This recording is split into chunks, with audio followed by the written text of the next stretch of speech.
Good morning, good afternoon, good evening, and good day to everybody. Um, Give me a little note if you can hear me. Had a little computer config change go on today. That's why I'm also down a light. This other one won't talk to the network. Let's see here. Let's fix this video. What's up, Anders? How you doing today? Let's see. All right, let's get started today. We're looking at a very busy day, lots of news, and just got back from driving FSD beta version 10.4 for the first time.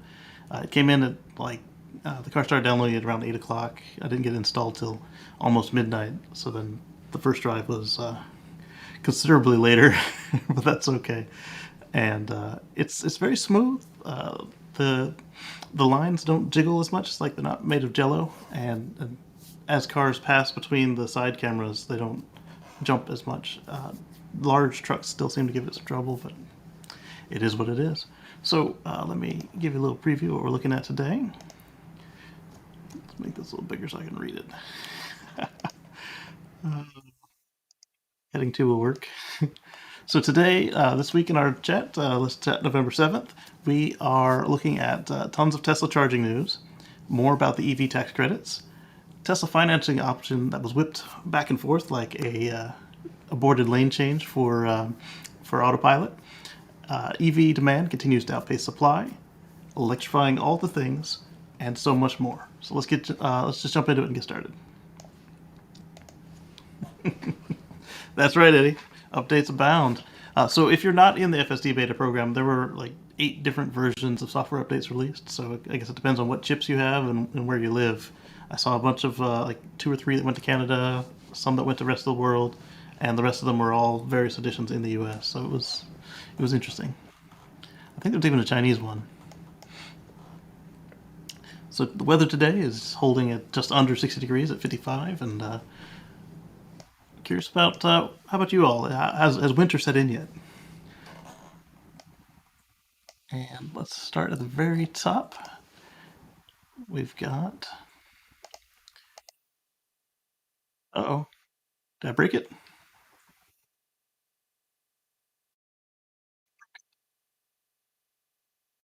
Hang on. So we have an iPad for it.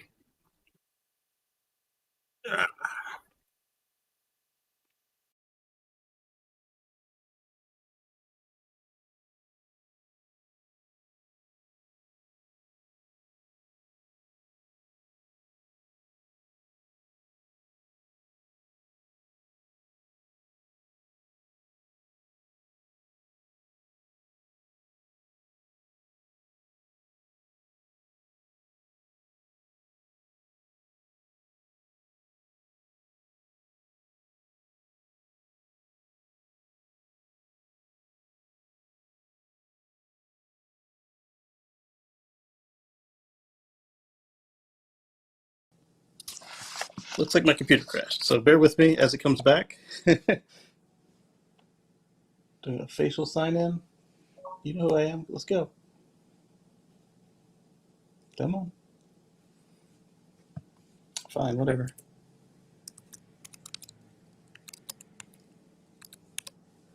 All right. Let's see what we're working with here.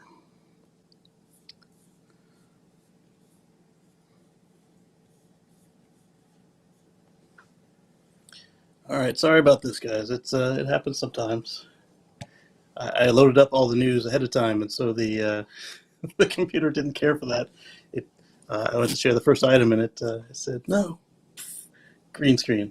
Green screen is same as a blue screen, and it's coming back. Let's see here. Turn the microphone back on,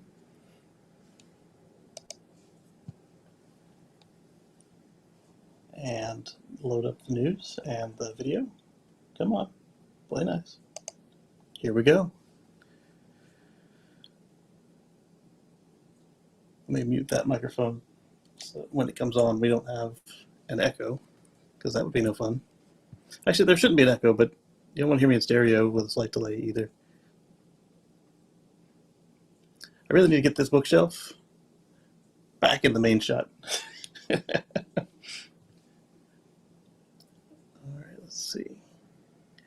This one doesn't show the chats.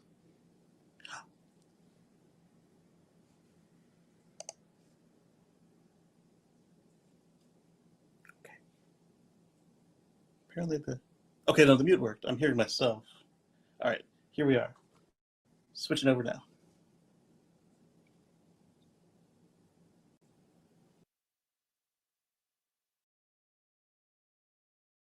Welcome back. Yeah, it's some pretty decent crown molding, and let's see here, Scoopy Noopers. Good to see you, uh, Scroopy Noopers, and Eddie doesn't believe in winter, and Dan said, "Oh no, yeah." See, Dan, like if you were here, like somebody could have like talked to the people while I was switching. That's true, exactly. What you got? Oh, it's echoing over here. You've got technical difficulties. That's how you know it's real. Exactly. I'm going to close this one for now. That way, it doesn't distract me. But we'll leave the iPad over here in case we have a repeat. All right. So as I was saying, let's jump into the news. And where was the first item? That was the last item, not the first item. There you go. All right. Let's try to share it one more again. Screen. Okay, good. It's working. Oh wow! It gives you a little preview now. That's nice. You guys can't see this, but wow, they're making sure that I know that I'm sharing the right screen with you. These people, man, they take care of us. All right, so the Tesla Cybertruck in matte black. Um, this gentleman here in the photo either does or did work for Tesla at the time, and they got a photo of him in front of the new Roadster and a prototype of the Cybertruck that we'd never seen before in matte black. Isn't that sharp? Elon said that we could get colors, but we don't know if he was joking or if he was referring to getting your vehicle wrapped. Something with this many straight lines, I would actually do this as my first personal wrap job. And somebody pointed out, I don't know, I think it was somebody pointed out, and Elon agreed with it, that you can, depending on how you temper your steel, you can actually get different colors. And one of them was black, as well as various rainbow shades, which were really cool looking. But if this isn't a wrap, then that's even better. I'd prefer a truck to just be matte black from the factory, but stainless steel with a wrap on it, I can do that as well. I'd probably leave it stainless steel for a minute, and then as more of them appear, I want it to look a little different, you know? All right, and then there was a Reddit thread on it. Did anybody make any salient points? Nope. I think that was just in case the first one went away, because Tesla has a habit of making news they don't want disappear sometimes. And then Zachary brought up at the end of the show last week, he brought up what did we think about the cryo battery? And I think it's kind of a cool concept. It's very much like pumped hydro or gravity, just any number of ways to store either energy or lack thereof in this case. And then as the heat rushes in to fill that, you can take advantage of it. And the same thing if you store something really hot and you can take advantage of the heat coming out. It's a lot harder to keep that insulated. I think it's cool. And thanks for bringing that up, Zach. Speaking of alternative energy, China is looking at compressed air. Same situation. You're looking at basically performing the work at one place, one time, and then using a medium to deal with it later. So in their case, compressed air. And I think that's pretty cool.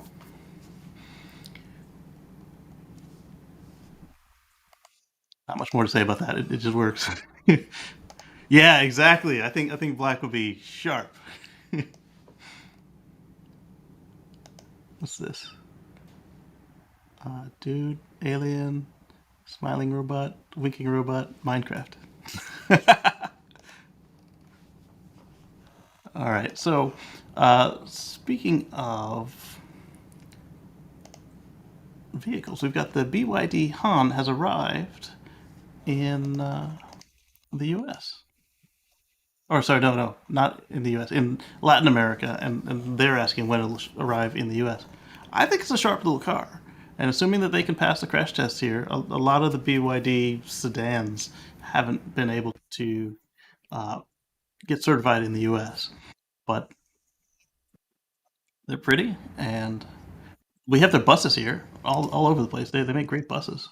So I think by now they've had enough experience that they can make a solid automobile as well as a solid bus. And in Latin America, it's a good choice. Let's look at some more pictures of it. This is it in Bahamas. I think it's an attractive car. It's a weird name, but it's an attractive car.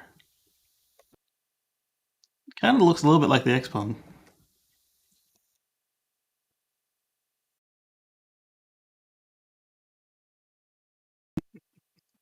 All right, so let's move on to the next one. We've got a fair amount to cover today.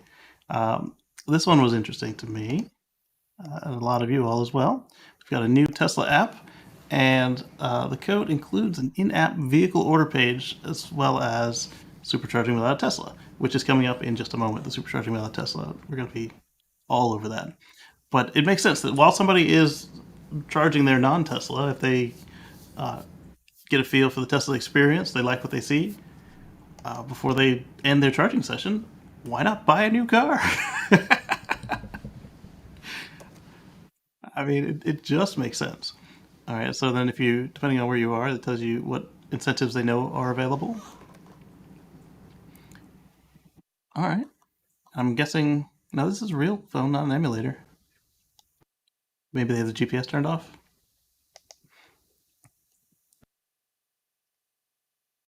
And then they found some of the assets. So these are the version 3 superchargers in Europe. Uh, they don't have the dual head, and they're CCS only. And so what you'll do is you'll put in your stall number and plug in, and you have 2 minutes to start your session. Otherwise, you got to do it again.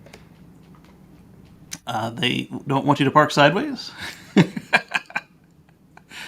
I This is all from somebody tearing apart the app after the last update, and it just makes sense. I mean, this one is taking up 3 stalls.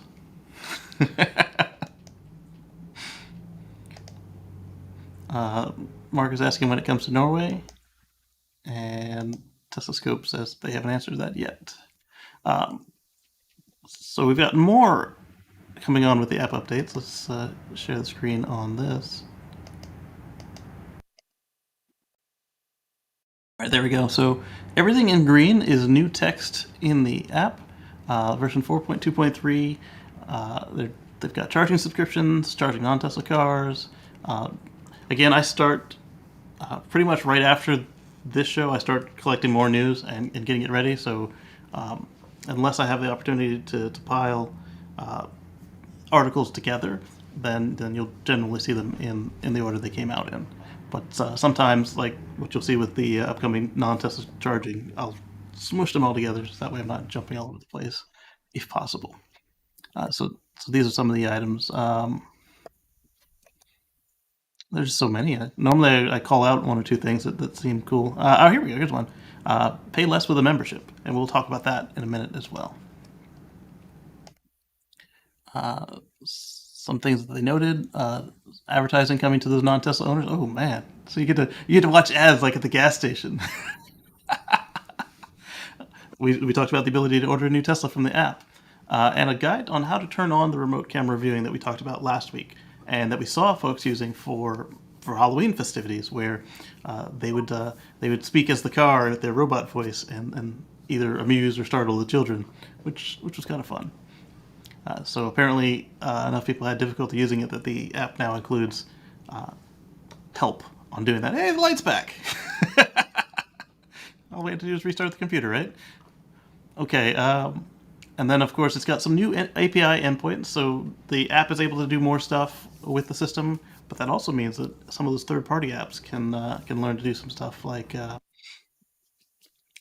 schedule charging and set your scheduled departure times. That way, the car is warmed up. It finishes charging just before it's time to go.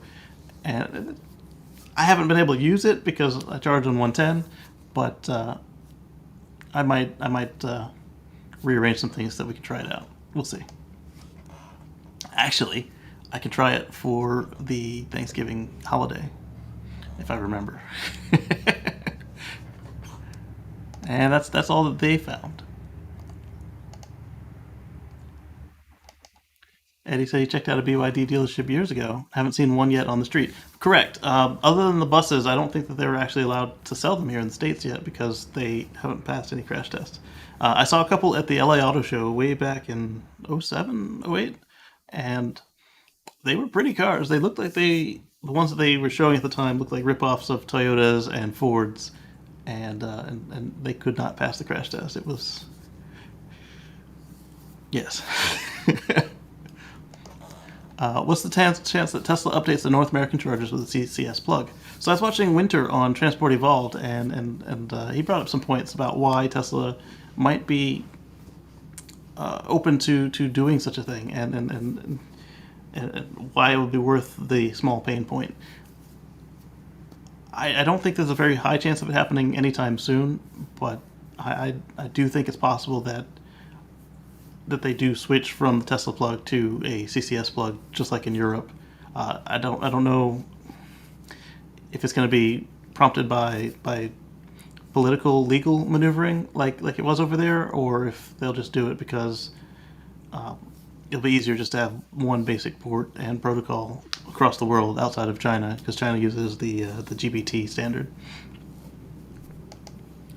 Onto EV complete rent insurance charging. Two cars on the street. Why 110? Am I in an apartment? I'm in a townhouse, and they've given me permission to install level 2 charging, but the panel's in the back of the house, and I don't know if I want to stay long enough to make it worth that investment. At home, at my house, I should say, not at home because this is home. At my house, I've got an 80 amp charger, and it's nice. I can come home in club static at 0 miles, 0%, and be done in 4 hours at 90%, which is phenomenal. I did, but not here. Here I charge on 110. Yeah, I think this might be the way they do it, Joel. But we haven't seen any dual-headed version 3 stations, but I think that if we do it, it will be dual-headed V3 superchargers in the US to add the CCS to go with the Tesla adapter or the Tesla connector, especially as they bring the third-party charging to the US.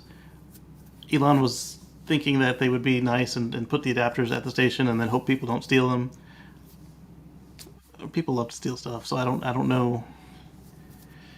They could come up with ways to make it not worth the effort, but it would make more sense just to build it into every supercharger or to sell people like they were originally planning, sell people the adapters. But then if you have an adapter, it doesn't make sense to have to play with the app. It should say, hey, this is adapter serial number 20. It belongs to Casey. He's plugging in his Ford Mach-E. And, well, actually, the Mach-E already has plug-in charge, so maybe not. He's plugging in Chevy Bolt, and so charge his account. I think that would be a better experience.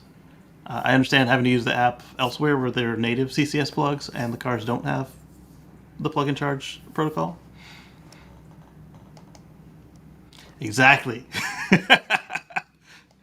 Yeah, I do see, and I don't even necessarily expect that there will be Tesla owners stealing them, but or people Tesla customers stealing them. I think it might just be just random people on the street, like the people who steal copper, rather than, or there are the people who steal the utensils in the community bowls. Like, hey, this is the serving spoon. I took the serving spoon.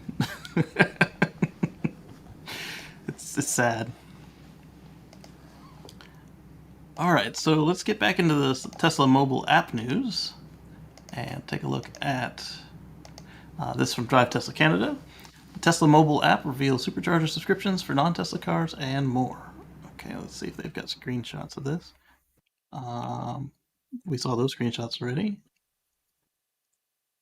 and those. That's okay. I've got some tweets. Everything's loading again. Sorry, I've got fast connection, but all these websites have so many calls. So if you are in the app and you're looking for some of these stations, like say you're in Europe and you want to see, you want to charge your CCS car on the Tesla superchargers, you download the app. This one's just the website. It's the Tesla Find Us. Uh, they've gone to there we go. Uh, they've gone to search for superchargers, and then just like we have in the U.S., where you can pick what type of Tesla facility you're looking for, service, body shop, superchargers. So now you can search for superchargers open to non-Tesla, and it'll show you the ones that are open for everybody. There are some that they're reserving for Tesla owners for um, either the site layout, if it's overcrowded already. So some of those California stations, they will probably never open them up, at least until they build more stations to ease that load, as well as if it's maybe an older station that just doesn't work with the system. Because there are some that are still fast enough, but they just don't talk back the way that you'll need them to. So that's pretty cool. And so Tesla Owners UK is saying, yeah, this is the way.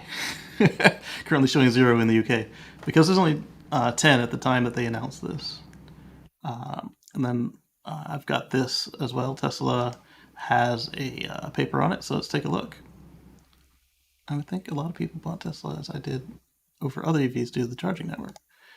This is possible. I don't think that it really matters because Tesla's still going to sell every car they make, and their mission is to accelerate the adoption of EVs. And so the best way to do that is make the experience better for every EV. And yes, Tesla JLP brings up a really good point that with all these like we just passed finally our infrastructure solution actually includes money for charging stations. Well, if it's a private charging station that doesn't allow everyone in, then you don't get to qualify for any of that money. So now some of that I forgot the amount in the bill was dedicated to chargers.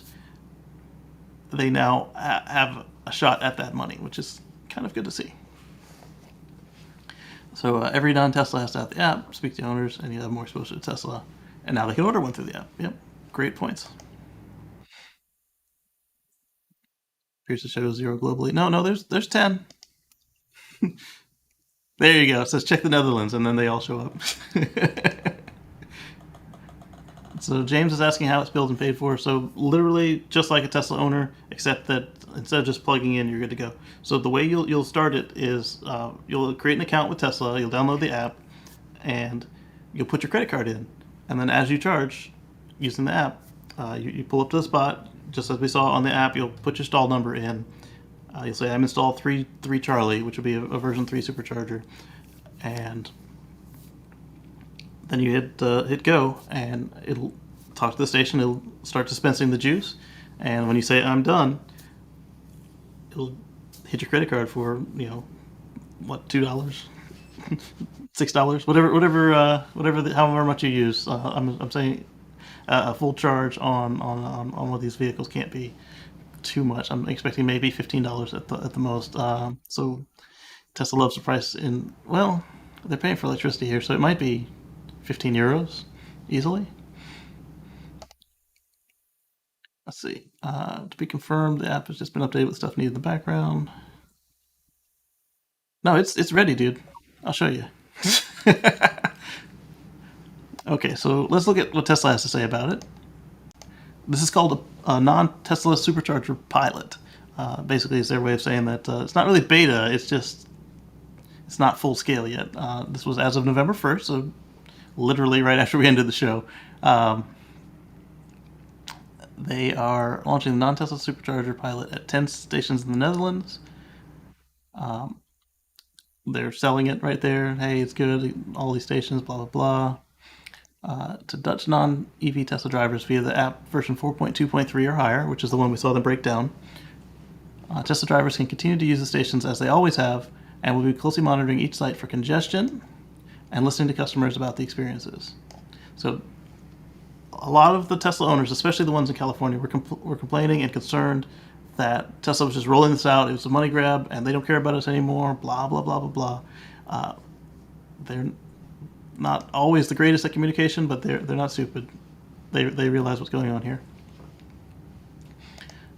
So let's see. So here they're explaining the mission. They've always been wanting to open the network up, and they have. They've said this numerous times. Hey, come on over. They had one or two companies actually talk to them, but not follow through. And now they're just going after the customers directly. I think the manufacturers were afraid of their customer going on a trip, and then the whole trip, every time they stop, all they see is Tesla right in front of the car for 15 minutes, and since you didn't do it at the factory level, now Tesla's taking it into their own hands, and they're just going after your customers directly.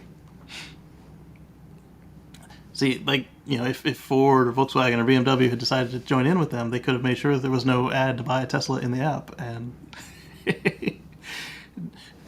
this protectionism instinct that some people have, it almost always comes back to bite you. All right, so they've got some frequently asked questions, which we'll come back to. Okay, no, they're in line. They're asking where they are. So here are the stations right here. I don't want to butcher the names, but there they are. I can say Tilburg. Can I supercharge if I'm visiting the Netherlands? The non-Tesla supercharger pilot is limited to EV drivers who live in the Netherlands. Oh, I wonder if that's because of like the payment processors or whatever. Interesting. We'll see. Will more sites open? It's a pilot. Why not? Can Tesla drivers access these sites? Yeah, they said that above. I'm a Tesla driver. What additional benefits do I get compared to other electric vehicles? It's a kind of a sad question. But as a Tesla driver, you benefit from seamless integration of the charge post and vehicle, optimized route planning, and battery preconditioning. With your Tesla, you'll also have access to the lowest supercharger pricing. So there we go. That was something that was pretty cool. So with these non-Tesla supercharging vehicles, you pay a price, and it's not going to be the same price as a Tesla owner. And then if you have a subscription to what they call a membership, it's like a fuel club membership, you'll get a lower price. They advertise it as a lower price. Right now, it's the same price as Tesla if you are paying the monthly fee. But I have a feeling that they're going to allow that to spread a little bit. So right now, they're only saying you get a lower price by having a membership. How do you charge if you don't own a Tesla? Just going over the instructions. The pricing. Yeah, it doesn't change for Tesla owners. Pricing for non-Tesla drivers reflects additional costs, blah, blah, blah. And yes, you still get idle fees. That was another concern that people had about cars just getting left on the plug. And this is a good one. Does the supercharger cable reach all vehicles? No, it does not. Certain supercharger layouts may not be suitable for some cars. Please do not obstruct other cars by parking over the lines if the cable cannot comfortably reach your car. So what we're finding is there's a bunch of cars that have ports in the nose. They work. There are some that have them in the same place as Tesla in the driver's side left, so driver's side rear, and then there's others that have them in the passenger side rear, which will be a little harder but not impossible. But one concern that some of the Tesla owners are having now they're seeing these folks out there charging with them is that on some of these other locations, when the car turns around so that the port will easily reach, if they park in and it's fine, when they pull the cable, they have to pull the cable from the wrong stall. So they're actually still blocking two superchargers. They got the one where they're parked and then the one that they're using because it's on the wrong side of the car. We'll see what Tesla does about this. Hopefully this brings in more of the drive-through parking, like we'll see, that are compatible with trailers and look more like a gas station sort of thing where you can pull up on either side and just be good. So you'd have the occasional car parked the wrong direction, but that'll be fine unless it's at a toll plaza or as some of my UK friends call them, the service stations. Does it support all connector types? No, it's CCS. That's the point. All right. And let's check out the comments real quick. I think it's open in the Netherlands because they're taking advantage of an EV charging program and getting some funding for the chargers. Correct. We talked about this a few months ago now. The Netherlands was offering up some money for public EV chargers, and by Tesla doing this, just like we saw when they were doing battery swap for a quarter, it allowed them to get some more credits and funding for their cars. And so, I mean, yes, they are doing it for the mission, but they're also doing it because there's money involved. It's not completely selfless of them.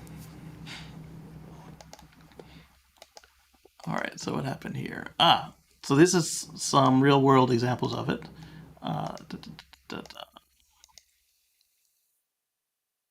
This guy just charged up his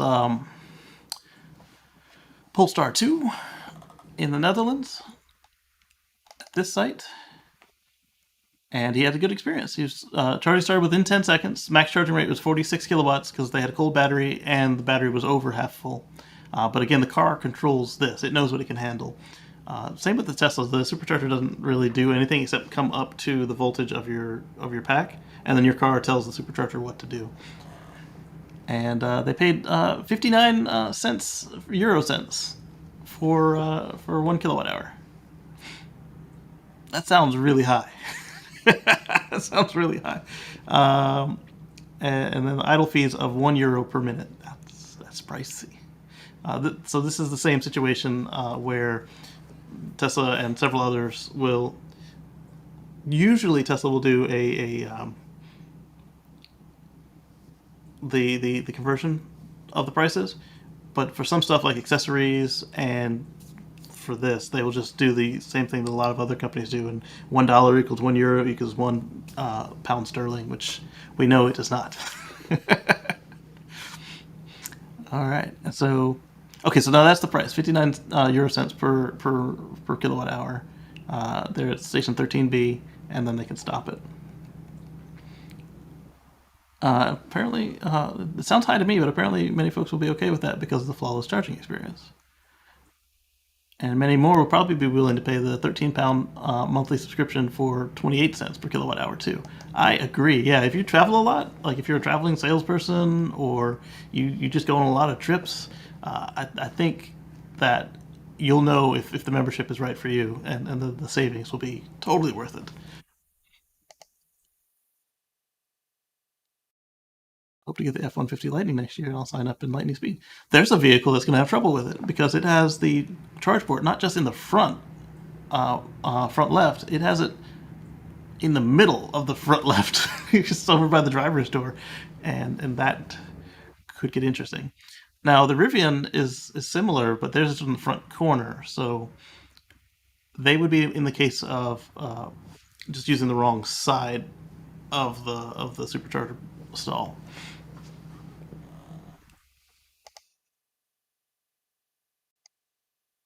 Yeah, I know you. Happy birthday. I missed you on your actual birthday, I think.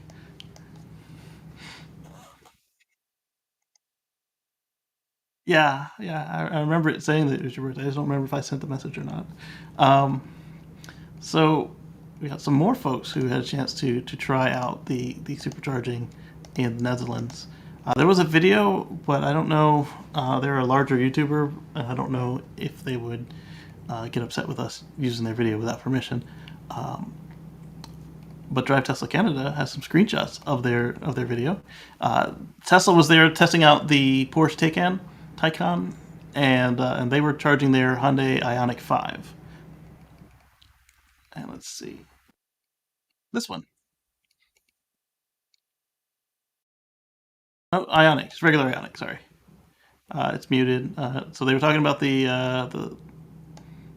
Tesla. Then he gets into, or they, I couldn't tell from the voice tone. So 57 euro cents at this site, or $1 a minute, or euro a minute for idle. Let's see. So they pick their stall number. Then we have to, according to the Tesla employees, we have to first connect the charger. And this is an issue because the charger doesn't really fit in my port, because there's this light that Hyundai placed here. I'm pointing. You can't see me pointing. In order to get it in, you have to press really hard. So I think that's an implementation of the Ionic. Once it's in, you go back to the Tesla app and you press start charging.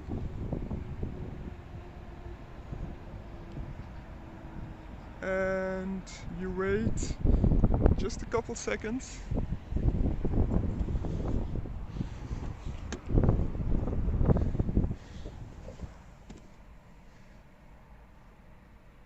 Okay, maybe more than a couple seconds.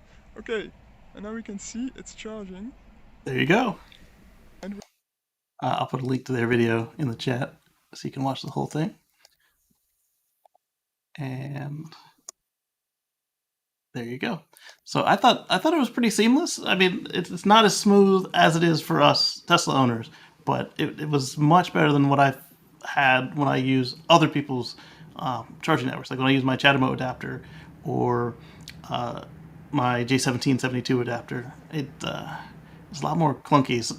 Like for instance with the charge point, you got to scan your app on the machine. You got to wait for it to unlock. It unlocks, then you plug in your adapter, plug in the handle, then you wait for it to start up.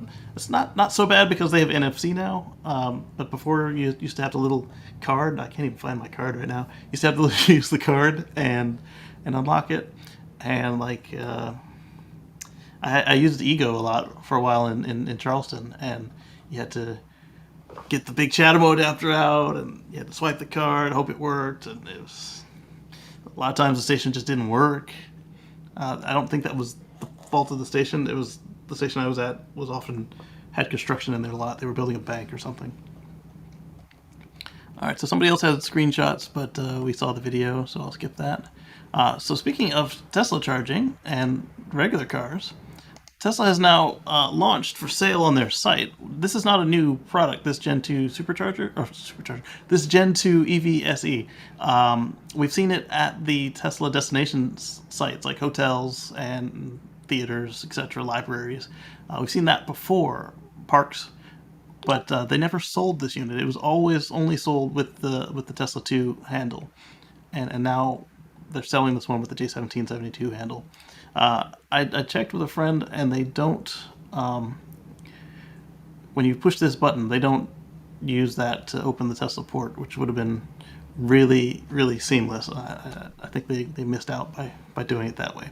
It's limited to 40 amps, so if you don't have a multi-car charging situation, or you're not planning to put one at your office, apartment, whatever, I would stick with the Gen 3 Tesla destination charger, Gen 3 Tesla wall connector, because with this you have to use the adapter still, and so it's kind of a pain. But if you have multiple cars to charge, then this is a nice way to handle it, especially if you don't need to get over 40 amps. Some more pictures of it there. And now that I know it's limited to 40 amps, I'll definitely stick to the one with the Tesla plug on it when I'm at the destination chargers. So what you used to see was a Tesla station that looked like this, but with the Tesla handle on it, and a Clipper Creek unit that was also limited to 40 amps typically.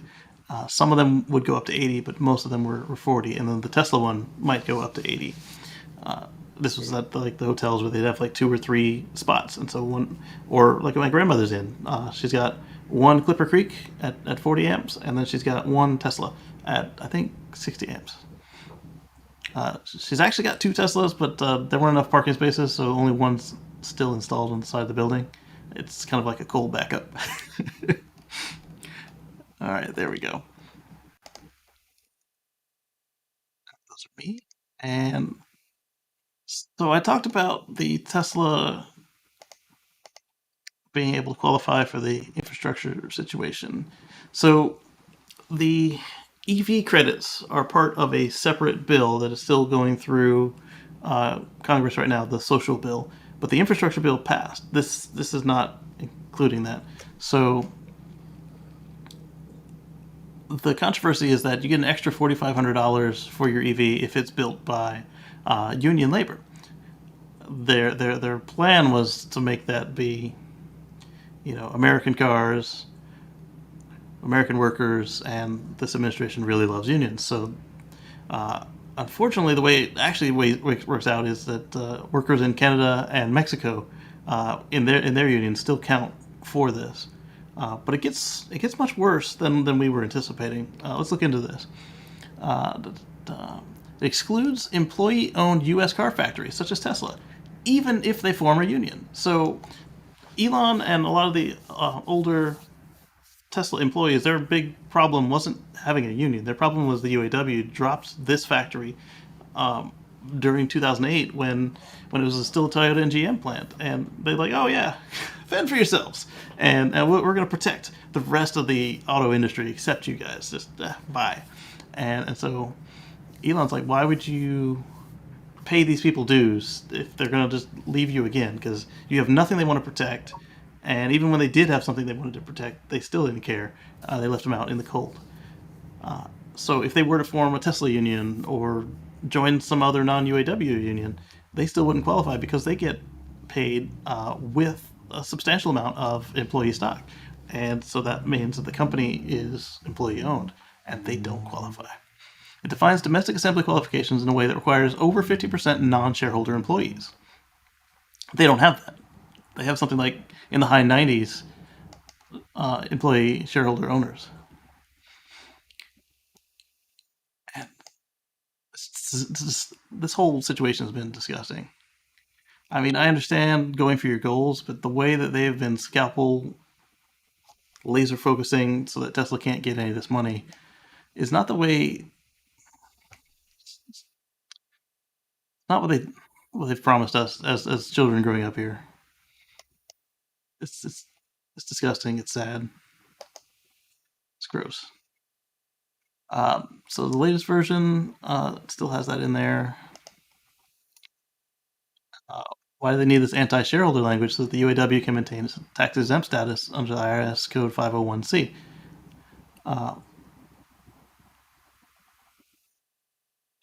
Oh wow! So they're because of that their investments are 100% tax-free, and they use it to lobby. That's disgusting. They should have to pay taxes if they're getting into politics. Same thing I say about the religious as well, is that if you're politicking, you shouldn't have your tax-free status.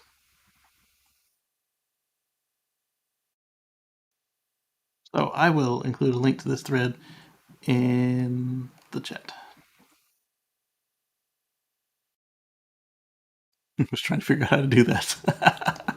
I'm so used to doing it on mobile.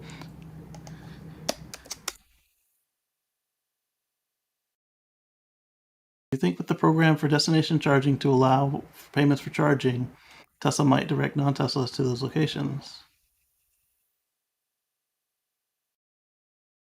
It might better utilize the entire Tesla network. Possibly, because that's one of the things that they've been pushing really hard is if you have a Gen 1 Tesla destination charger, they've been sending letters out, hey, do you want to upgrade to Gen 3? You can charge for it. And it's true, it does allow you to charge. I think that it'll just be the same situation as it is today, where it's just on the map. When you select one lightning bolt for your filter, it'll just show you the destination chargers, whether they're paid or not, and then it's up to you to click on it and say, oh, they charge $5 a minute, I don't want that one. Or hey, they're free if I buy a meal, or they're free if I stay with them.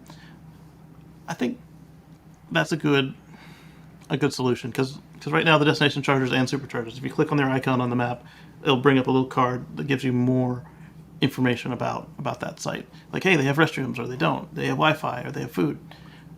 I think they could do better. Like, you could click on it, and then there could be another. If you click on the card itself, it could expand into a page and show you what's there to eat, who's got the restrooms, and if they have hours or not. But it's a start, because we didn't even used to have that. All right, let's get this off the screen before I get upset. All right. Oh man, all the pages went to sleep. They're all loading from scratch. This one, I pulled it up after that on purpose because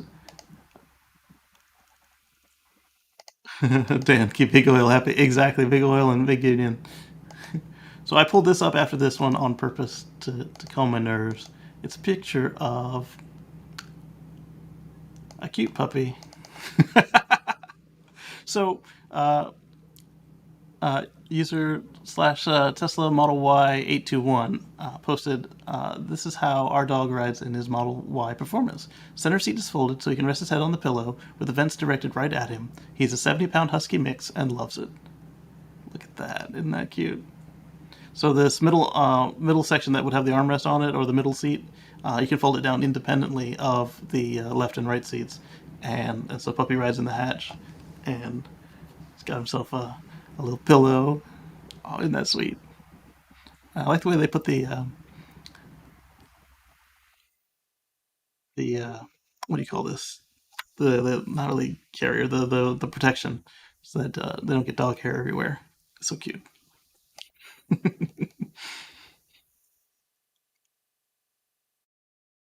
Ah, the chat reset. I got all the chat again. Weird.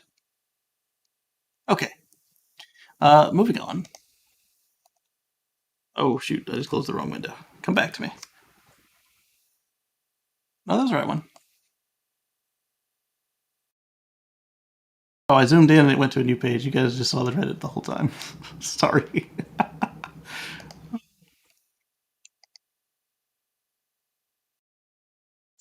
Come on, I think I might have just lost an article, but it's okay. There are enough others. So at the climate conference that just went on, or is still going on in Scotland, Glasgow, they were patrolling. The police were patrolling on the Harley Davidson LimeWire. Look at that, electric baby. I guess this would go into electrifying all the things.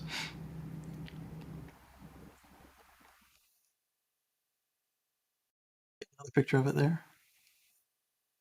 So hopefully they enjoy it, and then we see them make more uh, purchases. Your wife loved the dog story. Glad to have it. All right, so this one is the one that I previewed. If you've ever been in a Tesla on auto drive and it wants to make a lane change and then it changes its mind, it whips back. This is what Tesla, the company, did in China. So start out with the good news, and then we'll take it back from you. Tesla China starts offering a new financing option. You can put 0% down as a payment option, and you can have a 1-year prepayment payment term with 50% down payment and 50% the next year. Or you can do is 3 or 5 years with 20% down payment and 30% on each following year. I think it's really cool. And apparently, so did everybody else because they had great demand, and well, I don't know if any of you can read the script. Nice options. Might have to take a look at them. Saw it last night on Tesla official WeChat. All right, and so yes, so this person has a good point. I thought that they were production constrained. Next article, or actually tweet. Sawyer Merritt, breaking. Tesla has canceled the 0% down payment program and changed it to 10%. I don't know if this was what, 1 day or 3 days. So now you have to put 10% down instead of 0% down. Tesla said that zero down payment led to a surge in order volume, and Tesla was worried about estimated delivery dates extending even further. Because, as we've been talking about, if you order a Tesla now, you probably won't even get it this year, depending on what's left and where you're ordering from. So, Sawyer saw in this Chinese news site what they did, and I guess he had it translated. That's cool. Yep, there it is, full article at Cena.com, Cena.com.cn. This is why the stock is pumping, and people are still worried about the Hertz contract. My thesis remains: who makes the most compelling car at the best cost? I bet on Tesla right now. Everyone else is probably still taking losses on EVs. I don't think that they're all taking losses. Like Ford very clearly says that they're making money. It's probably not what they're used to making, is what I suspect. This person says that they think that 10% is too low. The young generation is not very financially disciplined, may run into usury traps. That would be really bad. I would hope that if you're But I imagine they're going to check the people's credit before they do this. It's if they're not good at making payments, that would be really bad. All right. So another article on the same thing. Drive Tesla Canada article on the same thing. Here we go. So Tesla has secured a deal with the world's largest lithium company to produce the lithium for their new 4680 cells. That's pretty cool. This is China-based Ganfeng Lithium Limited, Lithium Co. Limited, and so they are going to get battery grade lithium to Tesla for 3 years, starting from 2022. Not bad. And this goes along with their order from CATL, for 800,000 Model 3 standard range and Model Y standard range packs or cells to make the packs. They're making moves. So if anyone tells you this company is going away or doing weird stuff, they would be very foolish to be ordering this much materials if they plan to go out of business. Prices for electric motorcycles are ridiculous. I agree. I mean, some of these electric motorcycles cost as much or more than entry-level fossil cars. And ouch. Ouch, ouch, ouch. The whole point of the motorcycle, aside from HOV and being able to get in and out of places, is it should cost less. There's less material there. Come on. That's why a lot of people are buying these small gas motorcycles, is that it costs less to buy them, costs less to maintain them, everything. And an EV motorcycle should do the same thing. It should not be the same as a Nissan Leaf to buy an electric motorcycle. I'm just saying. There's less material. It doesn't make sense. So as I was talking about, depending on where you are and Tesla demand, blah, blah, blah. In the US, the Tesla Model Y estimated delivery time has slipped to September of next year. 3-month acceleration to June, or okay, yeah. So September, but if you want it in June, you can get the 20-inch wheels instead for just $2,000 more. And we're seeing this all over the world, and this person is blaming it on Hertz. I don't think so. I think they're just mentioning that. Yeah. All right, so they have given us a chart of all of them. So Model 3 Standard Range Plus, September 2022, no change. Or June with 19-inch wheels. Long Range, December. Performance, December. Was November. Ooh, ouch.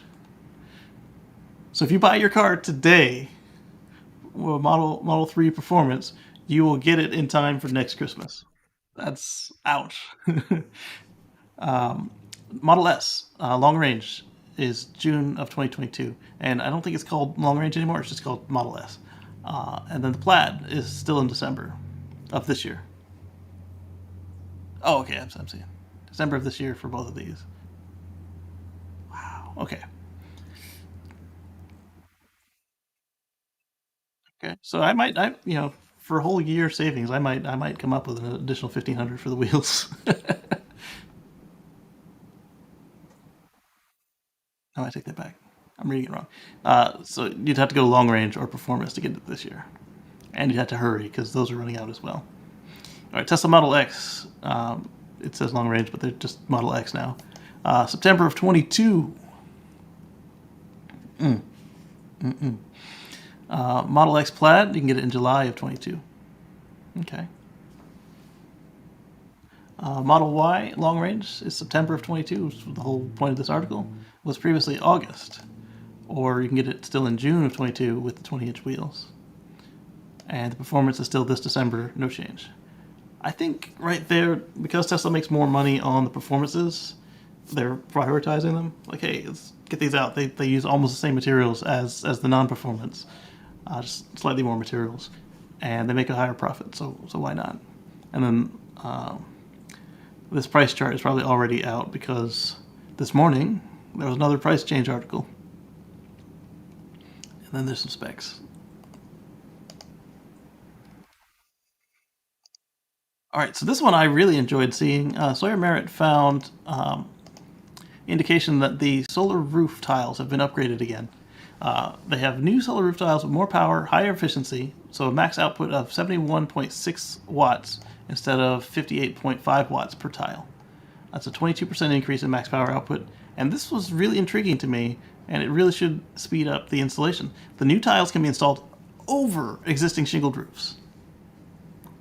That is incredible, because now you don't have to get your place re-roofed. Or one thing we were looking at last year was getting a new house, and if you wanted to test the solar on it, for most of the builders we talked to, you'd have to buy the house and a brand new roof, and then get Tesla to take the brand new roof off because the builder wouldn't work with them.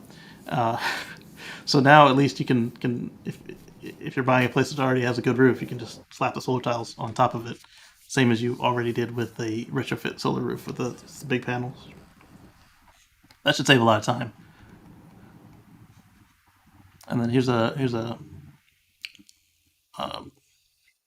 a diagram of the new tiles.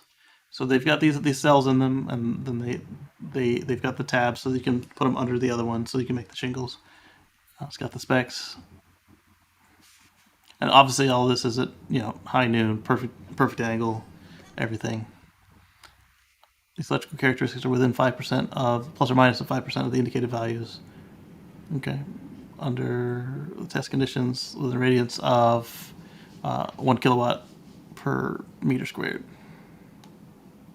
A cell temperature of 25 C or 77 degrees Fahrenheit. So you will likely see less than that because roofs, they get hot, and it's just the way it works.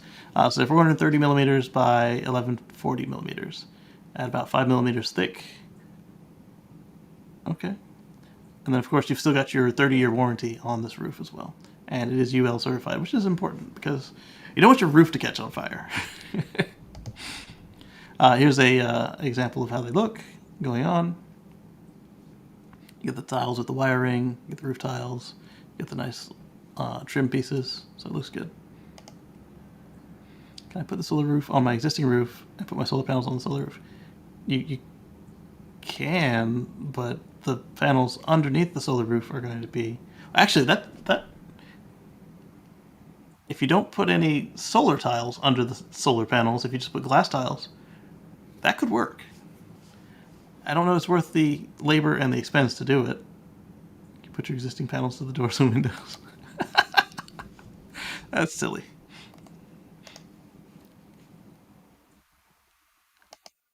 All right, so Anders is telling us the Model X Plaid in Sweden of December of 22. So that's exactly what I was saying. It depends on where you are and what you order. So if you get the Plaid, that's the fastest one you can get. Is going to be not just literally it goes fast, but like the fastest order time is December. So if you order it today, you'll get it next Christmas. Not Christmas coming, but the next one. Yeah, absolutely. Heat has always been the enemy of the solar production for the photovoltaics. That's why folks are always like, "Oh, it's a great hot day. Your solar must be doing great." I'm like, "No, it's not. It's not." So my best times were in the spring and the fall before the length of the day started to shorten up too much. Like in May and I want to say early September were my best production days because the panels were already staying cool and there was still plenty of light hitting them. So it worked out best that way.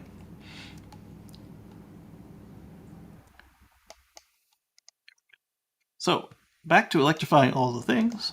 Harbor Air, according to Drive Tesla Canada, in next year, 2022, they're going to provide an all-electric flight option by the end of 2022. So Andrews will have his Model X Plaid, and you can take a trip with Clean BC. I think we talked about them a while ago when they were doing their trial runs, and it's a really intriguing concept, and it just makes sense. Why not electrify everything? Because aviation is large on the list of polluters. Aviation and shipping, all transportation really. But all right, so Harbor Air operates 39 of the Beaver Otter and Twin Otters, and a single Cessna Grand Caravan EX. That's why it's going to take so long, because they're still converting the craft. They've only had one or two that we talked about that were already done. And the battery is interesting to me because they kept up all the aviation standards. They still have like a ridiculous amount of reserve, so they could actually go back to where they were going, or they could complete the trip if for some reason they were out of battery, which is really cool. The company noted it's going to cost $4 million per aircraft to convert. However, the work will generate roughly 21 full-time jobs in BC. There we go. And see, that's the cool thing about going electric, is it still has jobs. They're just different jobs. And let's continue talking about electrifying all the things.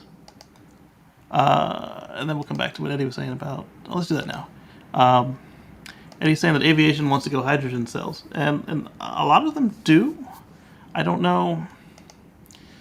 It would be a better choice than other applications for hydrogen, because they need the lightness, they need the quick refuel.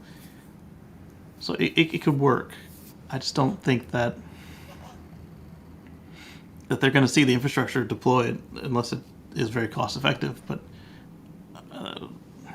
aviation and shipping might be the only ones where the numbers work out. So we'll see how they do with that. Oh no, don't go away. I was loading it up and it closed. So Volvo Trucks has received an order for 100 Volvo FM electric delivery trucks. Let's see what they have to say about the FM electric. Music. So 100 of these. Deliveries will start in the fourth quarter of 2022 and continue through 2023. So they will probably get their trucks before the Tesla Semi people get their trucks.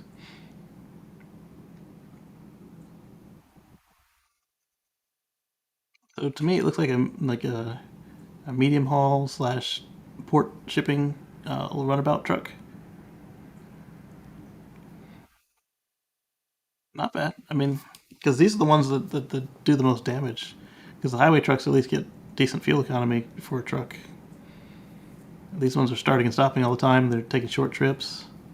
They don't get up to temperature sometimes. Now it's electric, so none of that matters. Other than the little flecks of tire that come off.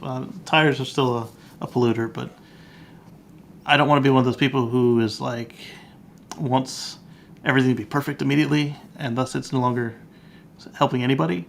Like these no car people. Yes, no cars would be a good thing for the environment, but you're not going to convince most people in the world to go no car. But maybe instead of having 2 or 3 cars in the household, they can get by with just one.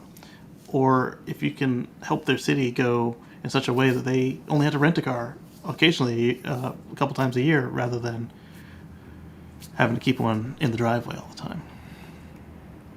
All right, so DFDS, so Northern Europe's largest shipping and logistics company, has placed an order for 100 of these trucks, which is a new EV record for Volvo Trucks. And Volvo already has EV trucks around.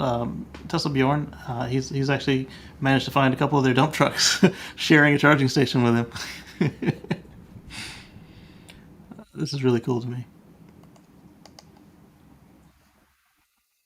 All right, so I got another article on this. No, this is different. Still Volvo trucks, but different. They're adding 3 new models. The Volvo FH that we saw, or no, FM we saw, the FH and the FMX electric, powered by up to 18,000 cylindrical cell batteries.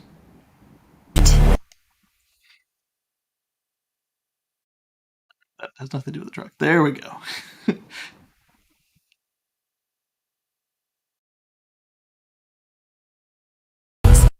Still just music. I want to know more about the truck in visuals. They look nice. Okay, so that's really cool. This is the FM again. And that's really cool right there. You can actually just drive it inside the warehouse, like we are seeing with Tesla Texas. You can drive Tesla Semi inside the building, and you don't have to have extra ventilation or anything. And that could change your logistics a little bit.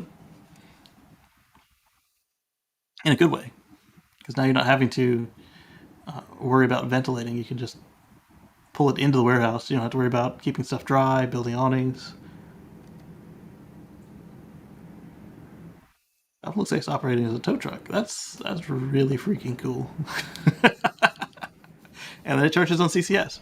So literally one plug to rule them all.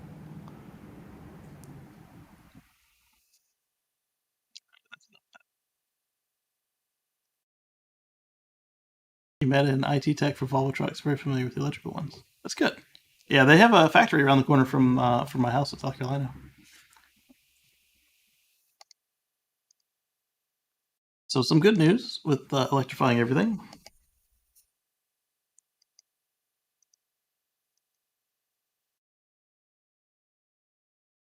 China now has over 1 million public charging points. That includes the total number, including private points, is over 2.2 million. So China is definitely ready to go all EV. If only they can keep the lights on. They're people are upset with them because they wouldn't commit to, as well as the Australians and us here in America, would not commit to reducing our coal plants like so many of the other nations did this week in Glasgow. It's disappointing to see that because we all have the means to come up off coal, but I think that's all Australia has really is coal. So sorry not to offend any of you guys, but based on the stuff that I'm hearing from your government is they only believe in coal. So they make sense, but China and the U.S. we can do this in other ways. Oh, India as well also would not commit to come up off the coal by 2070 of all things. So not only will they not commit to doing it, but it's already way too late by the time the other folks have agreed to do it, and they still won't do it. But they've got the EV charging stalls, and that's one thing I always said about my Prius versus my plug-in cars is the cleanest times that your fossil car hybrid straight up fossil, the only time that they're going to be cleanest is when they first roll out of the factory, and after every overhaul they'll peak up again. But with the EVs, okay, so say these are all coal powered today. You replace them with nuke, solar, wind, hydro. Instantly, all these millions of cars are cleaner overnight without having to do anything to the cars themselves. What's up, Omar? What's up, Casey? What's up, everybody? Oh, low sugar. It's a little early today. Had a peaky breakfast. With China's smog problem, they should. I agree. So I was just mentioning how the U.S., India, Australia, and China refuse to commit to go coal free like the rest of the world has already done this week. Yeah, It so needs to much happen renewable. eventually. So why? I mean, Yeah, they're just prolonging the inevitable. exactly.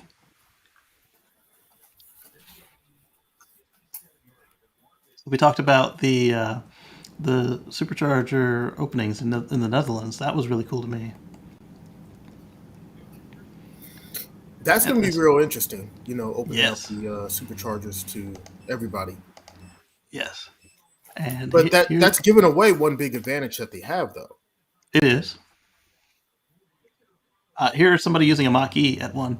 So the cool thing with the Mach E is, and I think this will be the same for the Ford Lightning, is that if it's not a crowded parking lot, with it being on the left side already, you can just pull in and just hang your butt out in the aisle like this guy's doing.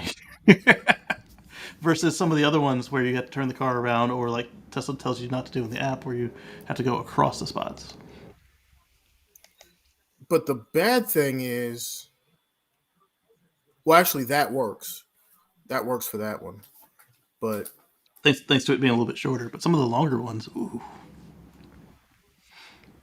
they're gonna have to come up with a solution. And I think that the best thing to do, not to put the long cables like you see at the service centers, but when they sell the adapters, to give you the option of having your adapter with a tail or with just the adapter. So if you have a car where the port's already in the same exact place as Tesla or close enough that the short cables will reach, you just get that and you save $100, $200, however much that much cable costs them. and it's just a straight metal and plastic adapter, right? But then if you have a car that doesn't work, like the F-150 Lightning or any of these other ones where you got to park it in some funny way, charge them extra for a 15-foot, 20-foot extension 500-volt cable. Done. Oh wait, worse, because you also have to put the CCS adapter on the end, so $500 for the cable, and then the handle. Oh, and then a socket. This is gonna be expensive. This is gonna be expensive, but it will work. The other option is only to certify stations that have pull through, and maybe give them slightly longer cables on overall on the stations. This is going to be messy at Yes. first. I don't know, what the solution is, but because different manufacturers put the charge port in different places, it's going to be messy. Some situations, the only way for them to charge, they're going to have to pull into they'll have to pull in on the wrong side, which is going to force them to actually block two stalls in order for them to charge. They're basically taking up two spots. So Yeah, it's because Tesla just only gonna said be don't messy. park across. They didn't say don't park in the wrong stall. So a lot of Right, people say, and yeah, in doesn't some say that. cases, they're going to have to park in the wrong stall, which means that when a Tesla driver pulls up, they're not going to be able to charge. They're just it's just going to be messy at first. So it's going to be interesting. Nobody saw this awkward charging situation at superchargers with other manufacturers' cars.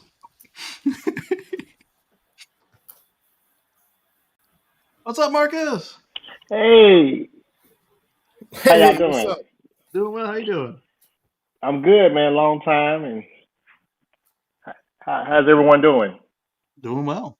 Great. Good. So Smoke got out on the track for the first time a couple times. How did it feel? Honestly, nervous and Yes. just nervous and scared because that was my first time ever getting a chance to get on the track. I've been so busy with work.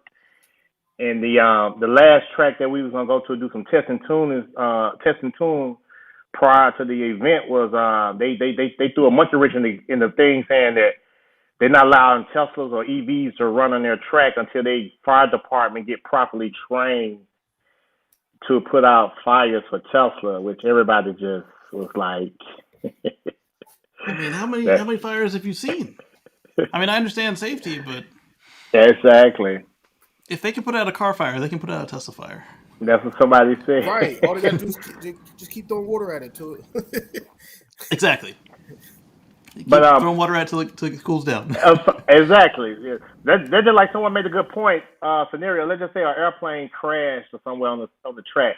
If they're not equipped or they ain't trained to put out airplane fire, what they just gonna let it burn or what? I mean, Right. right. But it was a good experience. It was a good experience, though. I like I said, I just got to get to practice in. I got my truck now. Unfortunately, I had to buy a gas truck because I'm waiting on an EV truck. But I can get to the track Any to EV practice truck. now. Yeah. What's that? Yes. What's that? Any EV truck. Well, yeah, but there's nothing available right now, and things is Right. The truck stuff that prices is out is is sold out, crazy. and everybody else is still inching their way to production. Yeah. And as you can see, I got glasses on now because my doctor, he said, my family members are getting on me. They said, especially I'm be on the track doing 150, 200 per mile. I need to have that Yes. vision right and go and wear my glasses. So I'm trying to get in the Exactly. habit of wearing my glasses right and everything because I can see better with those. But There you go. safety first though. But it's gonna be some amazing things coming. I have some people touched out to me and everything, and for showing support. Like I said, it was just a little minor event, and just some big things gonna happen for the Maybe, EV culture. maybe them glasses help you get off the line quicker. Yeah. I wasn't Like I going said, there. You saw how politically correct I was with the intro. Well, I'm gonna tell y'all right quick though. Old head, when I say old head, an older person been doing. They told me because my two things. My car wasn't ready. I needed Yes, Well, two and more tracking wasn't minutes in for the cheetah peak. stance. Right, I wasn't in peak performance. So he told me never. He made a good point. He was giving some, never ever, especially with racing and going that fast. Never race your car when it's not ready and you're not ready because anything can happen. And Yes. it was he was just saying anything. He makes it sunk in when he was talking about that's how things can go wrong and things. If you're not ready, you got to be your mind. But We got it now though. Like I said, I was rushed, but now in the future, next time just pull it to the side, let somebody else go first, and so on and so Exactly. on. So Yeah, lesson learned. because the plaid only takes what 10 minutes to heat up at the most. Yeah, Versus and it was kind of mine can take up to an hour to heat up. yeah about 10 minutes, and it was actually, believe it or not, we was in Memphis that weekend. It was actually cold out there. It was the temperature was like 50, man. It was like real cold.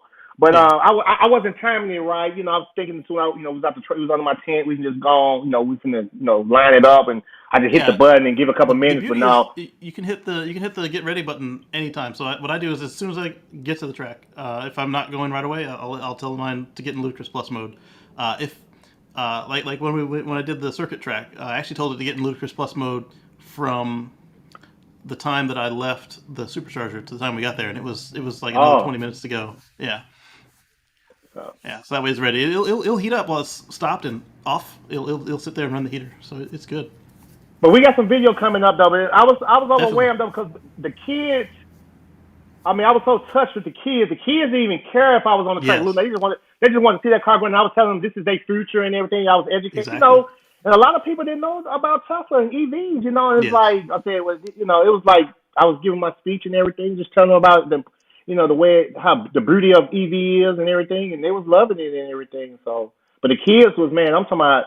That really touched me because they were just running up. They want to take pictures and take pictures of the car with me and take pictures and sit.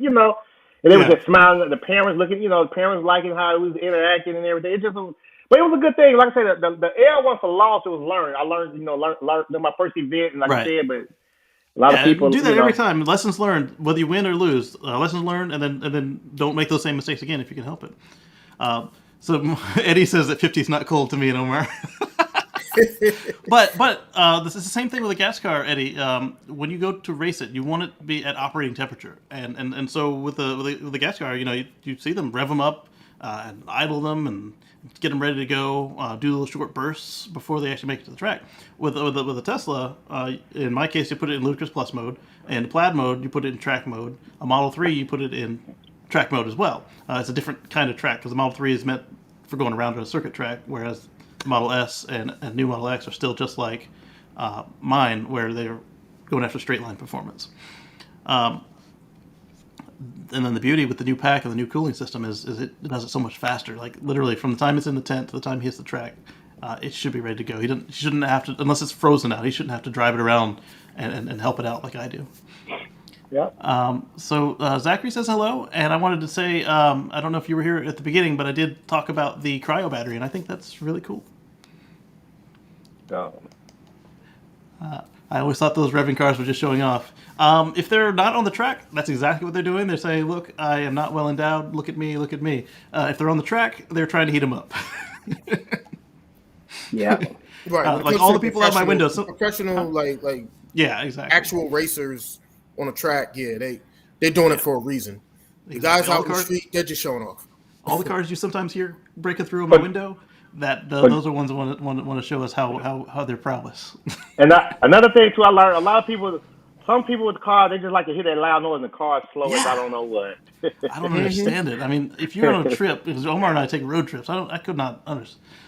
Just sit there and listen to it drone on at the same pitch for an hour, 6 hours. Oh, that would be so annoying. If I don't even understand that. Yeah, let me make my car as loud as possible. Yes. And then if you have to drive for more than a half an hour, it's like seems to me like that would be so annoying. Like I wouldn't want that. Right, and they wonder why they're always got road rage, why they're always angry and have a headache, because they're sound pollutioning themselves. And sometimes they're pollutioning themselves, because once you start making them faster and louder and everything, the mitigations aren't necessarily built for that. They're built for stock. Nice. Now, I ain't gonna lie, I was talking noise. I was like, I used to. I'm out here saving it. I'm clean. I'm keeping the environment clean. Y'all out here polluting there. I was just talking noise. About talking about the EV versus what's what. We had a good time though. But you're gonna be hearing a lot of good things though coming up soon. And I get my practice in. I just gotta force myself to start taking off from work, and because I'm a workaholic and right. I just gotta take off and just do it. So. Or at least after work. Yeah. All right, so this is from Hoppin, but it's really, it was brought to us by EV Hybrid Nor, and they're having a conference about e-mobility, diversity, equity, and an inclusion conference. It's on November 17th to November 18th. I'm going to go ahead and put a link in the chat so that anyone who's interested can sign up for that. The conference is presented by EVNOR and includes best practices such as equity, and they mentioned electric school buses somewhere. I don't know if that was on this or something different, but take a look. All right, so we touched on this, but Inside EVs has a little more detail on it. Tesla bought 3 years of output from Ganfeng Lithium. These are, I think these are cattle cells. $226.9 billion as of November 1st. That's a pretty decent market cap. And according to the filing with the Shenzhen Stock Exchange by Reuters, the new contract will allow the company and its subsidiary to provide the products to Tesla for 3 years, starting from 2022. The sales amount and contract are still pending Tesla's purchase orders. Okay, so that's why the other place didn't have any details on prices. It likely means the new plants will see a ramp in their operations next year, adding to the fact that Cybertruck and Semi could finally enter production in 2022, towards the end of the year in low volumes. It should come as no surprise that Tesla is securing additional battery supply. And Elon has been telling this time and time again. He says,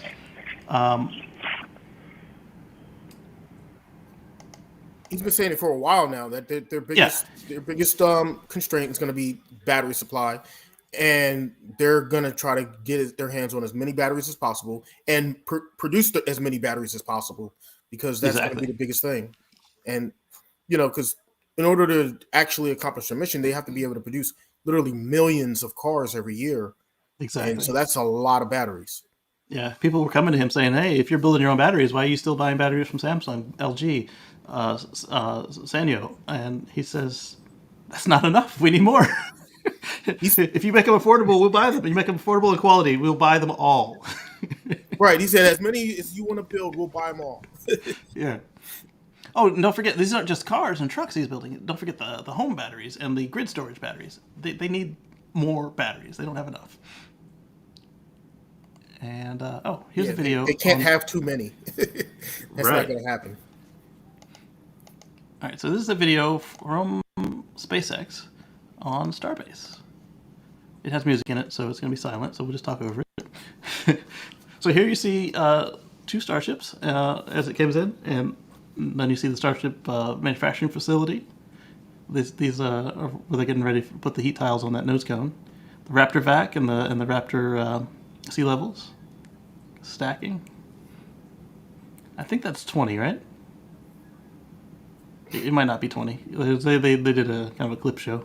Is that SM20? Or is that no? I think 20 had its tiles pretty early on. That one's not 20 because 20 hadn't flown yet.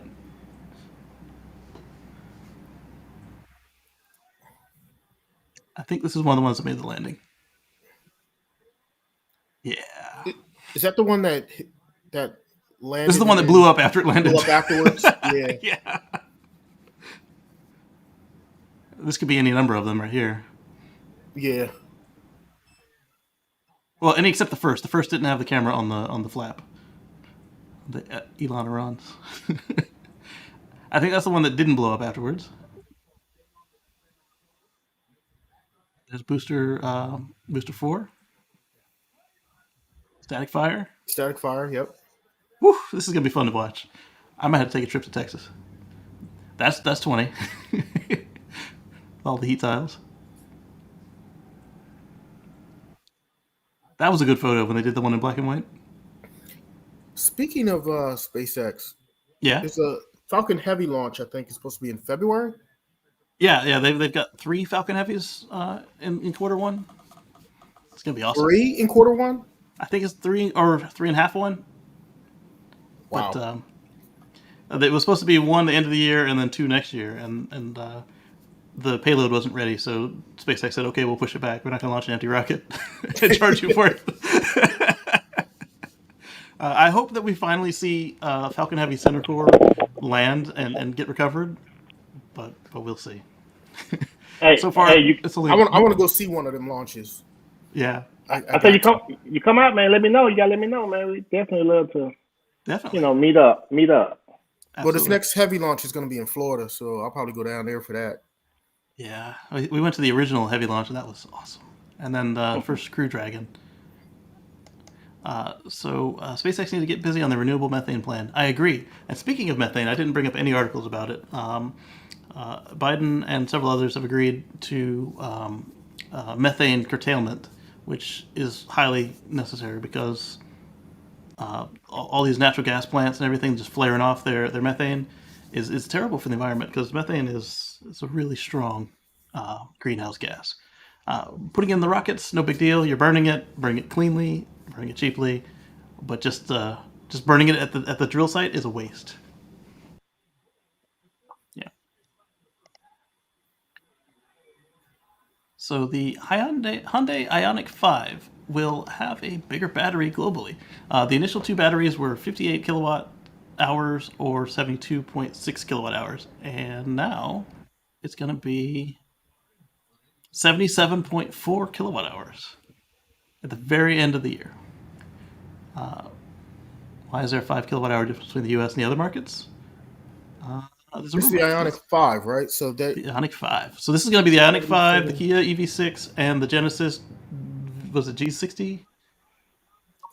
Well, I just find that interesting because the Model Y, when it first came out, had a 77 kilowatt hour battery pack. Yes. So that's just interesting to me that they chose that same size. It'll allow them to compete. But now the Model Y has an 82 kilowatt Right. hour battery pack, and Well, everybody's catching up to and it where the has puck more. was. It's more efficient too. So Yes. you're still going to get more miles out of it, and you're still going to charge faster as far as how many miles you're adding per minute of range because of the efficiency. But So this good this pack on would good on them. Bravo for that. I like the Ionic. I yes, think it's I It think look it's nice. it I think it's a does. nice vehicle. And I think it's going to sell well. It look nice. So this pack will take the place of the 72.6 kilowatt version, and the change is pretty basic. The EGMP platform has 32 module slots, as we see from the opening of the first pack. Two slots were empty in the 72.6, so a single module is more than 2.4. So okay, so really what it is they just stopped putting empty shells out. So they were planning this the whole time. So they yeah, exactly. They thought, we can get away with leaving a couple slots empty, and now they're just Well, filling their slots. Okay. especially if the market that you're selling it in doesn't do a lot of long distance road travel. Why Yeah, now waste the that part makes material? sense. Right. And everybody's having trouble getting batteries. Yeah. Hey, when they say early 2022, what you think they're talking about? Like by when you think? Um, Just March. roughly. Yeah, probably. Yep. So March, here it April. is. I don't know. It kind of give me the backup. Kind of give me like the Bentley truck a little bit. It It look does. nice. It does. I like it. Of the triplets, this is the one I like the looks of the best. The interior, I think I like the Hyundai, the Kia better, and I haven't seen the interior of the Genesis yet. I think they're holding out. I think the Genesis is going to be the best one. Probably so. That battery looks like it'd be easy for them to construct. So everybody's trying their own secret sauce with the batteries. Tesla's just going for thousands of cells in there and then just doing the best they can with keeping the energy in place. Everybody else is going large format. Hey, I may have missed it. Did they say about how many mile range roughly? Um, I didn't see it either. Let me Oh, do a okay, okay. search. That I liked it. That looked nice. I like that. Nope, they didn't say. The first Okay. word about miles is the whole nother article. It's probably going to be in the upper 200s. I would guess. Gotta be Yeah, at and least. and Yeah. so adding what 10 kilowatt hours would probably be good for another handful of miles. So this one I put in my notes. I said too little, too late. Because I do keep saying you don't need to be perfect, but you do want to show up in the right century. India has targeted 2070 for net zero emissions, and China makes no new commitments. This is coming from CNBC on November 1st. India's Prime Minister said that India has 5 climate-related pledges, including meeting 50% of its energy needs by renewables by 2030. I mean, they're trying. They're trying 50% by 2030, but 2030 is our drop dead date. 2030 and 2035 is what everybody said years ago. This is it. It's the point of no return.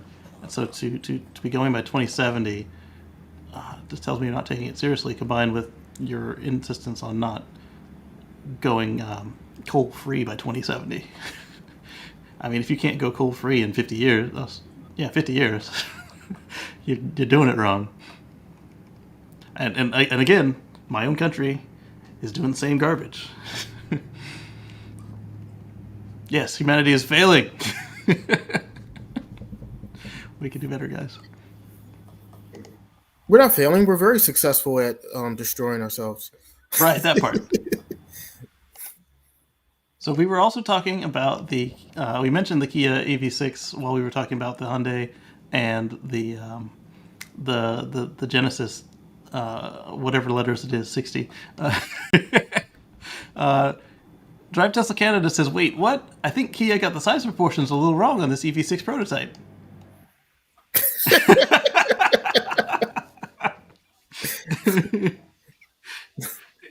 Just a little bit. So what is that actually? Because clearly it's not the prototype. Because I mean, no. Okay. Yeah. I'm wondering if this is like going to hang in a mall or put over the factory or what the deal is. Yeah, that's what I was thinking. Like maybe it's some kind of a decorative thing that they're going to have, to show it off, to advertise or boost it. Yeah, because it's a Euro plate. I wish I could zoom in a little bit more. We could get one of our European friends to tell us more about it. Looks like 26-V or H, or W or HV-J something. Go ahead, Marcus. Sorry, I didn't mean to talk over. No, I was gonna say, yeah, I would probably see. I can see they like hanging up in the mall or something, or hanging down like in the air or something. Yeah, because they've got a Model Y hanging from the window in the Terra factory. So, given the way vehicle sizes have increased over the years, maybe it's just a preview of the 2057 model. We're having a huge sales event. Come on down to Midtown Kia. It strings tight around the chassis when put in the oven. We scale drawings. Oh, this is metric?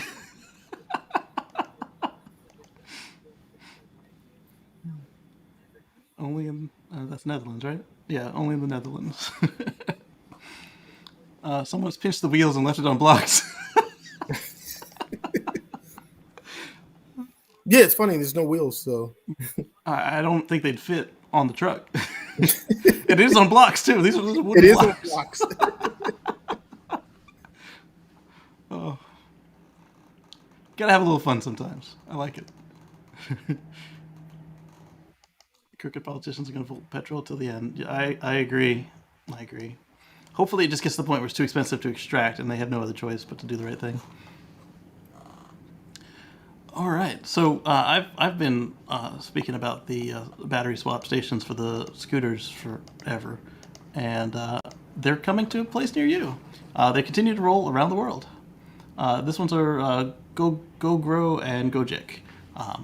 You pull up with your scooter, or as we saw last week, a small car, and you can swap your batteries with ones that are ready to go on the system. There's a little actuator that pushes out the ones you need, and then you put yours in the empty spot. So I don't like the idea for small cars, but I do like the idea for scooters. Exactly. I like this idea for scooters. Yeah, the one we saw with the cars had it looked like it had a dolly built into the pack so that you could move it. Right. Because these batteries are heavy. Let's see if they say where. A new partnership in the Indonesian market. That's good. And after China and India, they've already announced that they're going to enter. That's good. They GoGrow teamed up with Jakarta-based Gojek. Hey, their names already are compatible. Just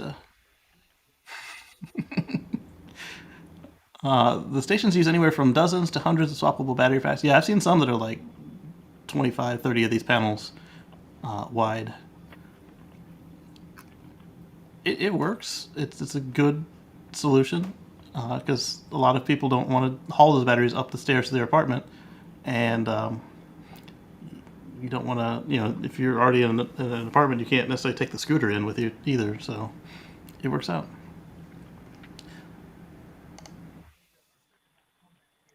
Like motorcycle scooters can be ridiculous in prices. I agree, but they're not as egregious as I've seen on some of the motorcycles.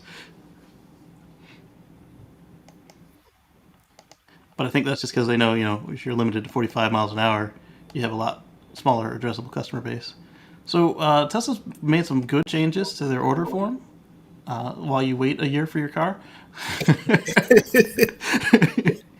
Tesla now lists the EPA range estimates for various wheel choices for the Model Y. Interestingly, the Gemini wheels give a 330-mile range estimate versus Tesla's original 326-mile Model Y long-range EPA estimate. So the 19-inch wheels give you 330, and the 20-inch inductions give you 318 miles. So Now, what's interesting? Go ahead.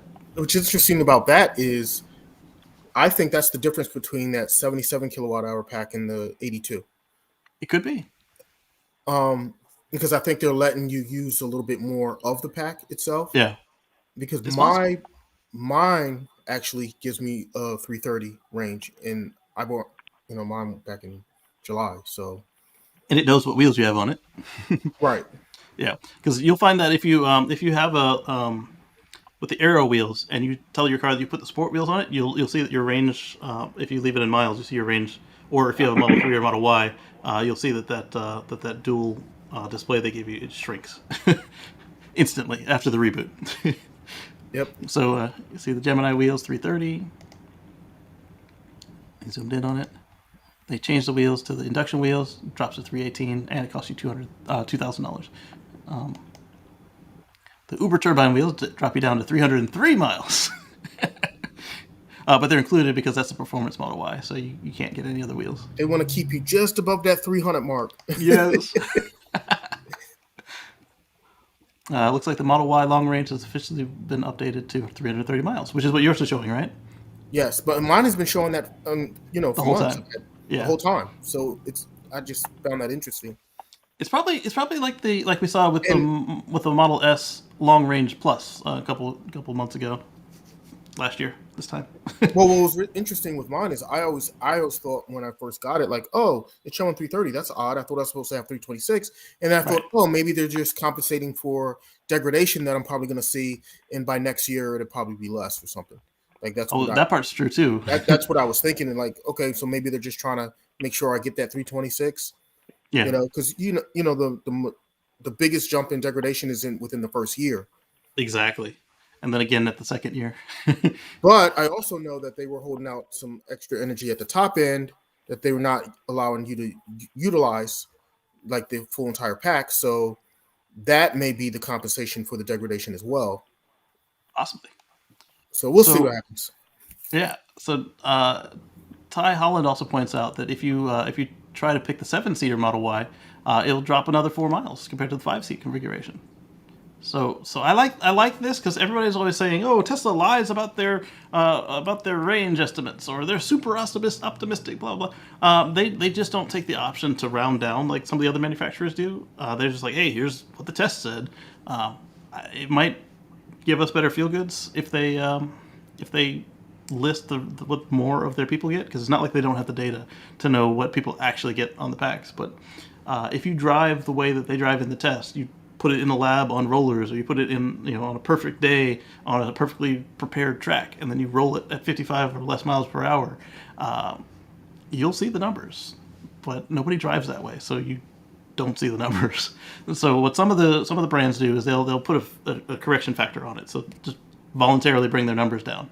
And we're seeing right now with the electric cars, some of them aren't doing that on their electric cars, or they're too aggressive with it. Like we saw with the Porsche, it got a substantially lower range in the lab with these numbers than people are seeing in the real world driving like normal people, because what Porsche did was they put their adjustment factor that they use for the gas cars on that Taycan rather than have people come back and complain because most Porsche drivers drive like most Tesla drivers do.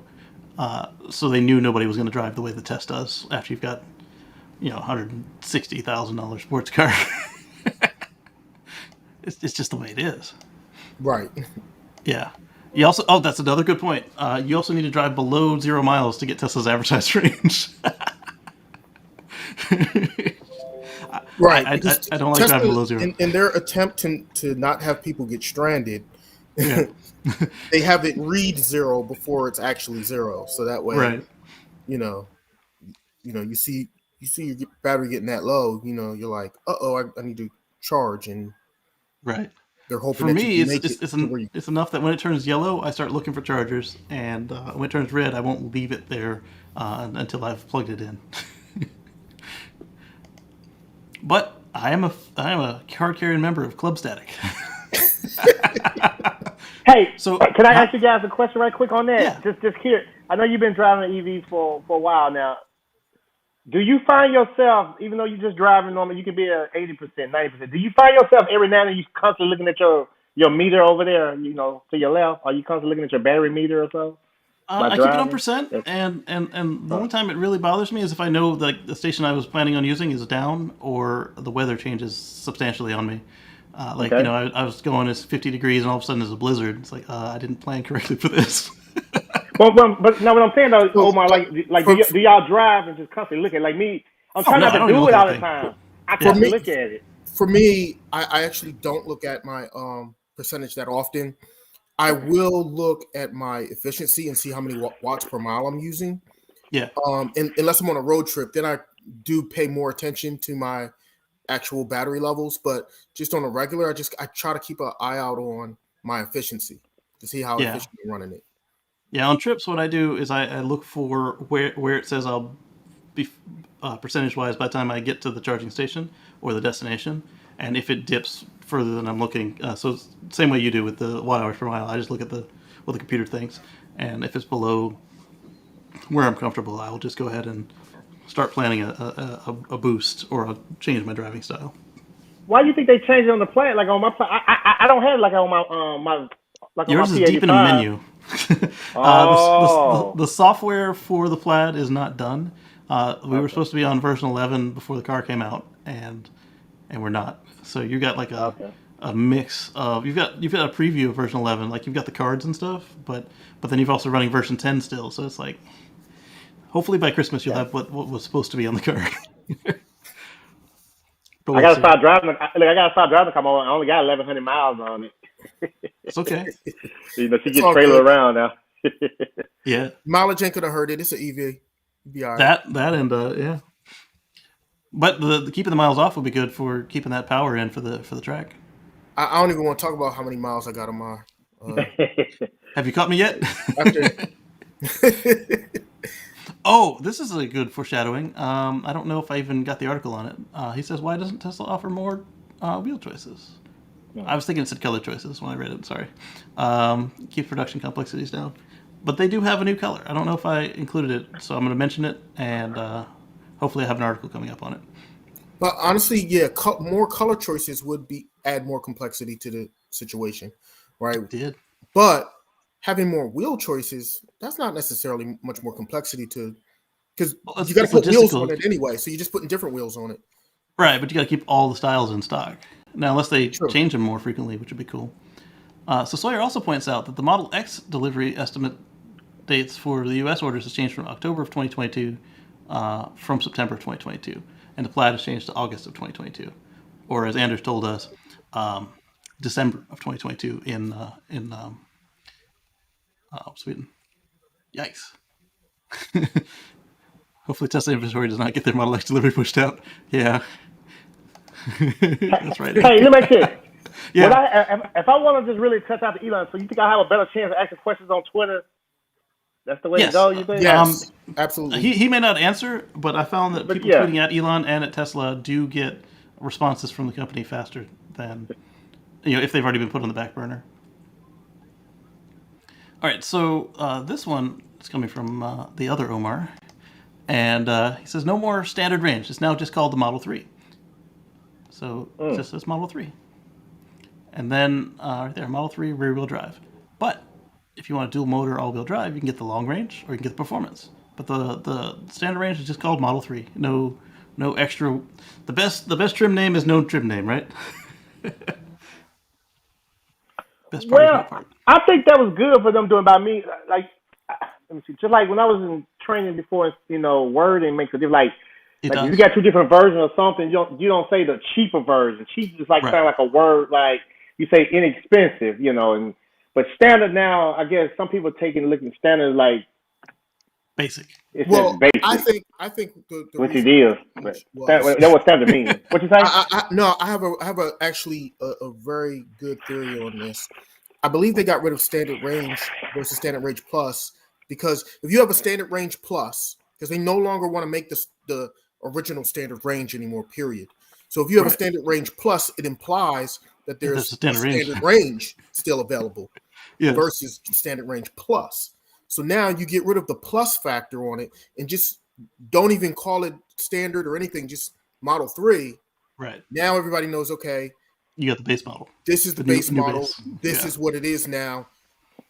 That, they're no longer even entertaining that Is previous version that Right. they is used. that what is that why they probably like stopped badging the battery pack back in the day? Yeah. Stop badging the battery numbers and so on. Yeah. Well, That's that's kind of because reason. they kept changing them and making Mm-hmm. changes as far as just how many kilowatts they were using. Because they had the 85 kilowatt, then they went to 90, then it was 100, and then they were like, well, with the Model 3 and the Model Y, they knew they were never going to put hundreds in them, so they Right. didn't want to, people looking at those numbers and being too focused on those numbers. It So says they just 75 on that one. I want 100. But right. you can only get 100 on the big one. So they just wanted to call it, long range. Right. Do you got the long range one or do you got the shorter range one? Just leave the numbers out of it. Yeah. And the other thing about the SR Plus versus the SR was that the SR was really an SR Plus battery derated, like we had with the 60 batteries, where they were the later 60 batteries, where they were 70s and 75s, they were derated. So with your being battery constrained, you're selling all these cars with extra battery that the owner can't use and that you can't put in another car.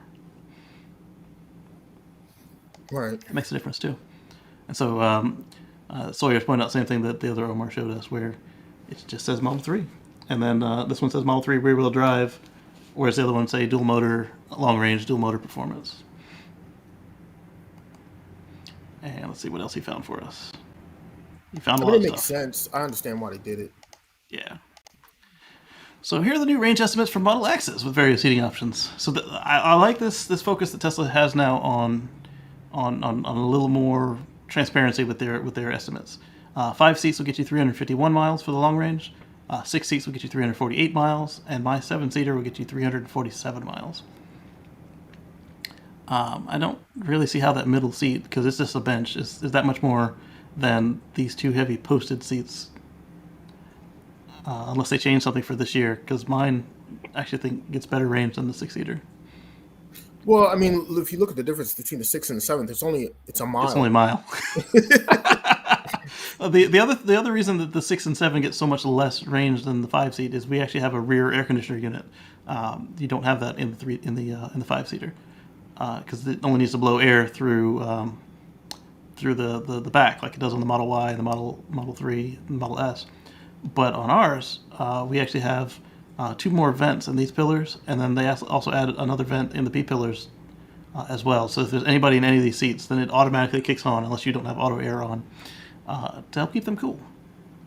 And then whenever your compressor thinks that it's dead, you lose all air conditioning in both sets. They ended up replacing sensors in my car, and so it doesn't try to cook me anymore. I think the Model X should have more miles than any other ones. Less aerodynamics and heavier weight bring the range down. Exactly. She's a tank. Carbon fiber is expensive, baby. That's why the Starship is made of steel now instead of carbon fiber. All right, let's see what else he found. Tesla's website now says you lose 4 miles of range, 318 to 314, when you opt for the 3K 7-seater option. Pretty good trade-off. Okay, so that's for the Model Y. That's not bad. And then that one makes sense because you're adding a whole bench, a whole row to the car. And it's only 4 miles. So if you add luggage, imagine how much your luggage is doing to the range. I kind of hope that with the Cybertruck, they do like we saw with the F-150 Lightning, and they put a scale in the truck to tell you what you've done to the range, at least by weight. Obviously, the aerodynamics will have to adjust as they can measure it. We could gain them back if the U.S. government would let them remove the wing mirrors, but nope, still living in the Stone Age. Yep, I agree. A 6-kilometer range hit and not having anyone in the seats is interesting. Surprised having tow hitch isn't a 1 to 2 kilometer loss also. The problem with that is that the tow hitch on most Teslas is detachable. So when you remove it and then put the cover back in place, it's just a little bit of weight and not a lot of it either, a couple pounds, and it doesn't affect the aerodynamics unless it's attached. And nobody tests their vehicle with stuff like that attached to the car, unless it's non-removable. I wonder how many miles you lose with a non-white paint job. Probably not that much. How many miles if you remove the back seats? Those extra 2 seats are worthless. Keep the cargo space instead. My girls love the seats. Only used if we have extra people to haul around. Yeah, see, they fit. You just have to have smaller people.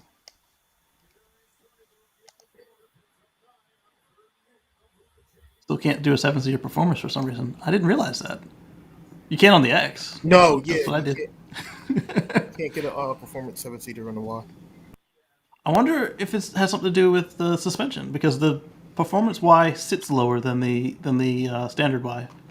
I would think it may have something to do with the bigger motor, and the Y is a smaller vehicle than the X, Yeah. so you probably don't have enough space in the Y to add those seats and the bigger motor. Yeah. Good point. Good point. Yeah. And then Drive Tesla Canada also reports on the changes on all the various cars in the order form. So there's that. Ars Technica was one that I don't really use on here that often, but they reported on pushing renewable power immediately could save trillions in health costs. And this makes perfect sense when you think about it. Like, all the folks right now that have breathing problems because of bad air, asthma, other, especially asthma is the big one, but other breathing concerns from having polluted air. I was reading a story from a guy who used to always have headaches all the time because he drove a gas car. And when he was a kid, he would complain about the fumes because he's a super smeller. And his parents thought he was making it up. And then when he switched to his Model 3 or Y, whatever he said he got, his headaches went away because now he's not breathing in all the residual fumes. I mean, the exhaust system isn't perfect. I mean, you got to figure all that pollution is bad. It's bad for a lot of reasons, and yeah. I'd be willing to bet that it contributes to the cancer rate as well. Definitely. When my wife starts cooking with the gas stove here,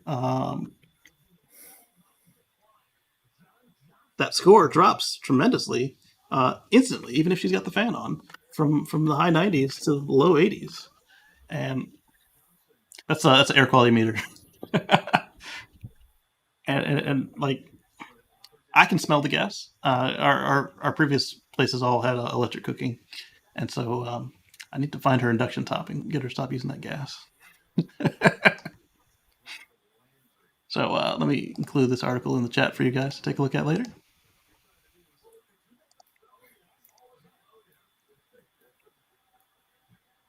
And Helianthropy says that they look at their efficiency also. I have a Model 3. Which one? Model 3. I like it. Right. No, which one? Yeah. I have one. Well, now with the interesting thing is now with the recent price changes that they made, and they made the Midnight Silver Metallic one of the free colors. Right, you can get white or Midnight Silver Metallic. Now I'm going to start seeing a lot more of the Midnight Silver Metallic. More than we already did. Than we already did. Right. So It was already a somewhat popular color, but now that it's free, it's going to be even more popular. Yeah. You Here's want Robert points- Tesla? Yeah. Tesla? When it Yes. changed? Like last night before. Oh, okay. Yeah. Yeah, I think it was like 2 days ago.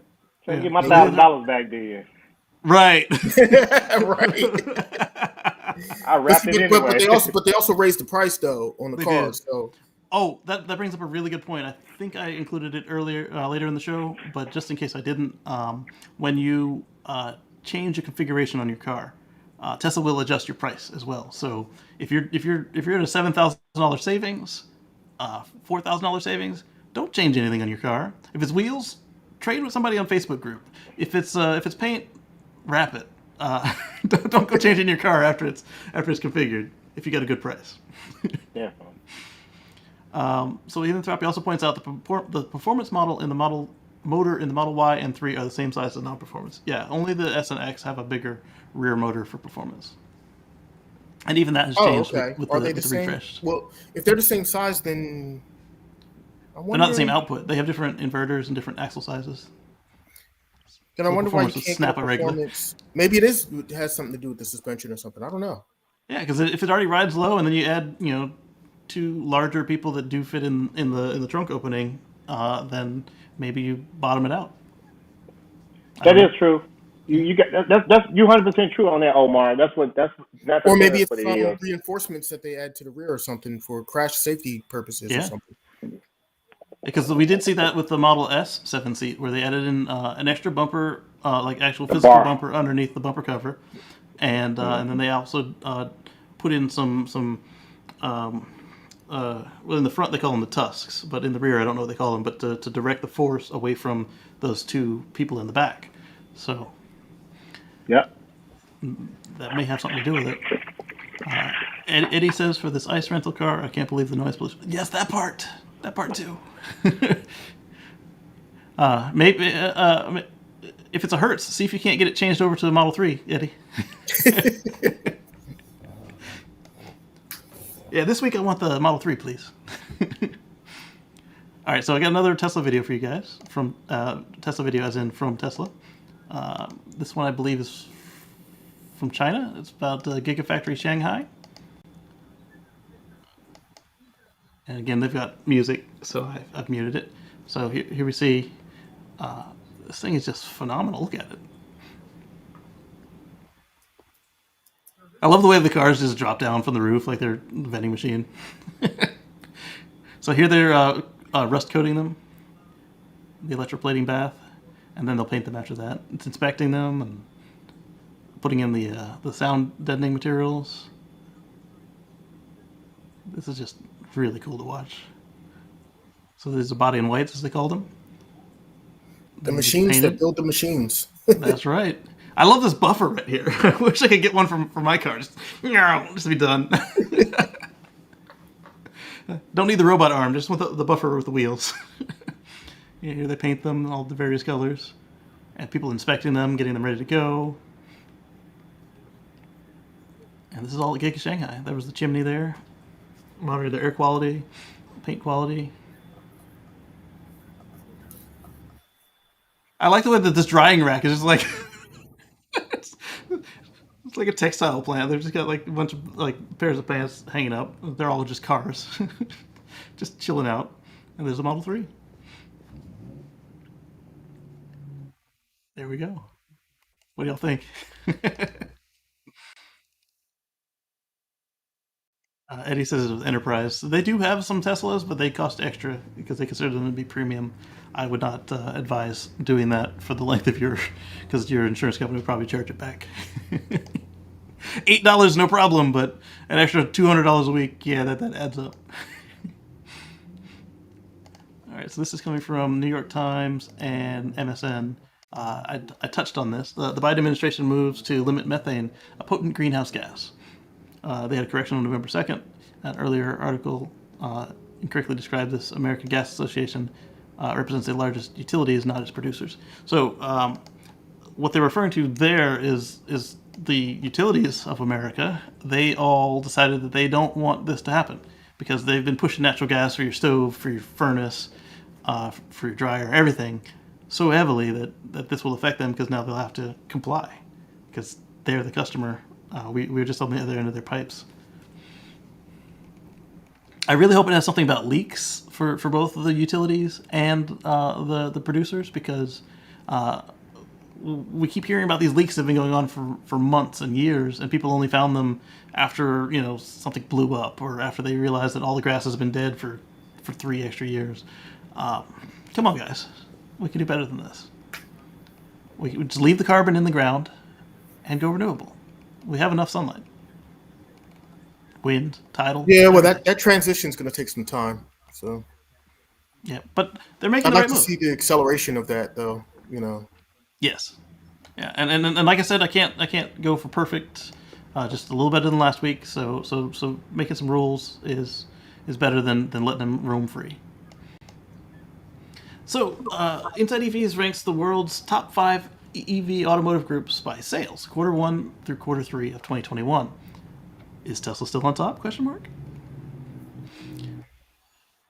All right, so plug-in car sales for Q1 to Q3 versus the previous year. Tesla at 627,371 and 14% share versus 18%. So they slipped a little bit of the pie versus last year, but they still sold more cars than ever. So, But see, is this including plug-in hybrids as well? probably. That's the thing. It's like, to Yeah. me, a plug-in hybrid is still a gas car. I don't even look at it as an EV. Oh, as long as they don't count regular hybrids. So once they start doing that, then you know that they've got some agenda. I can understand them being confused by plug-in hybrids. Volkswagen Group, 522,701 and 12.3% share versus 13. So they also got a smaller piece of the pie and sold more than ever. And thankfully, most of these are actual electric cars and not plug-in hybrids. SAIC, including GM Wuling. This is a Chinese partnership between GM and Wuling.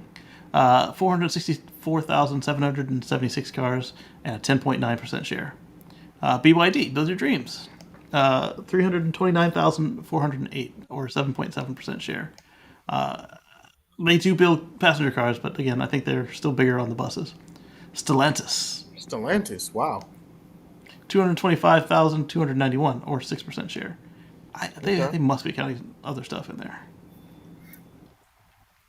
I'd like to see the numbers on just BEVs only. Like, right. So the top 5 total, just over 2 million cars at a 51% share. And then all the others, also at just over 2 million, have a 48.3% share for a total of 4.2 million electrified, I should say, cars last year. Or this year, Q1 through Q3. Not bad. Okay, so yeah, that is all. Okay. This is BEV plus PHEV, and this is BEV. Okay, so they did break down all the numbers. Okay, good. They heard you. So Tesla has same amount of cars because they only make electric cars, but that puts them at 21.5% versus last year's 26%. So again, smaller piece of the pie, but more But cars. It's a bigger overall. pie. It's a bigger pie, exactly.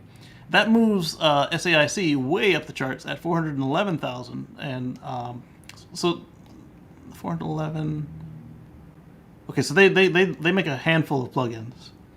411 versus 464 at 14% share versus 8 last year. So they grew, and this is what we've been hearing all year: is that how China is catching up to Tesla. And look at that; they certainly have increased their not just their sales, but their portion of the pie as well.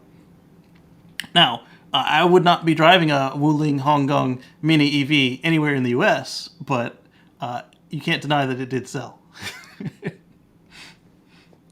Volkswagen Group, 292,769, or 10.1% share versus 10%. So they really did just hold steady. So their increase was just keeping up with the newer, bigger pie and grabbing a few extra crumbs. So 292 versus 522. So half of those were plug-in electrics. Make sure. Yeah, so half of those were hybrids. So that plug-in hybrids. So not regular hybrids. And the BYD 185 796 again 6.4% share. I think they only build electric. I am wrong. They build they build hybrids as well. They only advertise their electrics outside of China. So half of what they did was electric. Hyundai 139 889. We know they build both, or 4.8% share versus 7. So their piece of the pie shrank a lot. It sounds like they just didn't increase their build right. number. That or they're still recovering from the LG battery situation. That was end of last year, wasn't it, for them? Well, I mean, they could be ramping up for their new models that haven't Yeah, come out yet. So, this could be their transition period. could be. And then Stellantis fell off the chart because they only make not plug-in even hybrids. So Hyundai wasn't even on the other chart, were they? No. Says they replaced Stellantis. Cool. All right, so that was 1.6 million pure EVs at 56.9% of the share for the top 5. 1.2 million for the other 43%, for a total of 2.9 million plug-in battery-only vehicles. That's cool.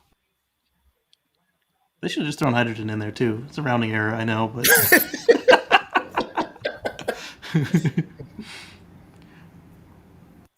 all right. So next up, we've got a new car, the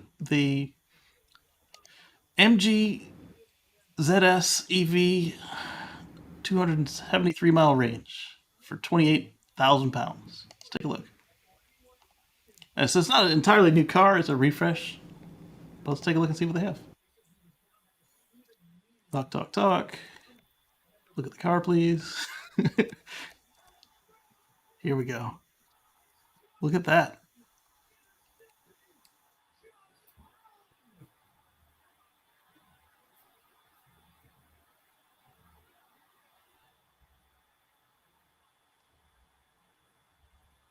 The all-new. That's a nice looking car. They got music. Yeah, it's a nice looking car. I like that price. 28,000 pounds versus. Oh yeah, that would sell like hotcakes. Yeah. It's got a nose port for the charging, so it'll work at the new superchargers. Mm-hmm. Yep. It doesn't look bad. I like it. I like that color too.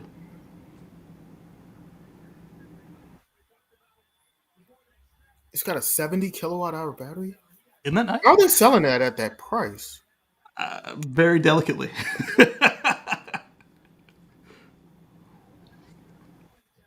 Starting at 30 and 34. So I wonder if that's including incentives.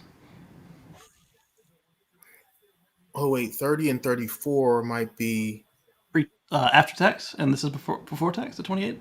Or maybe they might have different battery sizes. Maybe. So they tell you what their highest one is. Oh yeah, the biggest battery, 70 kilowatt hours, right? That's what you're getting. And then they tell you the lowest price. And oh yeah, it's 28K or 50.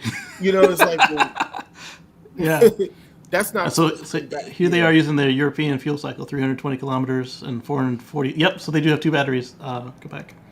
Yeah. So they do have two batteries, 320 kilometers and 440 kilometers using the WLTP. So you'll see lower range than that unless you drive the exact way they do on this test, which is even there's no way harder to do. Exactly. It's even harder to hit that range than the American ones. I like it. You see the electric trolley in the back? That was cool. It's still a nice. It's still a nice vehicle though. I like it. Yeah. I think it'll sell well. Oh, look at that! You got a little CCS and a little battery gauge right there. Nice little screen.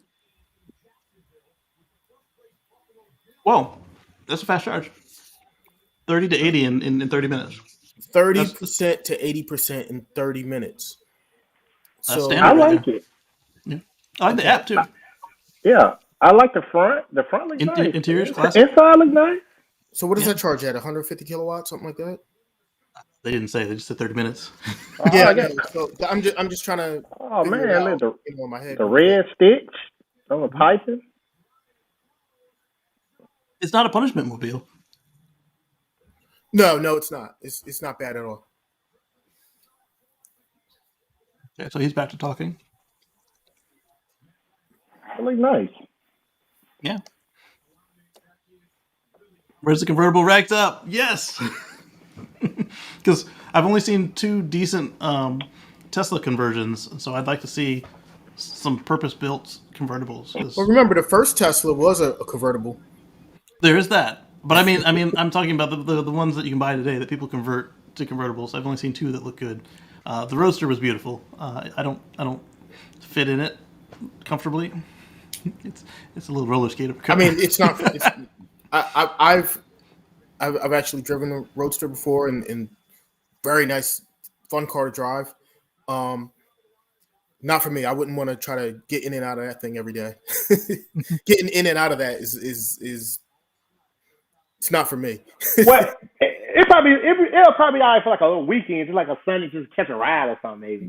Yeah, definitely. You know, That's definitely a weekend car, not a daily driver.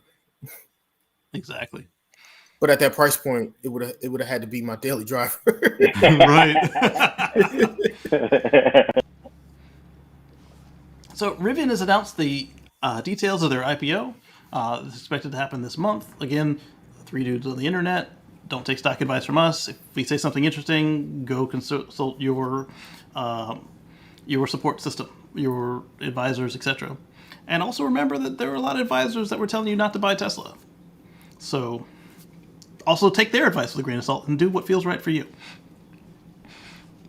But do listen to them on tax implications and compliance, because we couldn't help you out with any of that, and they should know what's going to help you out for keeping on top of your taxes.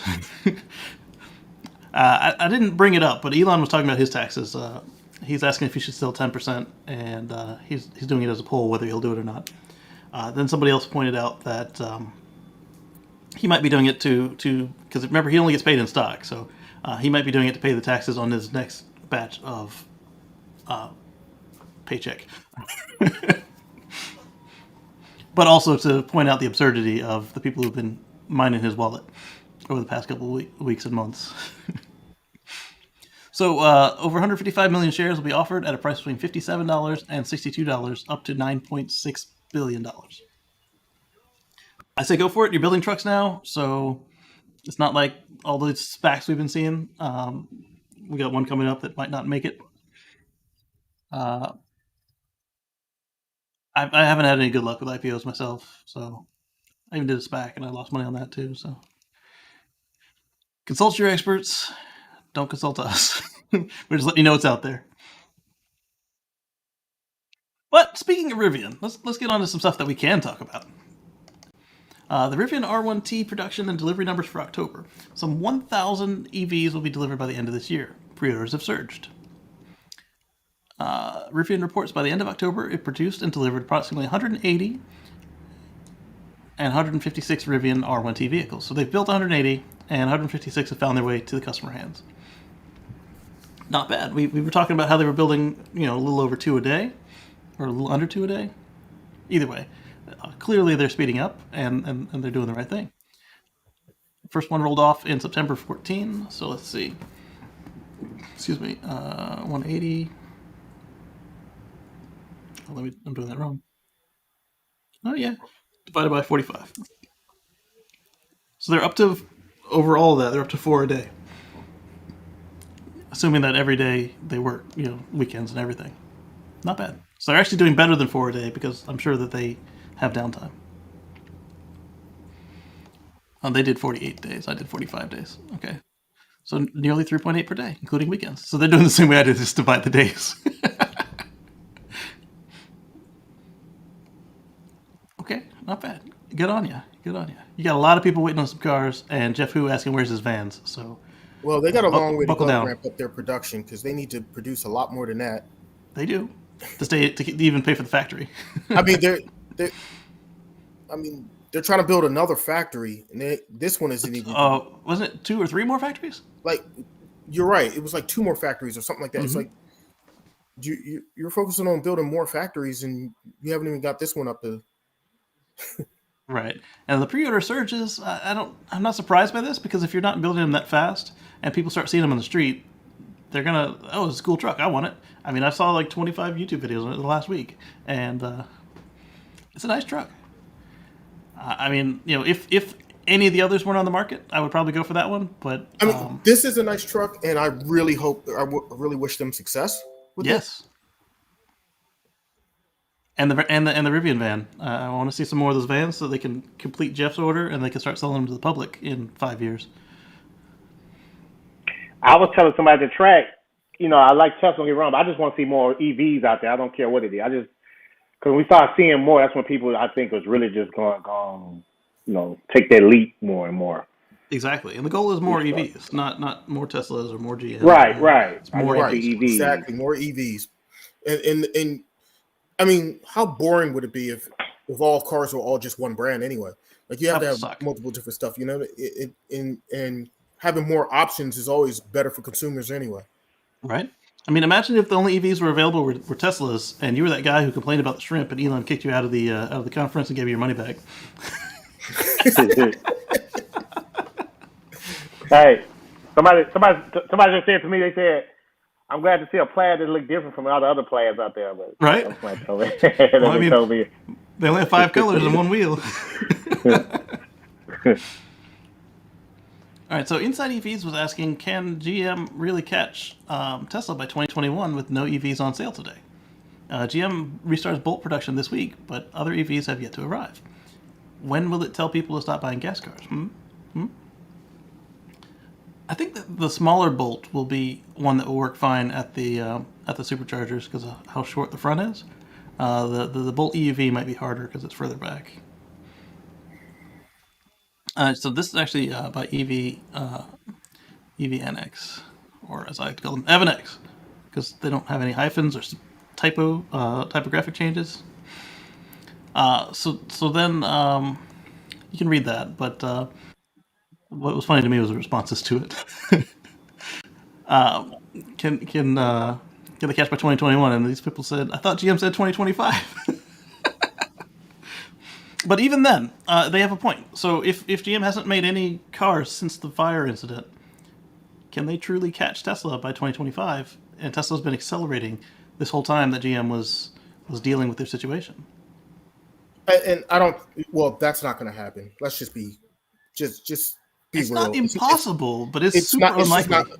It's not going to happen. They're not going to catch up to him and pass him and say, "Oh yeah, we're going to be building more EVs than Tesla." In 4 years. In 4 years. I mean, if Tesla stood still and wasn't, building more factories and constantly increasing the production and everything, yeah, they could do it. Well, but if you look at the numbers that they are both talking about, the numbers don't even add up. Like their number is lower than Tesla's number. Like today. Because here's the thing: if you're in a race and the person already has a head start on you, and you want to catch up and pass them. Mm-hmm. Mind you, nobody's standing still. But you have to move a lot faster than they're moving in order to catch up to them and pass them. If you're not moving faster than they're moving, you're never going to catch them. You better hope they have the hair. And you're the tortoise. It's just. And most races don't go that way. The tortoise and hare is a parable for a reason because it doesn't really happen that way. Right. I mean, occasionally somebody will stumble, but the stumbling is different than taking a nap. Right. If they make the wrong turn and you go past them, that's different. But again, that only works because the hare stopped. Right. Completely stopped. The hare went to sleep. The hare doesn't stop. The tortoise doesn't win. Yeah, so Chris has a point here. He says that she said 2025, which everybody else already pointed out the typo, and the answer is still no. If you pushed it to 2030, the answer is also no. GM isn't making quality cars, and should be interesting to see if they're even in business past 2030. I hope that what happened with LG has allowed them to recover because they're getting paid back, but that's not nice. So if they come with a fire extinguisher and fire blanket, they have a chance to sell some. But again, they've already fixed it, so now it's just a matter of getting them out there. And that problem was just as much on LG as it was on them, and it's basically resolved. I kind of like the Bolt EUV. Yeah, that's a nice car. But I mean, we saw them do this with Hyundai, so it's not. I'm not blaming GM for LG not building the cars, or not building the batteries correctly. So this is what Robert Griffin was talking about with the car rental subscription situation. It's a company called Onto, and you can do a 1 month commitment, and rent yourself an EV. Oh, there you go. The E-Up, £339 a month, versus leasing is £334 a month. But see, there's a difference. So what's included is your insurance is already included because it's rental. They pay for your charging, and it's a rental, so they pay for your maintenance. Fancy extras included, metallic paint. Okay, so they have a couple models. You got the Zoe, which is their version of the Leaf, Yep. a faster, bigger version. The Hyundai Ioniq, I like Peugeot the E208. Ioniq. Yeah, the DS3. I'm not even familiar with this car. That looks cool. Citroen EC4. Citron. Yep. Okay. DS3. I still don't know who the DS is, but there's some pretty cars. I don't know what that is, but Peugeot E8, E200, E2008. Okay, that looks like the one we just looked at from MG. it does look similar. There you go. Now we get into the premium cars. The Volkswagen ID3, Hyundai Kona. Kona. Yeah. That Volkswagen ID3 again. The Performance Family Pro. ID4. ID4. Now we're talking. Yep. e-tron. And the Q4 40 e-tron. There you go. That's super premium SUV. Model 3, baby. There you go. It's just Model 3 now. You can get rid of the extra letters. $10.99 a month. Ooh. No Tesla supercharger included. That's cool. Yeah, because here, if you leased it, you had to pay your own charging. 1 month commitment, 24-month commitment. They're stretching a little bit here, but if you're in the bracket where this works, I could see that being a cool way to handle it. Model 3 long range. Yeah, like if you're an Uber driver. Wait a minute. What's this price? That's a little. £1,299. So this one's actually a savings, unlike the other one was higher than. Oh no, it wasn't. Okay. The total price. I mean, I'm just looking at the price, thinking That's high, isn't it? But if leasing is already that high, and then they actually hold up their end of the bargain, it could work out. Now, if you drive less than them, then it doesn't work out. I was just thinking at that price, pace. wouldn't you be better off just buying the car yourself from them? Buying it, yeah, but if you're a leaser, then you're gonna. This would be Or- they're trying to compete with leasing, not buying. Okay, well, wouldn't you make out better just leasing it directly from Tesla at that price? Right, and that's what they're trying to convince you that the maintenance and the fuel cost and what they're including. Because everything's included, right? So Right, everything's included.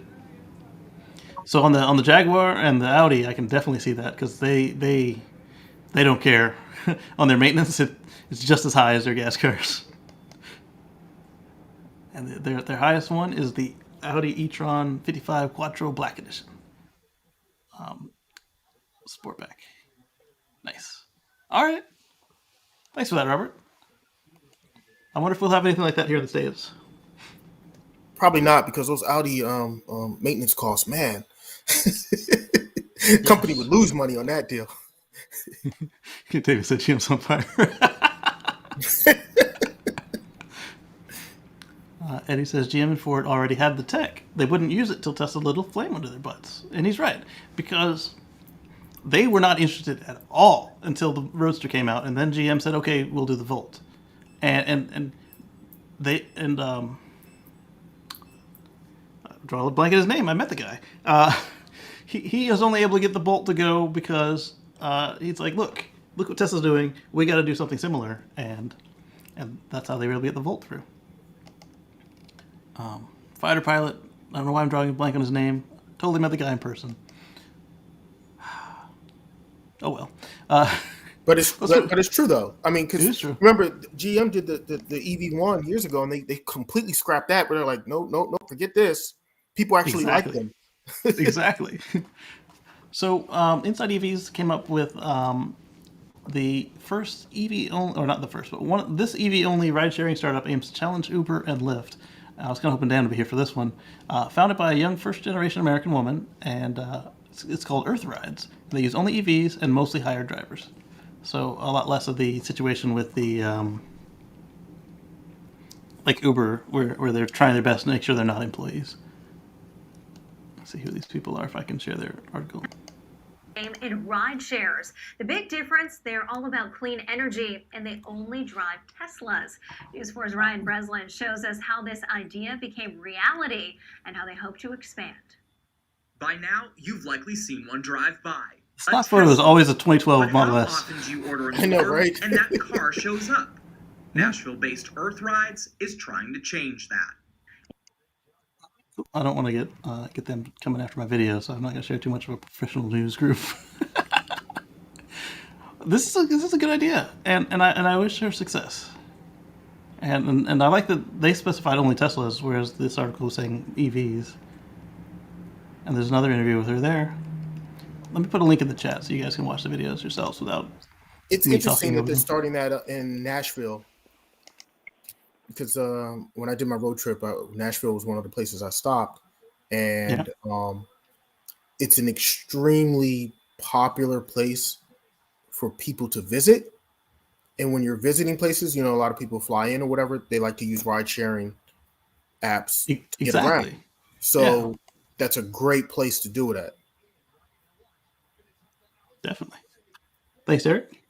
And next up, we've got news of some more Rivian stuff before they go IPO. Amazon reveals that they have a 20% stake in Rivian. So you can feel more comfortable that there's a big company in there with you.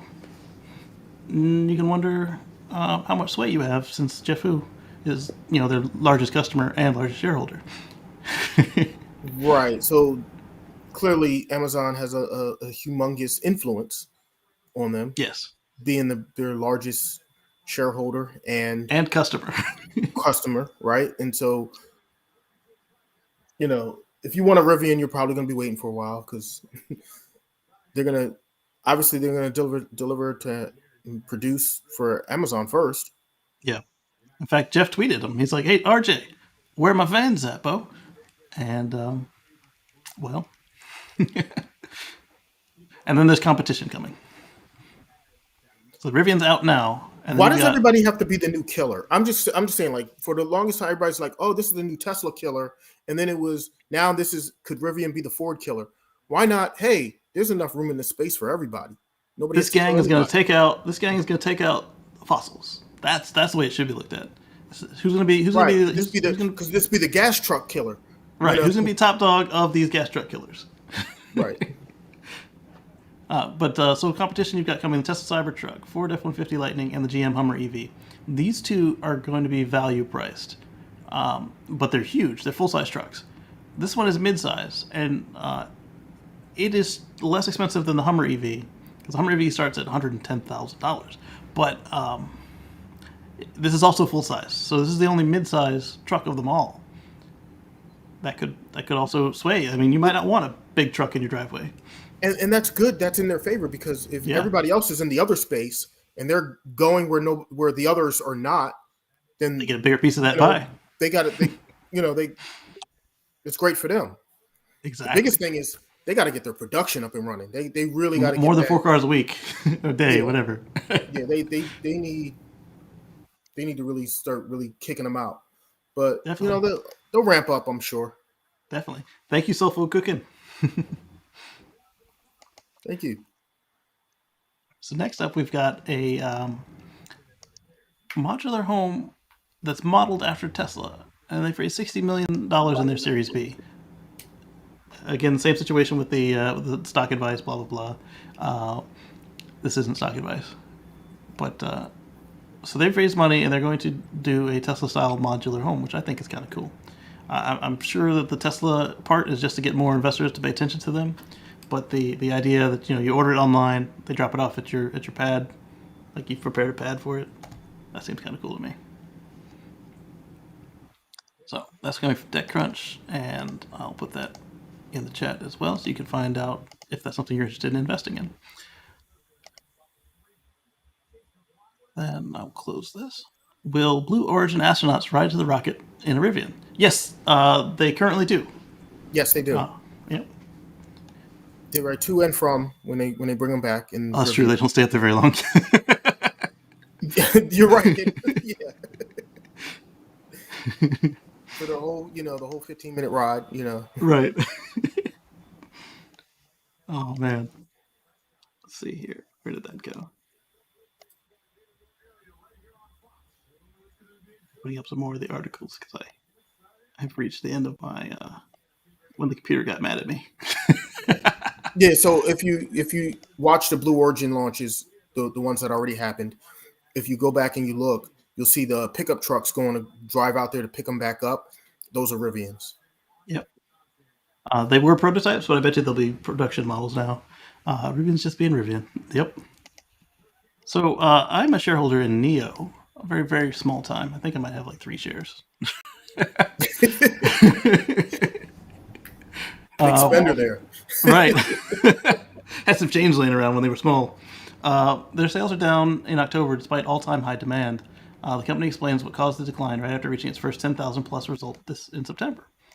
So this is why Tesla only releases their results quarter after quarter, not month after month, because every little thing is just speculated upon. If there's, they only made 1 less car this month than last month. They're going out of business. They sold 1 less car, even though the month was 2 days shorter. Right.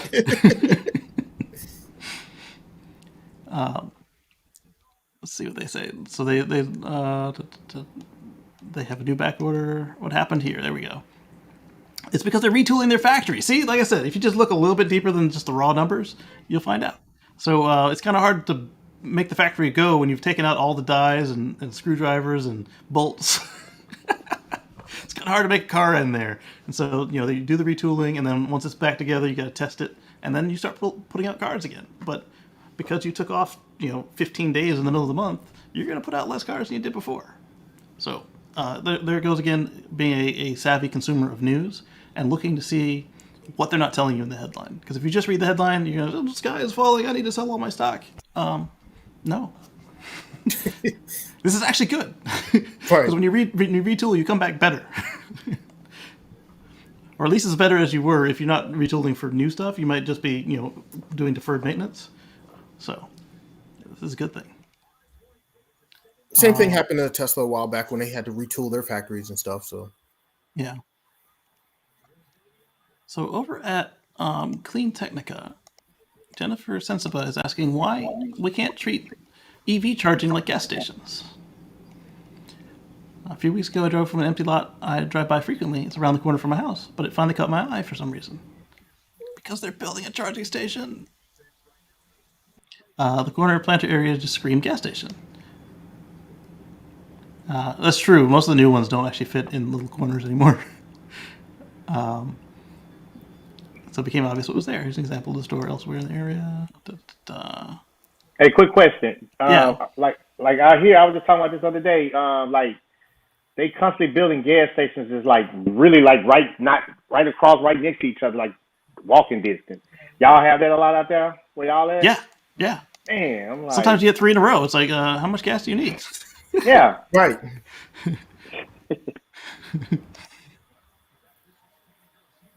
All right, so next up, I put the link in the chat if you want to read her essay. Holly has invited EV owners to their inaugural high voltage experience. This will happen at Sonoma Raceway in California between November 13th and 14th of 2021. So this is sponsored, but I thought it was kind of cool because I took my car to the track, and if you're interested as well, Inside EVs has a sponsored article that you can check out for more details, so you can get yourself a ticket.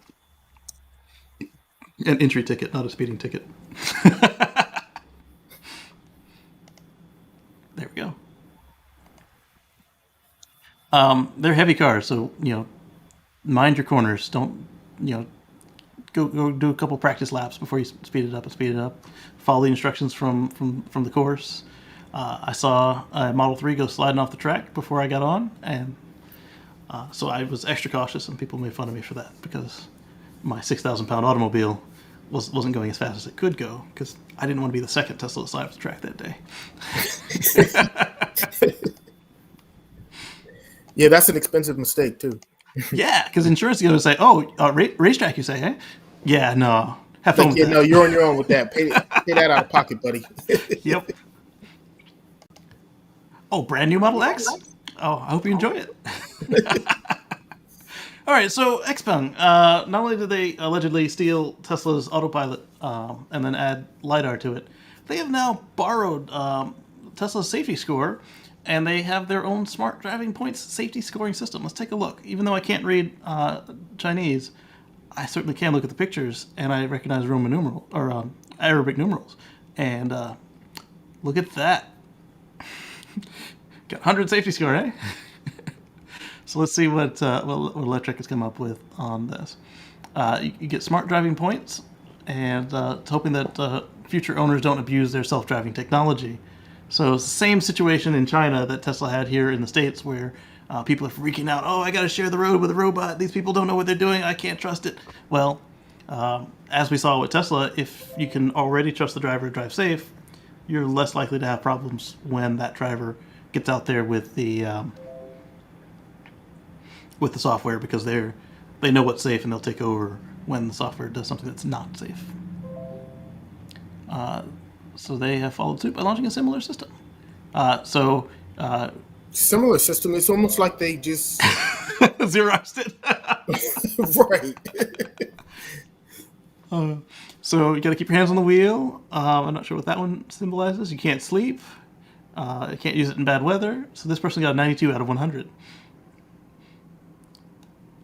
Yeah, it's the same.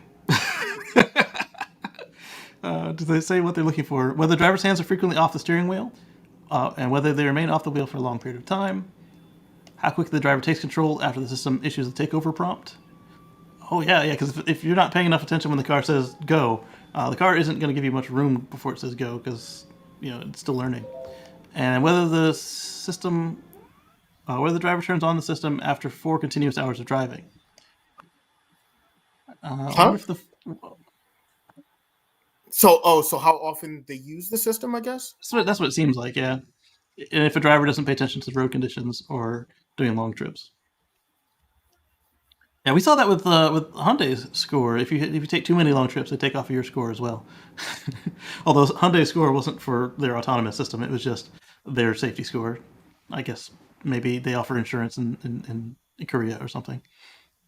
Xpeng will detect points based on the degree of risk and other behaviors. Drivers with 90 points, at least 90 points, will receive early access to over-the-air updates, while drivers whose points drop to 0 will need to retake the safety test and start back at 100.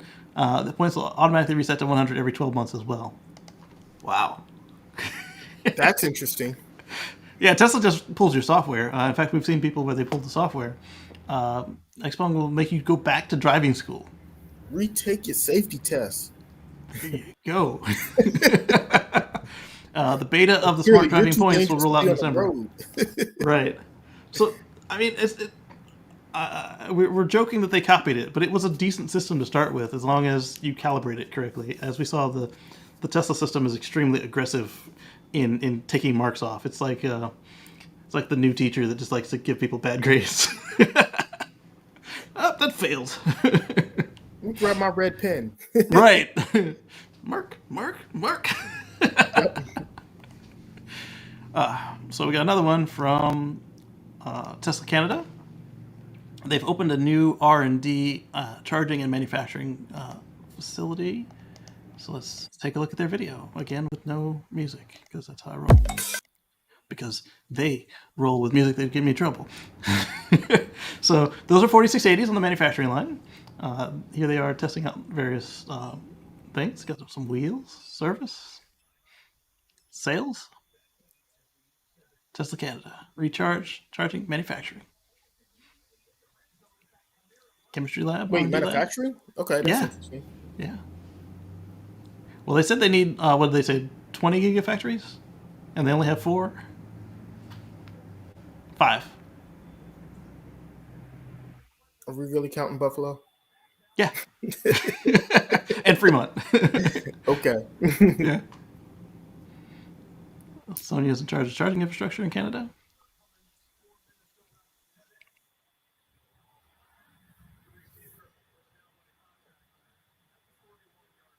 Assembling a new supercharger. Yeah, they are way behind on supercharger rollout in Canada. They've caught up a little bit, but they've got way more to go. And yeah, with the amount of cars being sold, you need service, good service, and a lot of it that way. That bit he had on the top, was that like a torque drill? Because it seemed unnecessary if it wasn't like a torque wrench to just cut it off if it reaches the point. Unless it was gearing it down or something. And you'll see why they're touting manufacturing in a minute. Aside from trying to get people to work for them.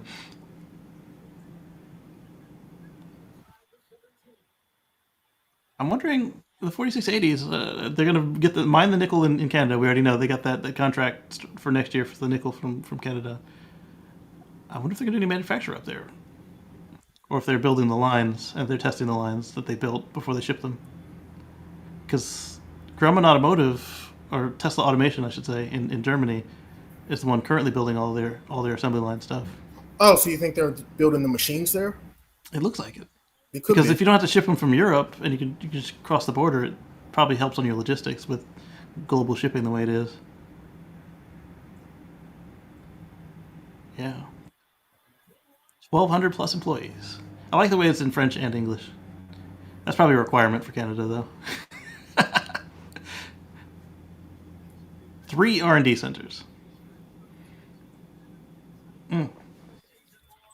There you go. I'm not sure about Tesla.com/careers. all of Canada, but I know in Montreal, if you have any signs anywhere, they have to be in French. Like English is optional, Yeah. but it has to be in French, and the French has to be on top.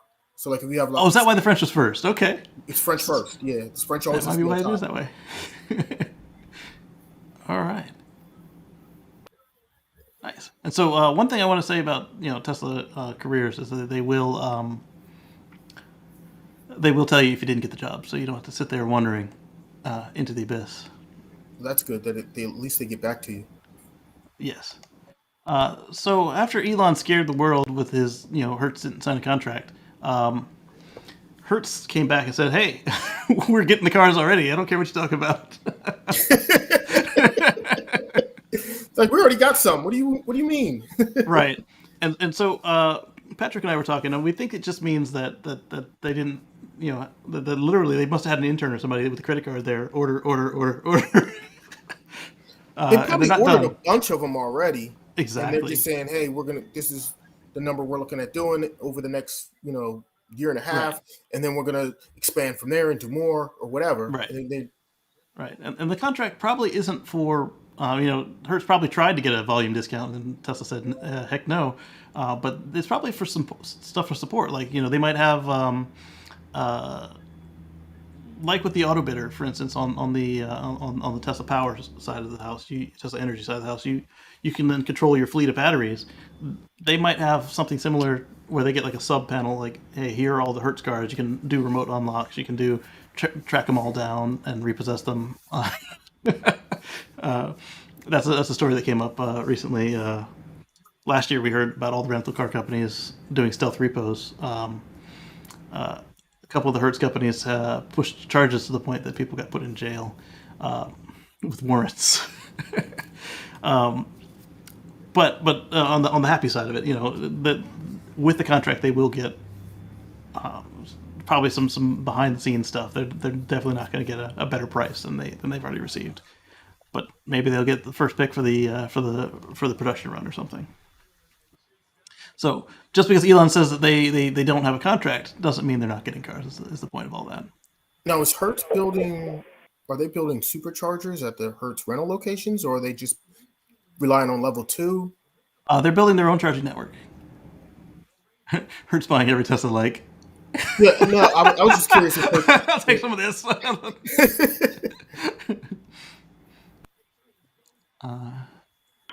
Hey, but you think about it though, they have more control of it. If you ask me that way of the Right. vehicles, like you can even pin the lock on, and like you said, they probably working on some behind the scenes Exactly. features too. Exactly. All right. So let's see. Tesla sold 13.7K in October in China. Previously, it said 12K. That's coming from Tesla China analyst. And that's local only, not including export. 13.7 thousand cars locally to China in October. Not bad. So remember, China has the biggest car market in the world because they have the most people They in the do. world. So It works out. So Uber London adds Teslas to their clean air plan. So now not only do they have them on Hertz's rental in the U.S., they're adding them to their clean air plan in London. So that right now, if you drive a gas car into London, you pay substantially, depending on how much output it has. So if you can come in with zero emissions, then you can come in with a discount, and Uber has done that. yeah, they kind of have to over there. Previously, they were partnered with Kia and Nissan to provide generous discounts to drivers looking to make the switch to electric. Well, that would make sense. I mean, if they sell the same car worldwide and you would just know what's going on with it, why not? Plus, the superchargers the way they are, the fast charging, you get an idea for what your drivers can handle. It's getting close to lunchtime, people start signing off, or if you've given this person 10 trips in the first part of the morning, they're probably going to stop and supercharge and grab lunch. It makes sense. You can model things a little easier if they've all got the same car. So we've seen a similar service from our friend Josh Aviv, but ZipCharge Go portable electric charger has been introduced at COP26. Could this be the portable electric charger the industry has been waiting for? Always with the music. So this looks like it has less capacity than Josh's model. Same concept though. Yeah. His is DC though. This is AC. So this one's going to charge slower, Right. And since it's a smaller and pack, it's smaller. So yeah, completely AC. I haven't seen a single CCS plug in there. Whereas Josh has I think he's working on the CCS and they've got CHAdeMO already. Yeah, it's just much smaller. You saw how easily that guy lifted it? He didn't even strain. right. So this would be good for like AAA type services where they need to get you off the road, but they don't want to send a tow truck. They can get you off the road after you charge for an hour, and then you can drive to the charging station. All right, Josh, you don't got to worry about nothing. Maybe add some AC to have a lower priced option to jump all in their space, and you good.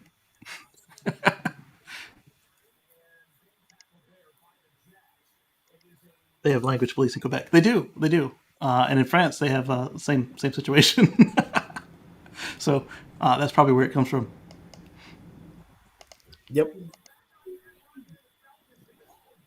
All right, so a fresh fleet of Tesla Model X and Model S refresh units were sighted at the Fremont factory in the field. This field is in the middle of the test track, so there's only so much room to work with. So these are probably just waiting on shipment. This came from the drone army, recent footage. A quick skim through the recent Fremont factory video shows Tesla as busy as ever.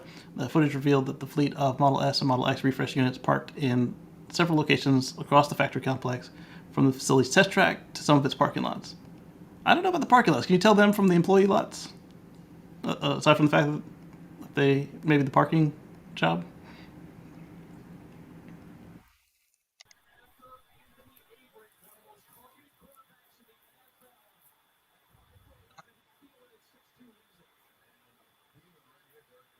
What's amazing is that they don't even fill these trucks all the way because they had to leave a space because they're so heavy. So I'm curious if they, when they start the Tesla semi delivery trucks, like Tesla owns a lot of these trucks, but like when they start with the actual Tesla semi truck, I wonder if they'll have a specialized trailer that can hold a full load of Teslas. Because right now they're just using industry standard trucks. See, like there's just one missing. Yeah, I wonder why they're not using Tesla semis yet. I guess they don't have enough of those. You don't want to put your prototypes out on the road where everybody can see them. Look at those Why Model not? Ys. Look at all those Model Ys. Yeah, there's a lot of Model Ys.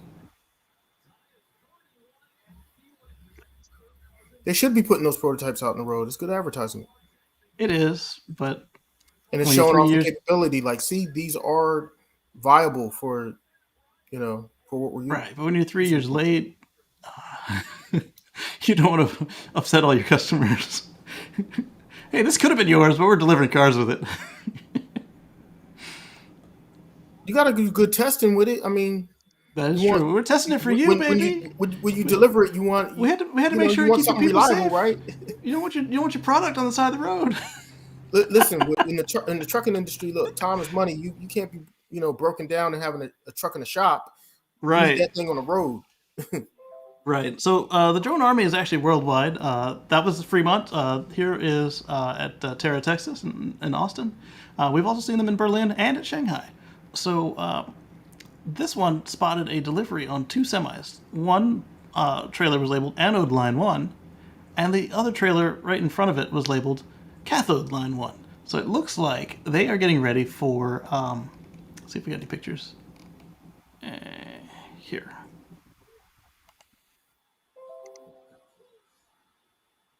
Much better. Let me close this and open this one instead. Looks like they're getting ready to install the equipment to make the 4680s at the Tesla factory in Texas. So Jeff Roberts, or Peter Dog 15, has tweeted this. Here it says anode line 1, the first photo we saw, and this one says cathode line 1. So these are the positive and negative sides of the battery. That is incredible how big this factory is. You got a semi truck can just easily roll through the first floor, no problem. It is designed for that, but when you see it, wow.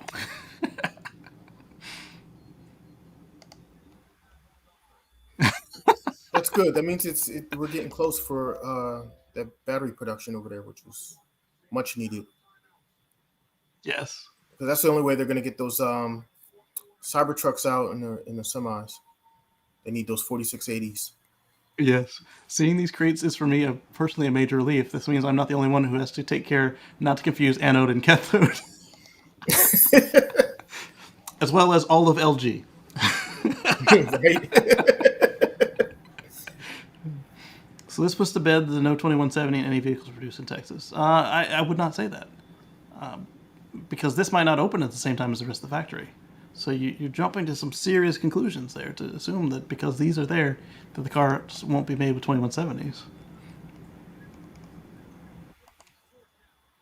But that's cool. All right, next up, we've got, now that we saw last week that the Lucid Airs are finally being delivered, the owners are showing off their fast charging. This one peaked at over 250 kilowatts. The car shows excellent average charging speed as well. So here's a screenshot charging. Charge time remaining 1 hour 25, 127 miles out of 500, 18 miles a minute, plus 62. Was that 62 minutes ago or 62 miles? I think 62 they added miles 62 added miles since they plugged it in. Probably. Okay, and 251 kilowatts. That is screaming. My car can't charge at 250. It can only charge at like almost 200. Nice. I've seen 250 in my car. Your car can do 250. Your car's is much newer. Spring chicken. And of course, Marcus's car will just hold it for 30 minutes. Yeah, mine Give me won't, 250. Mine won't Give me hold it like 250. his does. I wish mine would do that. Right? Yours will do it for a couple seconds, couple minutes, depending on the temperature, time of day, all that. Yeah, mine will do it for maybe a minute or two. Then it starts dropping it. So it varied between 245 and 251. That is stable. This is not yet the 300 kilowatts that Lucid has said they will do. So either the situation wasn't ready for the car, like maybe it wasn't preheated or whatever, or maybe that station was labeled 300 but couldn't actually do it for various reasons. We see that sometimes these commercial stations will curtail themselves to keep the rates down for themselves because they got to make a profit. So this person's wondering the same thing as me. Is like, is there a software update coming that will allow them to get the 300 software to the station or software to the car? The car has a 900 volt battery system, and But what was the it state of freaking right? state of charge makes a difference too. Because if you added 62 miles, then it wasn't low enough. I don't think 62 was 127. You need to get to club static, baby. Yeah, I'm thinking state of charge might have had something to do with that. Right. App above says charging time of 1 hour and 25 minutes. So I guess that's to reach 100%. Yeah, that makes sense. Session was from 14% to 77%. So yeah, it could have gone a little lower. You want to get down to 5 for these kind of tests. So let's see, 63% means they got 74.3 kilowatt hours. Well, 80 kilowatt hours is some of the 68%. At this point, we guess that's a difference includes auxiliary system loads and cooling losses. Yeah, Tesla does it the same way as do like every other car I've looked at. While you're charging, they show you the charge, but they don't count what they did, like the heater, air conditioner, radio, that sort of thing. But that's cool.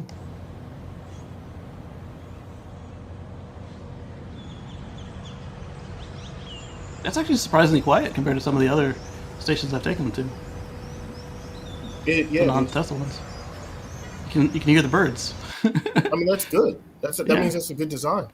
Yeah, I like this implementation. But then again, how cool is it outside? Because if it's cold out, and was it too cold? cold? It's hard, Right, that part. But if it's too cold, then they got to turn on the heater on the station. Yeah, that too. Let's see. Anders says, whole Mars catalog, whole blog, Twitter has spoken. Elon Musk should sell a 21 billion stake in Tesla. Oh, okay. So other Omar is quoting Tesla, quoting Elon. Yeah. So that's what we were talking about there, where we said that people were mining his pocket, and apparently he's had enough of them doing that. So he's like, fine, you want me to sell and pay taxes? Let's pay some taxes.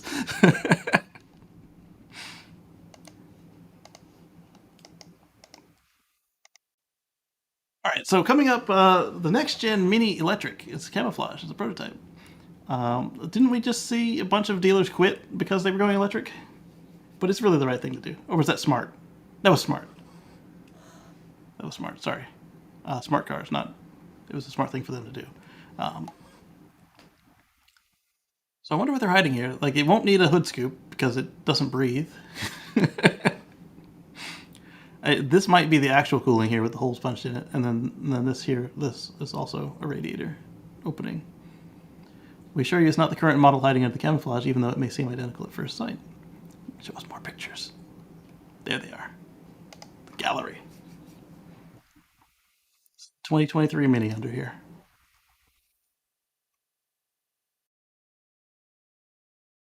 Coming from inside EVs. So it's a coupe. It's not a four-door. Because a lot of people have been complaining that the Mini has been getting bigger and bigger, which is kind of the opposite of their name, of Mini. What do y'all think?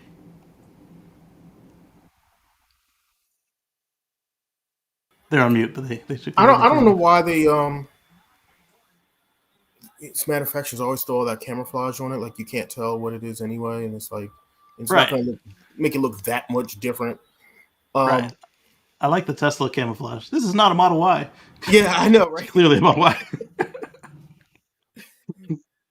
An electric Mini, I think would.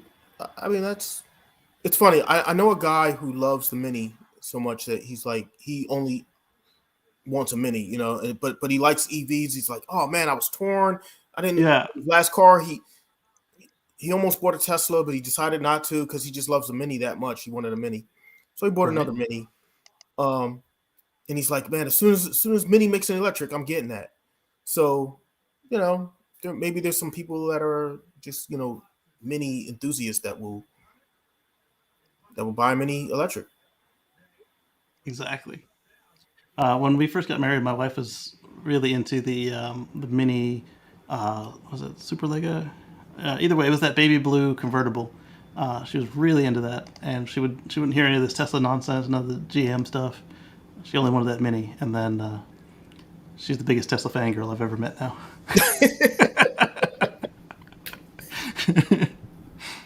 Well, you know what does it? Butts and seats. That's right. Once you drive one, it's like, yeah.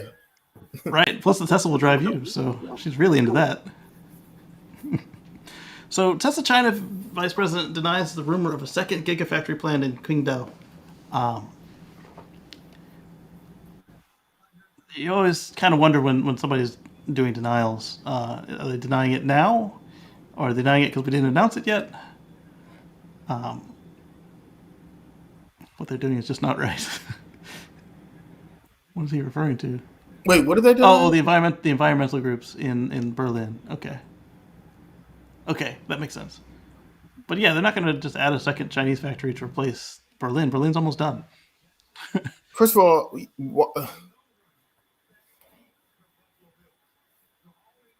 if anything, with the Chinese factory, they could, they could just add to the one they have.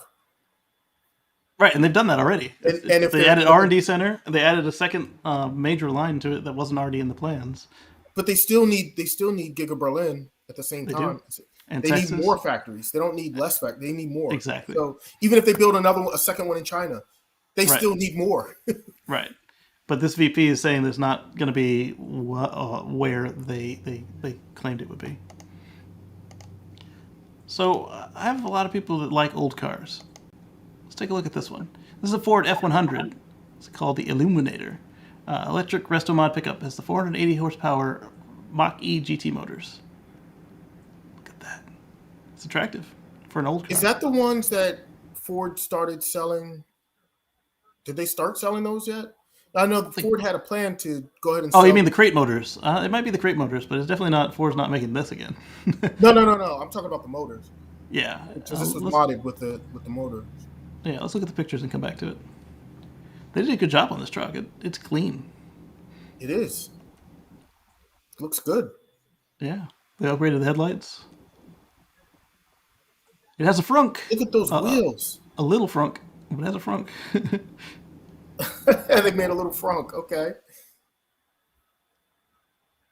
Interesting. That's in the front. Yeah. Not in the back. Wait, is that the front or the back? Oh, they took the Mustang door. Look, it's got a Mustang on it. Wait, is that the front or the back? That's a good question.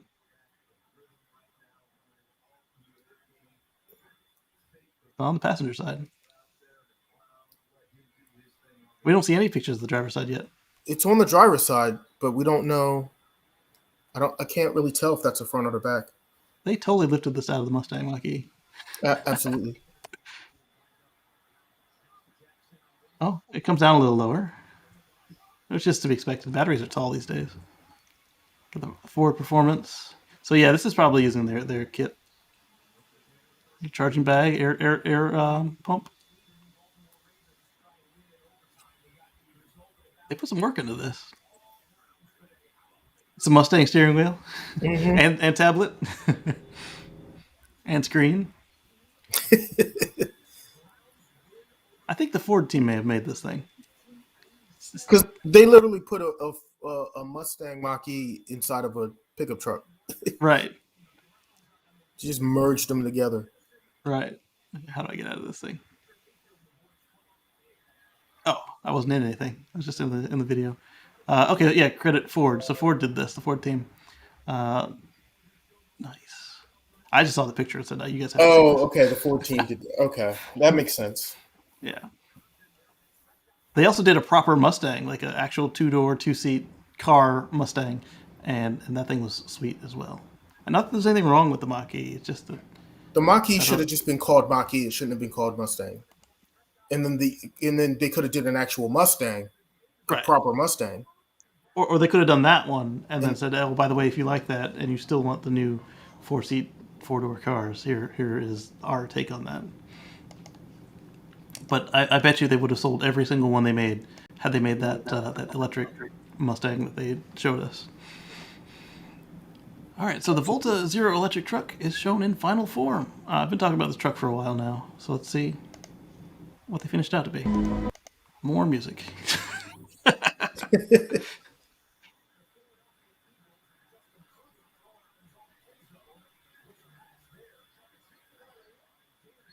Oh, they took a slice out of. They took it out of. Okay, all right. That looked like a page out of Tesla's playbook with the Center seating. yes, Yeah, the way they did the driver's seat. I like that it swivels because on the Tesla you actually enter behind the seat and then walk up to it. Mm-hmm. And look, they have like the 3 tablets in front of the driver right there. Like Yeah. one, like yeah. Yep. Just like the Tesla, except the Tesla only has the 2 side beside you, so you in front of you is clear.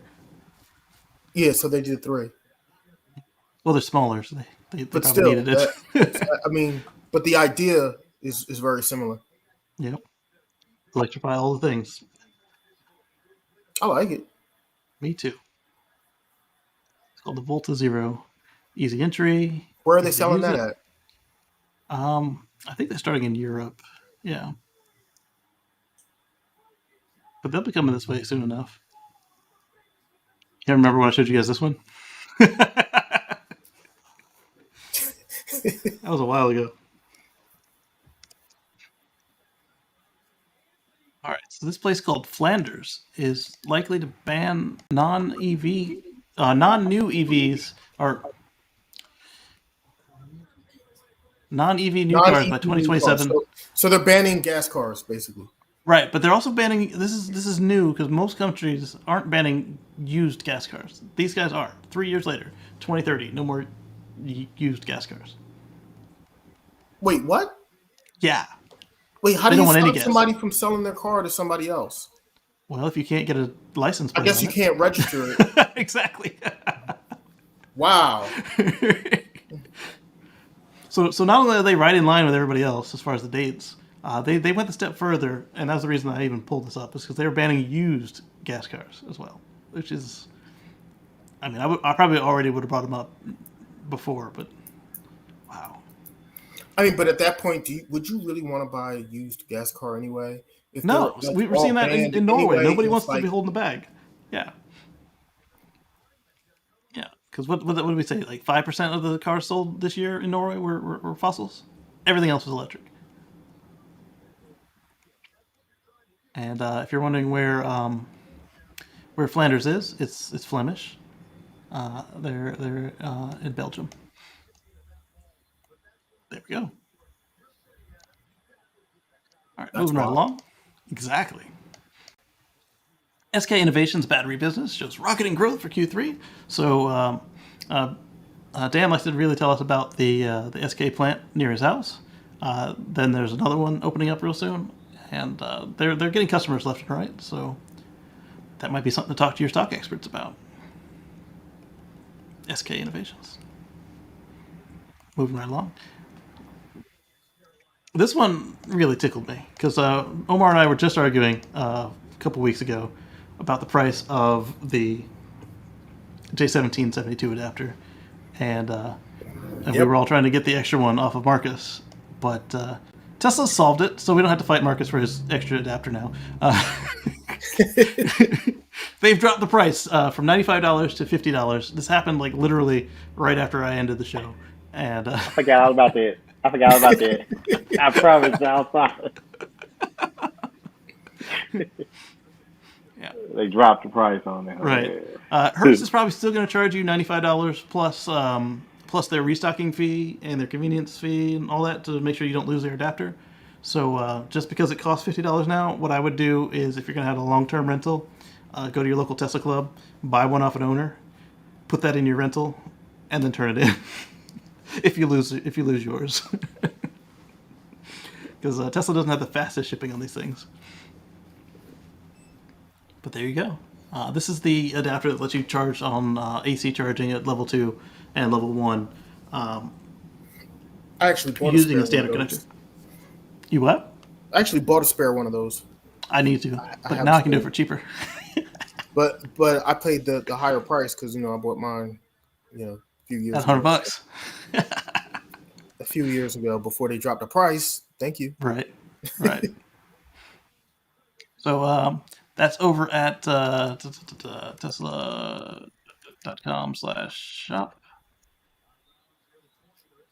That's correct. And then you go to charging at home. You probably would have been on the road. There it is, $50. At the cart. All right, so Hey, I just realized I was doing some of my storage. I found another one that I had. I think I got out of the loaner car that they left a while back. So I got extra ones if you let me know. you got an extra one? They give you $40 for it. I'll sell it to you. I'll sell it because I don't want it to sit around. All right, so our friend Sergio has been showing us how good his Blue Cruise system is, and for some reason, Ford is delaying the system till early 2022 for people that aren't him.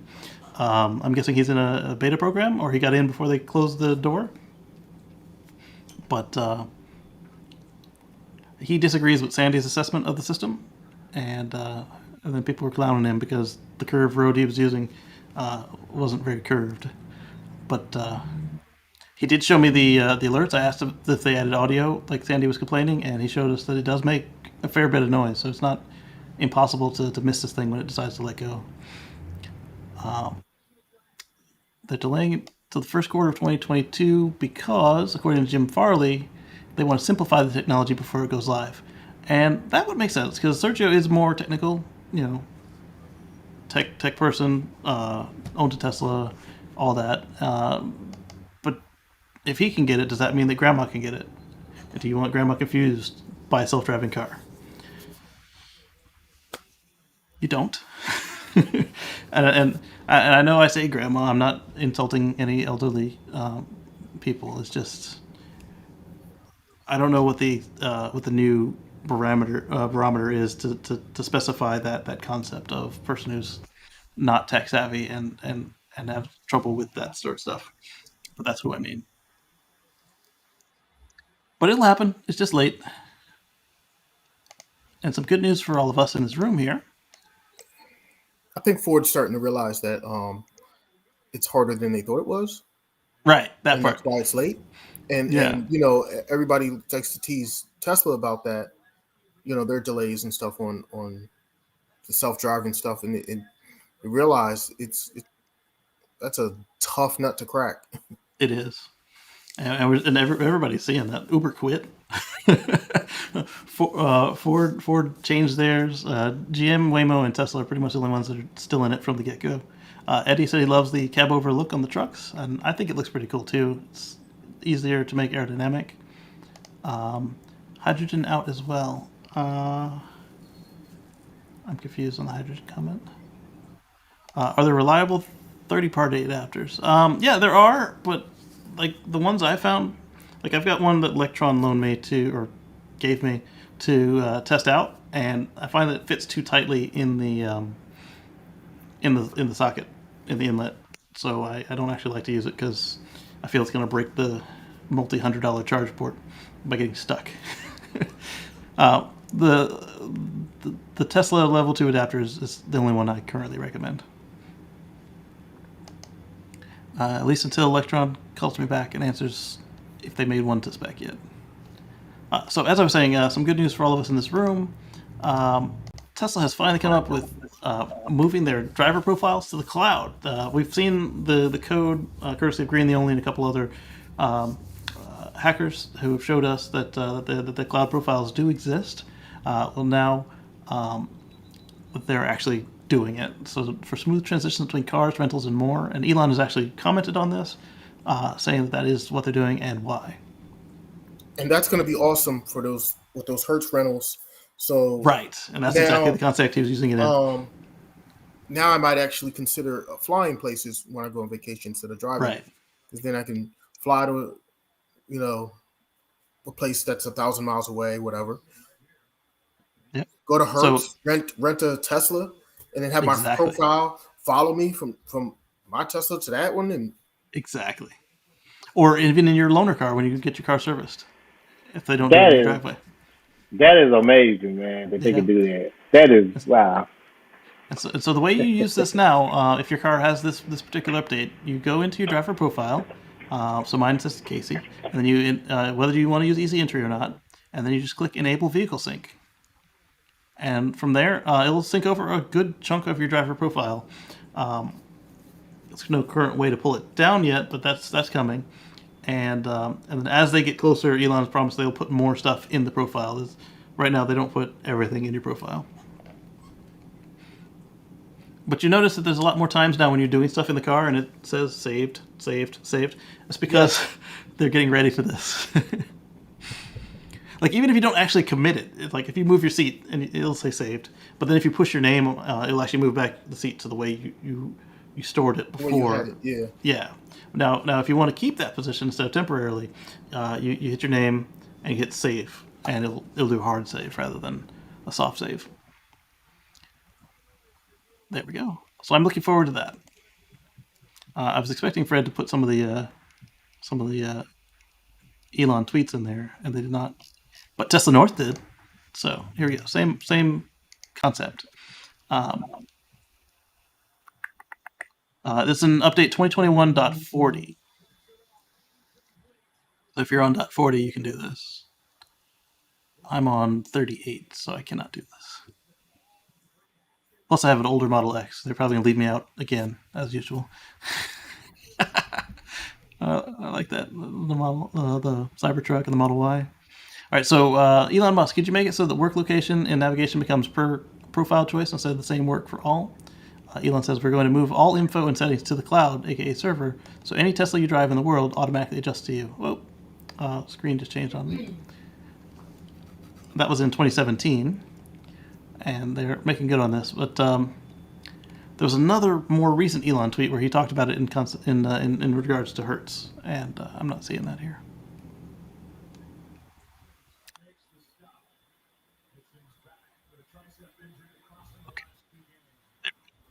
Okay. When the browser came back, it didn't come back all the way. So, oh, that's the same one we're talking about. There was another one from them that I wanted to show. Oh, here we go. I got the Elon tweet. I'm not incompetent. It was just a busy week, and I forgot. So, on November 4th, Elon says, in the future, any Tesla you use will automatically sync your preferences. John is asking, passenger profiles? Would it be nice to swap between son and wife? Yeah, that would be cool. And Ariana says, my husband is killing my safety score.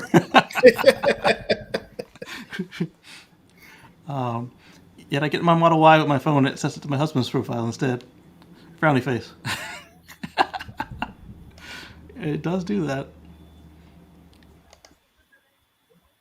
That's a weird picture. Some people, they scare me. You got to be careful what you click on Twitter. You do. Especially with a live screen share. Is it true this cloud system that a Tesla can shut down at any time anywhere on the planet by those being in charge?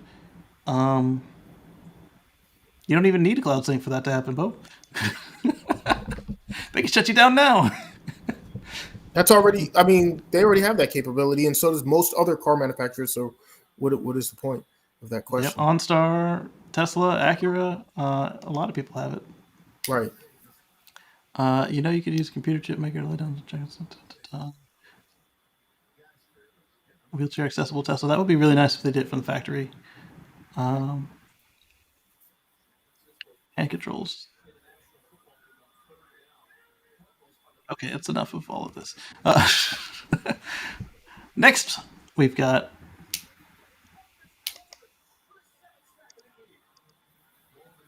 I'm glad that Twitter doesn't display the contents of my private messages anymore. It keeps opening them back up for these screen shares. Tesla closed up 3.57% at 1213.86, new all-time high. This was at 4 p.m. on November 3rd. They were up $41.86 for the day that day. They're down a little bit from Friday, but that's okay. Well, they're down a little bit because Elon agrees that he should sell some of his stock. Yes. So that's going to affect it. But he's going to buy more. The amount of stock that he's selling. Right. He's only doing it to pay his taxes and get more stock. Right. We all understand that, but yeah, still. The soundbite folks don't understand that. So the Lyft co-founder is talking about electric vehicle push. They're talking to electric automakers, is the quote. Uber made the news, and they asked Lyft, well, "What are you going to do about it?" And he said, Yahoo Finance Live on Wednesday, they commit to have an all-electric fleet by 2030. So they're very much in on it as well. That's soon. Yeah, it's very soon. They better get on it. But I mean, at the same time, it's changed all the way. That's soon. right. But it is easier for Uber and Lyft to change their fleet out than everybody else for two reasons. One, because they don't own them, and two, they have already age requirements on the cars. So if it's by 2030 and they can only have a 4 or 5 year old car in the program, then in 2025 they just say, all right, if you don't have an EV and you're newer than this, you can't be in the program. And then all the gas cars that still qualify will phase themselves out as they age out. Right. Yeah. So they're in a good position for this. Yeah, Lyft will use that's true. Lyft will use $2.4 billion in relationships with financing partners to make this happen. So basically, they're going to help their drivers get there. They're not going to say, "Hey, you need to have an electric car. Have a nice day." Hey, you need to have an electric car. If you can't afford it, here's our program. And then when you've got it, you have that lower maintenance, lower fuel cost, all that stuff. So Well, yeah, they'll offer rentals for the drivers to rent from them. that too. So speaking of lowering the prices of Tesla stuff, the corded mobile connector price is down $400. So this is the one that you can't change the type from level 1 to level 2 or different types of 240 plugs. It is only a 1450 plug, but it used to be $520. Now it's only $400. This was the one that, was it 2 shows ago? I was showing you guys the shop, and I was like, this one's got the Gen 1 bag. That's that one, because it's hardwired. It can go up to 40 amps, which is over the max of the Gen 2 that ships with your car, which is locked at 32 amps. Except if you have a standard range Model 3, that can only do 32 regardless of what you do to it. Smaller battery, give you a reason to go from Model 3 to Model 3 long range or Model 3 performance. Because this isn't in the vocabulary anymore. I don't even really understand why they limited the Gen 2s to 32 amps anyway. If the cars, like let's say the Model Y or the long range Model 3s, I think it was the Canadians could do 48. Like I didn't under. But if you're able to do 48, why cap it at 32? Well, you have to derate it 10%, so that would put you at 40. So I get that, but why can't you do 40 is a really good question. Instead of 32. And I believe that the answer I found was the Canadians. My car pulled 48 at when I was plugged into on the 50? I was plugged into I was at a destination charger, and it was one of the ones that was it was probably an older one that was capable of the 80 amps. Right, but on your 1450 plug is only rated for 50, so you have to derate 10% from that, which would give you 40. Well, give me 40, yeah. Right. Well, right, but mine pulls 40. The one that right, but the destination charger is hardwired, so it could be hardwired on a 60 amp, and then it could give you 48 that your car is capable of. But the 32 instead of 40, I believe, when I looked it up, was the Canadians' fault. Sorry, Canada. It's something about your electrical code or whatever. Thanks for that. Oh, because I like my 80 amp charging. So that's why they changed it from the 40 to 32. Mm-hmm. Unless you're hardwired. So why? Or apparently this cord here doesn't come off. So maybe it's because they have the modular cord and Canada said no. Oh yeah, because they have that the way it's designed. I bet you the excuse they're using is that because you could not plug it in correctly and it heat up and start a fire. Although it checks for that, and if it does get hot, it stops. But these countries, rightfully so, are very afraid of fire, so they get a little bit extra leeway for setting standards than any sane person would ever have a problem with. But we're not always dealing with sane people playing with electricity, so I understand the extra caution. I just wish that they would have only done that restriction in Canada and left us where we were. Since the plug-in can't be removed, it's also handy for securing a cable in the Mia 1450 lockable outlet like the one below. This one at Lowe's. And of course it didn't change. When I click the link, it opened a new window. So let me come back and share that with you guys. After I upvote this post. Oh, I did. All right, so I'll leave them to argue about whether it's a good deal or not. So if you want to lock your cable in like this, right now they could unplug the mobile adapter and and buy a new cord and be done with it, assuming that you left the car end free. The reason it doesn't matter too much right now is your adapter is locked, and if your car is locked, then the mobile connector is locked to the car. But if you want to leave it, then you're going to need it to be one piece.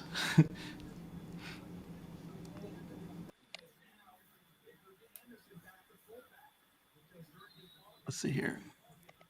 Cost savings on the charger. The car has 16 amp modules, 2 for 32 amps, 3 for 48 amps. Exactly. And then on the cars like mine that are 72 amps, I have 3 modules, 24 amps each. But mine also works as the 3-phase charger in Europe. So what they did was 24 times 2 is 2 48 amp modules on the Model X and Model S for everyone now.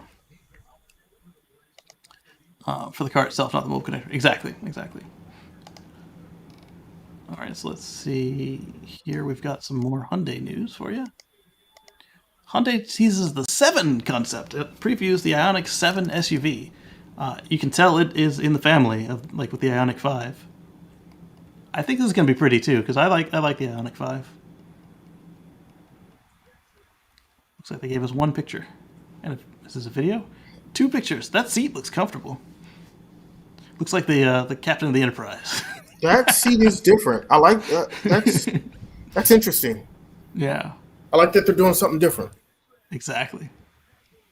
So that's what we got. We got a seat and a corner. And some big old wheels. Spacious flat floor, premium personalized lounge ambiance, deepening the space innovation that Hyundai Motors has shown with the Ioniq 5. Furnished in sustainable materials, offer a refined eco-mobility experience that reflects the changing lifestyles of its customers. I thought there'd be more pictures when I saved it to this show. So let's continue on with Volkswagen. They expand their electric lineup with the ID.5 and ID.5 GTX because we currently have the ID.3 and the ID.4. The ID.3 is not available in North America, but the ID.5, being bigger than the ID.4, should be here too. It looks like it belongs right in the family. As we saw with the ID.3, it didn't look too much different than the ID.4 when we were looking at the rentals. Sporty and elegant, premium SUV coupe with all-electric drive marks another milestone in our accelerate strategy. ID.5 features slightly shorter dimensions with a sloping roofline thanks to VW's... Okay, so it's actually smaller than the ID.4. Interesting. So this is the sporty version of the ID.4. Hopefully it's faster. Will come with a single rear-wheel drive motor providing 174 horsepower. It was in kilowatts, please. 77 kilowatt hour battery, giving it as much as 320 miles compared to other VW EVs. And if you get the GTX, you get dual motors and all-wheel drive. They didn't release any performance specs for the GTX, but their previous GTXs were more performant. So they're probably keeping their cards a little close because of all the EVs coming out before this car comes out. So they want to be able to, tune it up or tune it down as they have to. And this is what it looks like inside. It's a little less of that sci-fi stark white that you get with the other 2 IDs. It's actually got some color to it. I'm sure you could probably get it in futuristic monotone if you want. But I actually like that combo with the white and the burgundy and the black.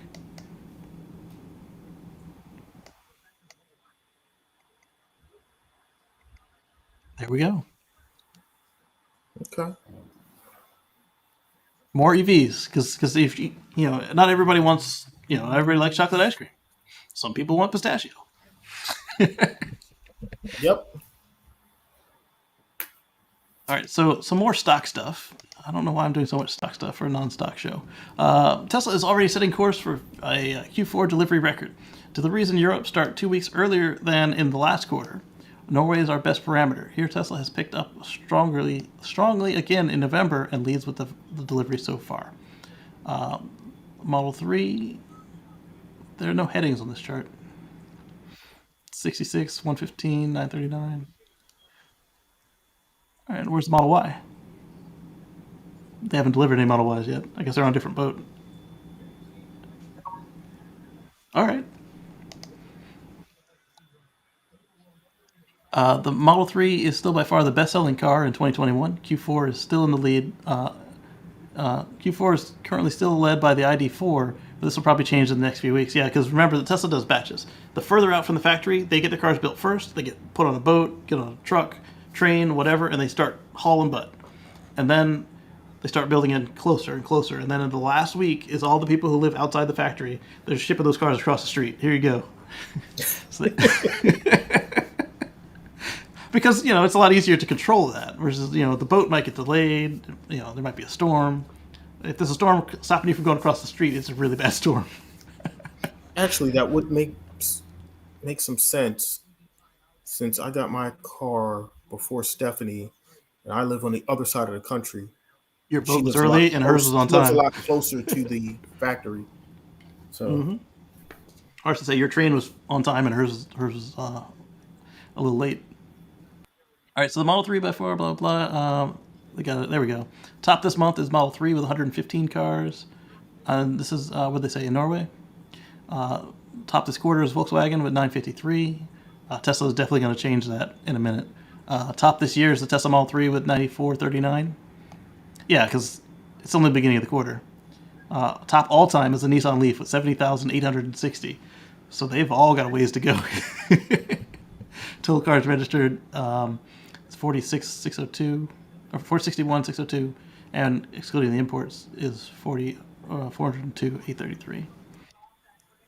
but see, those numbers are interesting because they're a breakdown of what's the top this quarter, what's the top this year, or what's the top. And when it comes to the top of all time, it's like, okay, well, the Leaf over all of its existence sold this many cars in Norway. Yeah, But we don't know what the other numbers are for the other manufacturers. So we don't know how correct. close or far away they are from catching up with the Leaf. And I'm sure the Leaf is going to get caught and surpassed because then, I mean, They haven't been keeping pace. Yeah. Right. So this is a map of all the ships that are carrying Teslas. I don't know if the colors indicate what direction they're traveling, or if it indicates if they're a Tesla exclusive ship, or if they are a partial load. But here are the Tesla ships in Asia, Africa, and Europe. They're almost in Norway.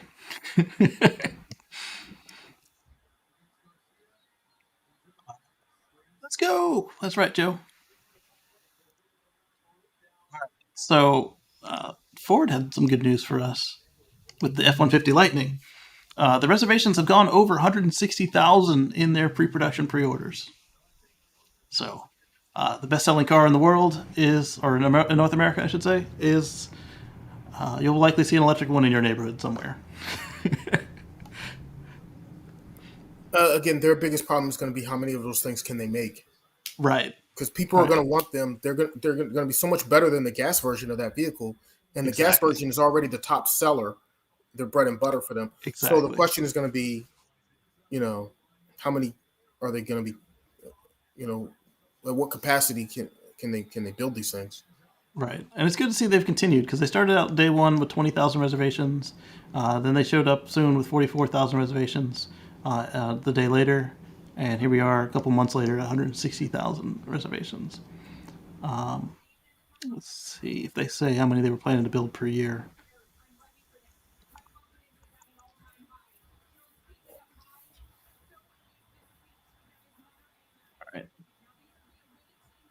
All right, there are 4 instances of the word year, but none of them actually. They initially they got so much more reservations than they thought they were going to get that they upped whatever it was that I know they upped their Yeah, they doubled it. their plans. I don't know what the numbers is, but I know they definitely increased their plan. Go back to the previous show. Watch it again. All right, so this one might pique Marcus's interest because he's told us, you just get used to the yoke. This guy didn't want to get used to the yoke. He added the switchgear already, which we saw. I thought that was actually kind of cool because I do like the switchgear. But then he put on a Model 3 wheel onto his Plaid. I think it's a little too small of a wheel because when you look at the Model S wheel yoke, it's got a fat bottom. Is very wide, and now you've got something that's the wide part has been moved way up. Let's see.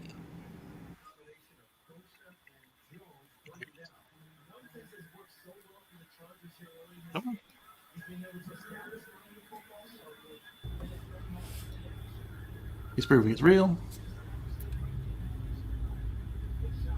That it works. He didn't just connect everything.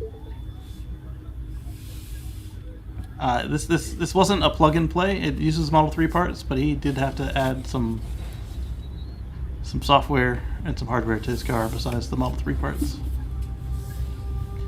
The next question is, does he get the wheels, the scroll wheels and stuff to work? I can't have Space Odyssey playing in my my show. They would get me kicked. They're using turn signals. They work. Wiper controls. He's been working at this now for what, 3 months?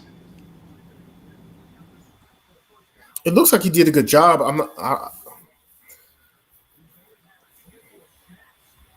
And the people I don't think I would have done this, but hey, to each his own. Exactly, and that's what he was saying to the people who were complaining at him. He's like, "Hey, this is my car. I drive it. You don't want it? Just drive it the way it is."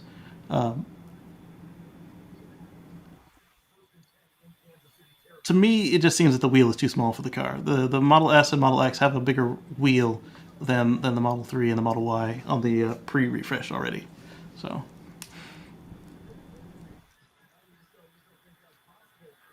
I'm wondering how that will work, like in a spirited driving situation, like an emergency, or if he takes it to a track. He's showing the horn works.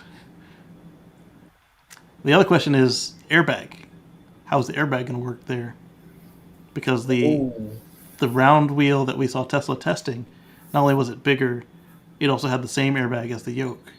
This Model 3 wheel does not have the yoke airbag. It has a Model 3 airbag, or none.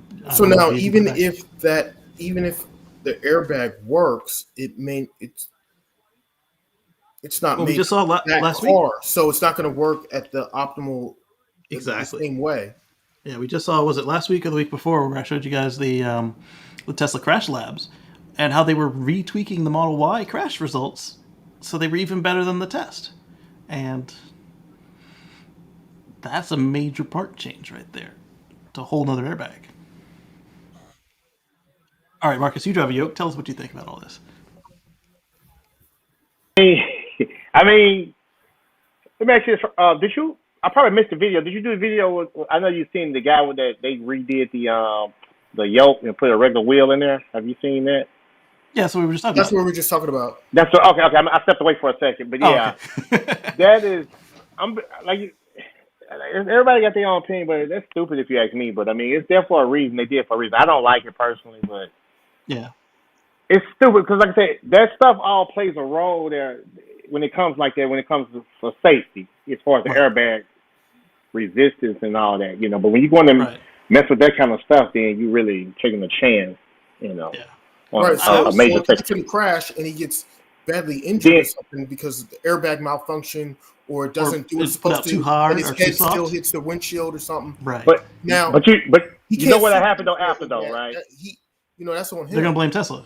They're gonna try to blame Tesla, right? It's gonna be the big headline. You can't blame Tesla because he put. But the news will. Different equipment in there. I mean, I was cool when he was adding the stalks because that is cool to have the stalks. But the steering wheel, I think it needs to be the. A pleasure. Thank you. So I like the stalks, but I would hope that maybe somebody can get a hold of the beta wheel with the proper airbag in it. I'm curious how that would do over. But that one still had no stocks, so he would still need to put his stocks on there. But I feel that would be safer to have the wheel that was actually designed for the car, even though Tesla doesn't want to sell it. All right, so we talked about people mining Elon's pocket a couple of times. So CNN Business says 2% of Elon's wealth could solve world hunger, according to the director of the UN Scarcity Organization.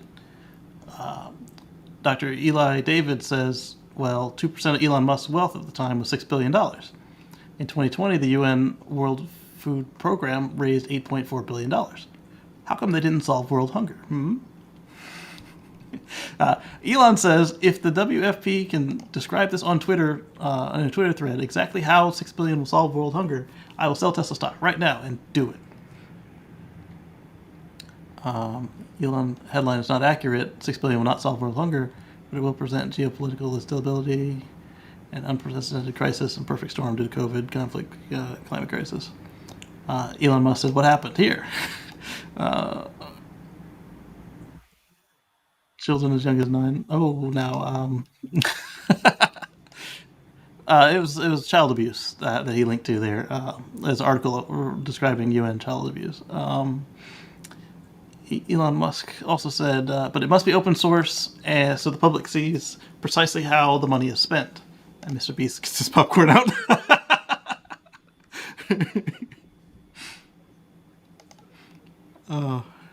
He's right though. He's like, this will be interesting to see. So I don't think they're actually going to do it. And when you look at what they actually did, it didn't turn out the way they said it would. They gave $2 billion in food and $2 billion in cash out, and then we don't know what happened to the other $4 billion. And they had a surplus of something like $650 million. So that $650 million they didn't actually use. So if $8 billion wasn't enough, then Elon has a point that $6 billion won't be either. I had another one that has been deleted since I posted it into the list, so skip it and we'll go to something cool. More electrifying all the things. Share screen. Yeah. So Lilium, I think Omar brought this to a previous show. Lilium has showed us a video of their test flight.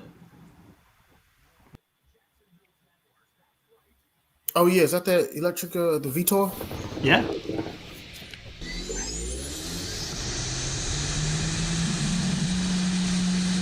This was the end of October. 1 in the afternoon, 1:30.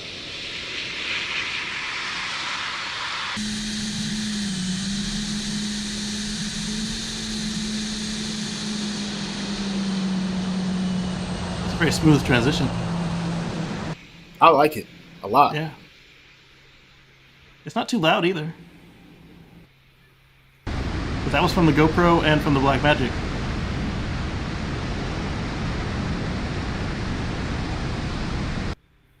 With actual wings, you can go further than if it's just a multicopter.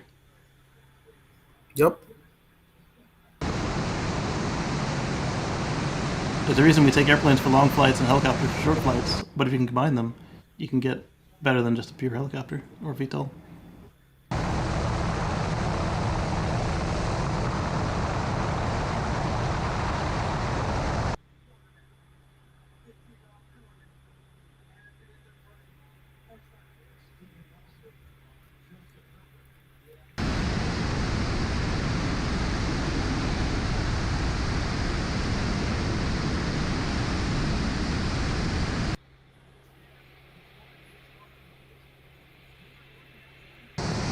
I mean, it's an airplane that has the capability of hovering, so you don't need a long runway Exactly. for takeoff and landing, which is awesome.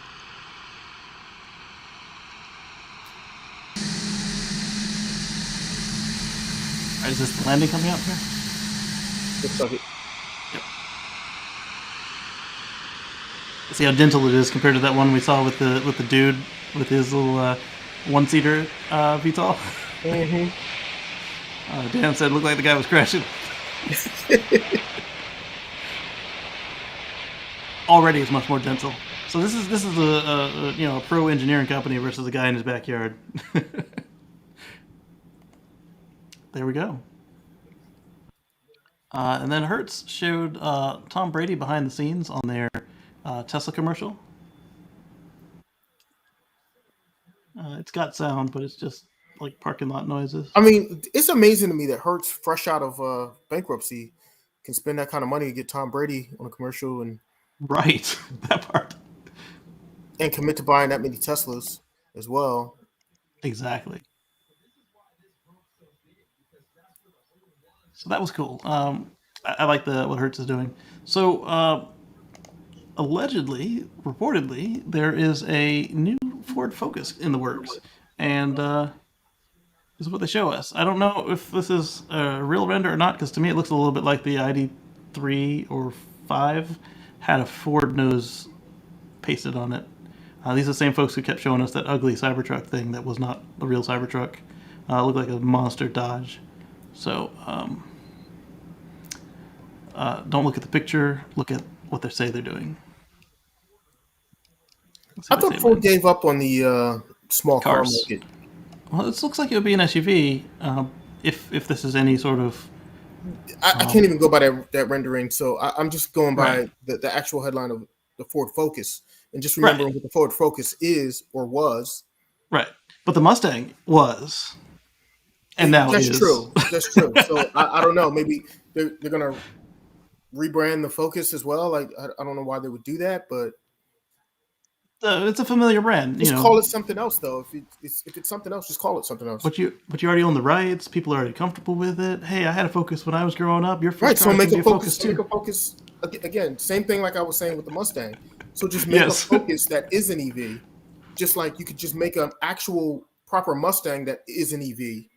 But will it And sell? the Mach E could have just been the Mach E. It didn't have to be called Mustang Mach E. It could have just been Right. called Mach E.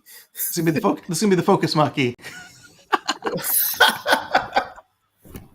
All right. So Climate Exchange. I wouldn't be shocked if that happened. Right. Climate Exchange. You may know them from their Tesla raffles every year.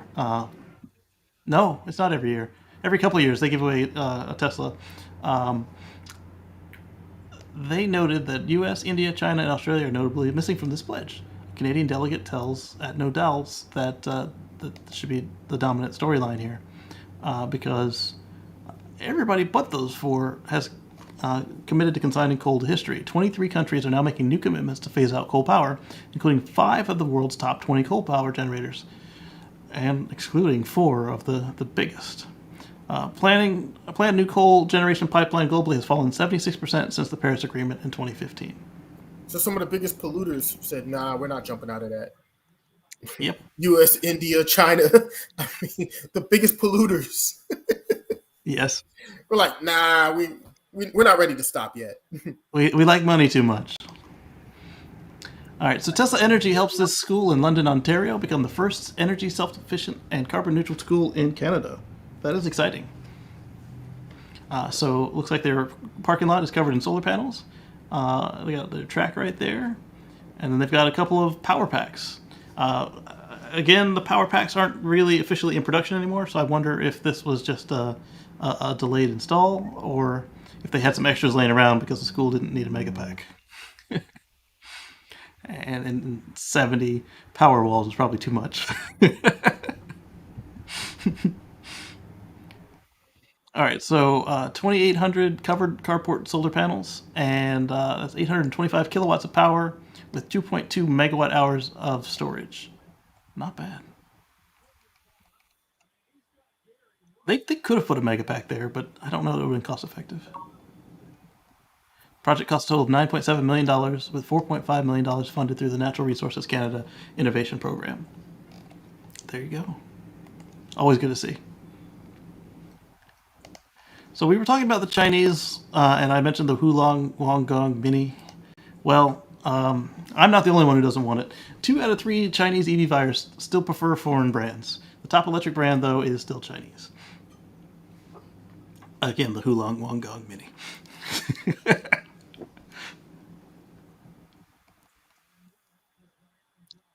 What more can I say? We have 100 years of making people want cars of experience. Yep.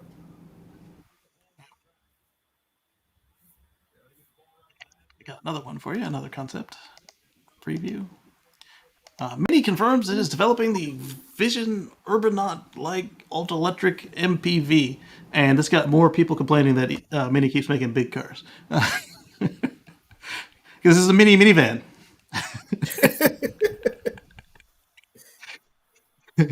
I will say this though, the mini minivan will be smaller than other people's minivans.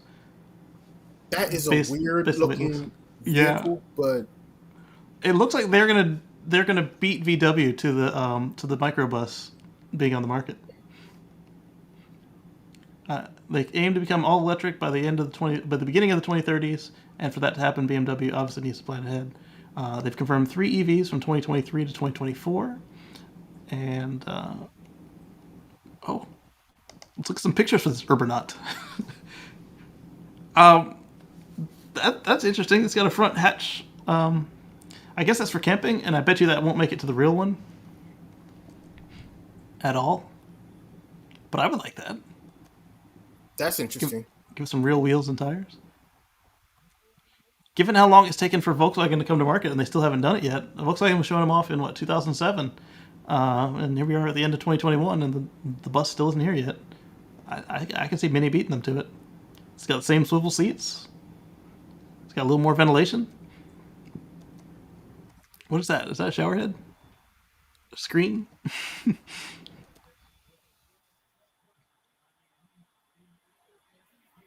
I don't necessarily want my wheels light to up glow. wheels. Okay. Right. I don't see the light up wheels making it to production. but- Okay, so is the screen.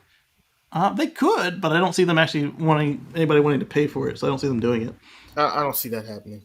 Oh, you got a flower on your dashboard, Volkswagen? We got a Now, whole what's money tree. interesting is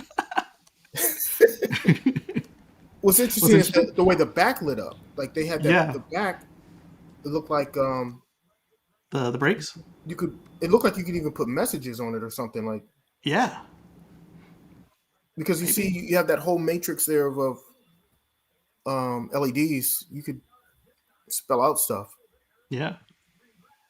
I think that they said, you guys took too long to make this bus. We're going to make the bus for you. It looks exactly like the Volkswagen, but modernized. That is trippy right there. I like it. Well- I like it a lot. I'm gonna take a page out of Eddie's playbook and say I'll believe it when I see it. Exactly.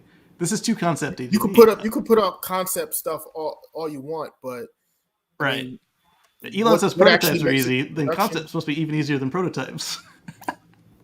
absolutely, there's a reason why we've seen tons of concept vehicles, and those vehicles. First of all, if they're looks like even they put- made, a lot of them looks like aren't they made. If they're made, they never look like the prototype, like the Yeah. concept.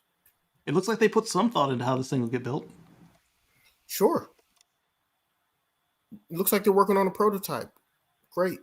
That wheel's never going to happen. Nope. Oh, yeah. You're not going to see anybody on the factory putting it together like this. Nope. They're going to zip it on like that and call it a day. Yeah. No, that needs to be mass producible. So, how long do you think? 10 years? 6 years? 5? If it's even made at all. And how close will it be to this? That's the big question. How close is it going to be to the concept? How tight are you going to have to squint to see it? Or in the case of the Volt looked nothing like the concept, other than the color scheme, where it had the black with the pink colors. Right. And because the Volt concept looked like a Camaro, and what we got was a electric Cruise with a hatchback. All right, there's 97 more of these pictures. No, thank you. Coming up, we've got our friends at General Motors again. We were just talking about them. Talked them up. GMC Hummer EV looks huge next to Tesla Model Y. Whoa. Yeah. The Model Y is not a small car. Well, it's smaller than the Model X. But it's a full size truck compared to a small SUV. So I think this is bigger than a full size truck. It's like a truck and a quarter. at this. I want to see what that Hummer looks like next to a F-150. Me too. It doesn't look that much bigger than this 'Cause Nissan then Murano. I can have a good size comparison if you put it next to an F-150. Right. Yeah, it doesn't look that much bigger than a Nissan Murano. Right. But that could be the angle and lens. Speaking of the Wulong Gong Mini, apparently I pulled it up for us to talk about. Their sales have soared to 47,834 in October. So that number we saw, half of them were in October. Goodness. It's not a Tesla competitor, but it is electric, and people keep comparing them. I think the only thing you can compare is the actual unit sales. You can't compare anything else about them, and that they're both electric. Right. And the good thing is that they didn't buy a gas K car. They bought this. Good luck selling it in America. Well, can I ask, like, what's the range on that thing? I never even looked it up. Or what's the I'm just curious as to specs. Like, okay, you made a tiny little car, which is probably very popular, and it's probably at a decent price, which is probably the price point is probably the reason for the sale numbers, right? Oh yes. And then you got a small battery pack in there, so I'm sure 110-mile range on the Nidec driving cycle. Top speed of 62 miles an hour, and now top speed is 62 miles an hour, and you're looking at like a 90-mile range. Yep, less, probably a 70, because that's the European cycle, and it costs $4,500. So I mean, $4,500 $4,500. I mean, yeah, it's going to be popular. Yeah, it's a tenth of the price of the Tesla, a tenth. Right. So no wonder they're selling so many more. I mean, at $4,500, of course, it's like yeah. And for a little commuter car to go back and forth to get around. We're not bragging on the car. We're just saying that they don't compare to anything else in the market. It fits its role perfectly. And, I mean, and it does even the Leaf stop the gas sales. Even a used Leaf can't compete. Right, a used Leaf is $7,000 with a bad battery. So the folks over at Speed Academy checked out the Model S Plaid to try and find its weaknesses. They tested it against a Ferrari. I meant to watch the video, but I did not. So I'll just put a link to the video there for later, and I'll save the article so I can watch it later today. Yeah, Eddie said about 90 miles in real life. And then Eddie said, in school, I would have loved it. Yeah, exactly. Because, it's easy to park. It's inexpensive to operate. Like, if somebody scratches it, you don't care. Right. If somebody dings it with a bike handle, you're like, oh, well, I'll replace it when I get my first job. Or if it is your commuter car, you're like, hey, I can park this thing wherever. Don't got to worry about it. All right, so I got another picture of the Hyundai 7 than just the seat. I don't know why I didn't push these two together. Probably because they came out different parts of the week. So here's the Ioniq 7 and the Ioniq 6. We've seen the wheel and the lights of the 7. We've seen nothing about the 6. We saw that part. All right, so there's another view of the back seat. That looks comfortable too. Interesting. This tray table looks cool, as long as they have a structure for crash. That looks comfortable, man. That looks like old school airplanes. I was going to say, is this an airplane? Like, what am I looking at?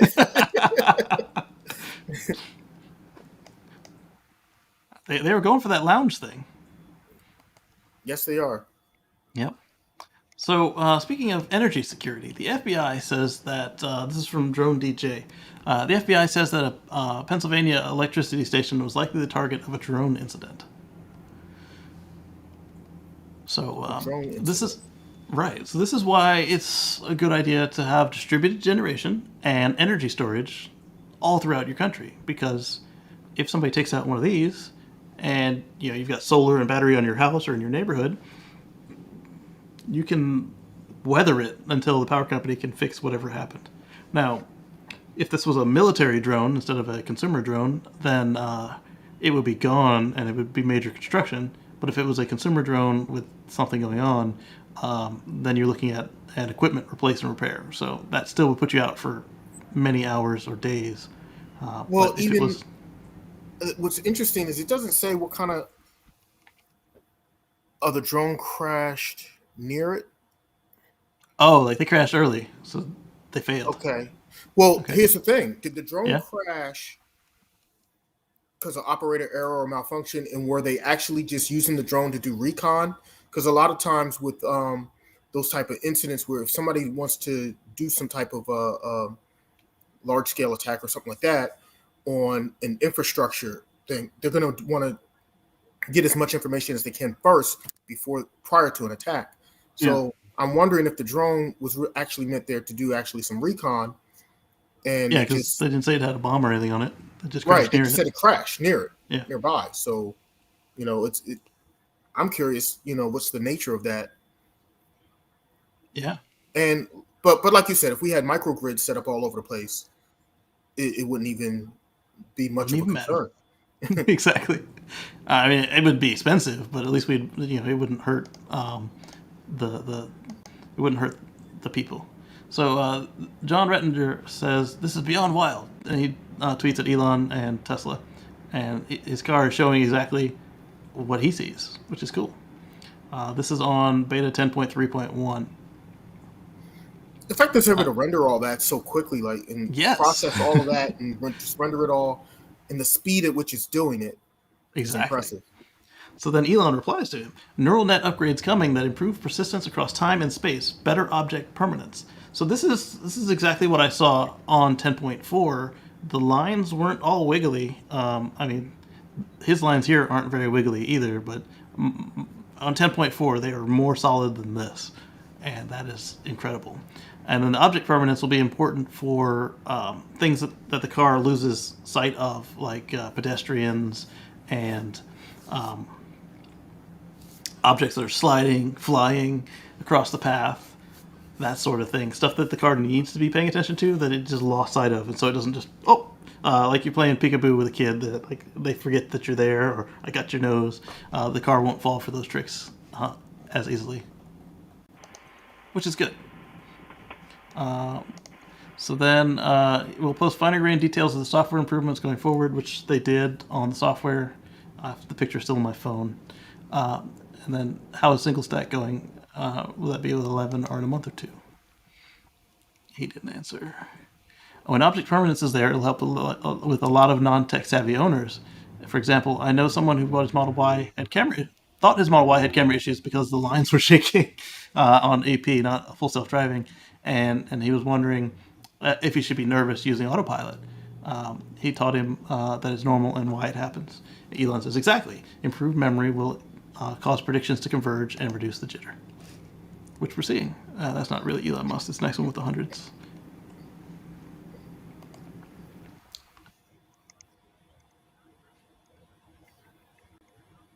So Drive Tesla Canada says Tesla is currently allowing FSD beta for cars in the US, Canada, and China.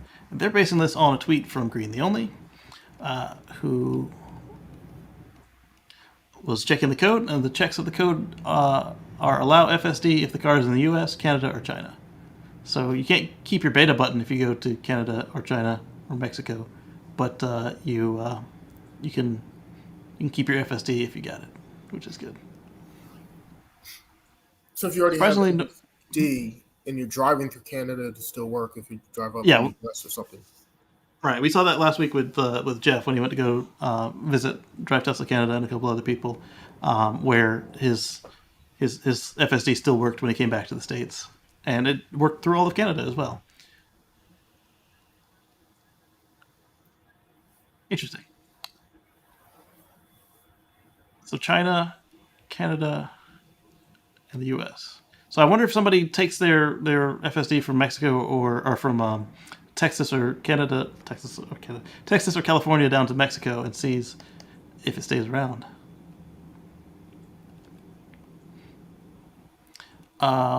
So this one was just a link to a Reddit, which was a link to a news article. Jeff Bezos' Blue Origin loses a lawsuit to NASA against the SpaceX lunar lander contract. So I'll just share the actual article there. So they sued for $2.9 billion with an injunction against SpaceX. So SpaceX couldn't continue to develop and receive money on the project. Now that this is over, we should see SpaceX able to cash that first check they got and able to continue to get more checks for the lunar lander concept, which looks something like this. Versus Blue Origin had that inflatable ball Somebody thing. should tell Jeff he can't sue his way to the moon. I think he was just trying to slow him down rather than. I don't think he was actually trying to win, because there was no way he was going to win based on. Yeah, but what's the purpose of even slowing him down for a few months? It's not like Because that's he's a going to help jerk. him catch up. I didn't win. I'm taking my toys and going home. You slowed down their check. You didn't slow down their actual development anyway. What you did is you slowed down the money coming in for a few months. That's all you did. Exactly. I did see this response from him on Twitter, and I thought it was big of him, or at least savvy in the public eye. He says, "Not the decision we wanted, but we respect the court's judgment and wish full success for NASA and SpaceX on the contract." And same way we were talking about how he and Kamala and Richard Branson all told him, Musk and SpaceX, congratulations when Inspiration 4 went up. But certain other parts of our political system couldn't be bothered to even acknowledge that it happened. Well, at least he lost gracefully, so to speak. Right. And he's not re-suing them. Right. I'm appealing it. All right, so Lucid, their CEO, I don't think he understood what he was seeing at Battery Day. He says Tesla's 4680 batteries aren't a huge breakthrough. Bigger cells have advantages, but people are looking at 4680 as this huge breakthrough, and that's a fantasy. It's not just the size of the battery. They changed That part. everything about the battery. I don't. What was he watching? Did he watch Battery Day? Did they? What Cliff Notes did he read? I have no idea. But yeah, if it was just the size of the can, then yeah, it's not going to make a huge difference. But Tesla didn't just show us the size of the battery. They showed us the size of the battery. They showed us the chemistry. They showed us the tablets. They showed us the structural pack.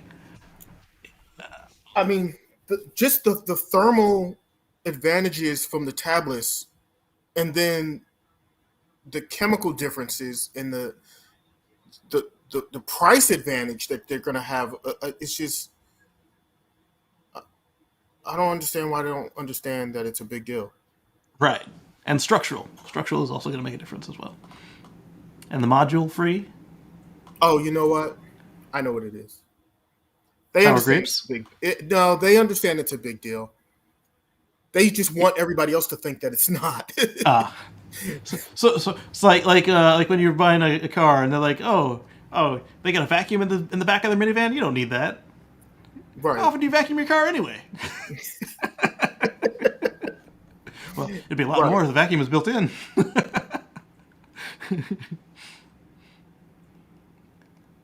And then I got a Tesserati article on the same, but we don't need to give him any more free publicity. Let's see. Let's share this one instead. Sawyer says that all Tesla Model Y variants are officially sold out for the U.S. for 2021 as of November 4th. That's incredible to me. I keep telling everybody, if you think you might want one, even if you're on the fence and you're not totally sure, just go ahead and order it, because you can always cancel it later. But at least you're already in line, because if you make that decision, you know what, I really do want one, you're going to be waiting for a while. So just order it now. There you go. You're not getting it now. So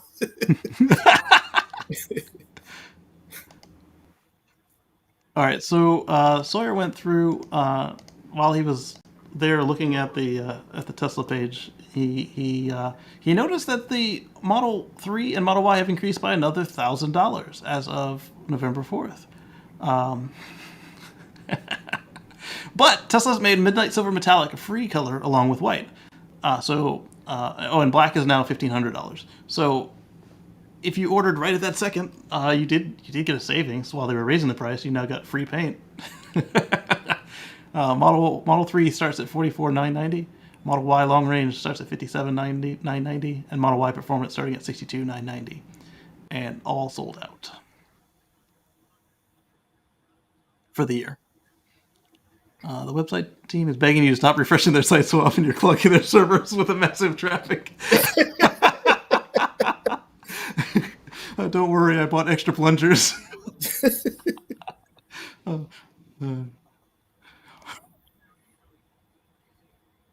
Okay. And then Drive Tesla Canada reports the same. Blue Origin lost. This was interesting.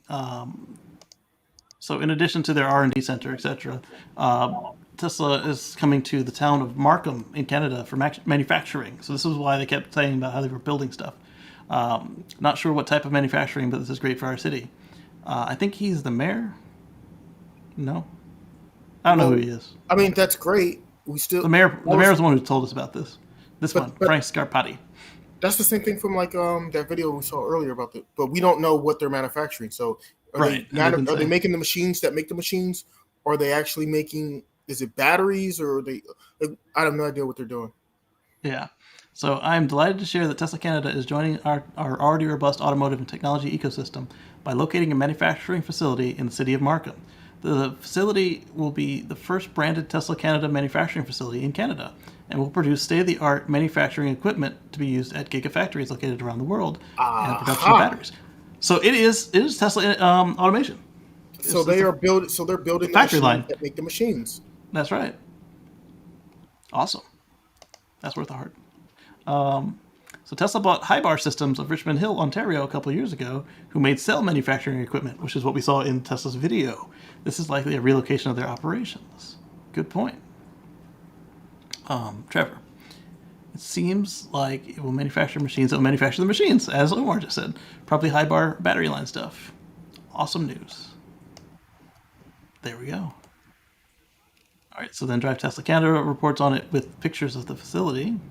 So, and it makes sense if they're going to keep building more factories, that they have to outfit those factories with assembly lines. and it makes sense that they would build the stuff that's going to go into the factories. Right, that part. I got 3 copies of this article, Drive Tesla Canada. How did that happen? So then over at TMC, they're reporting that Tesla and Hertz are negotiating a timeline for the massive Model 3 order. It's going to happen. And then Elon was like, "Oh, it's not done yet." So there's that. I got another video for you.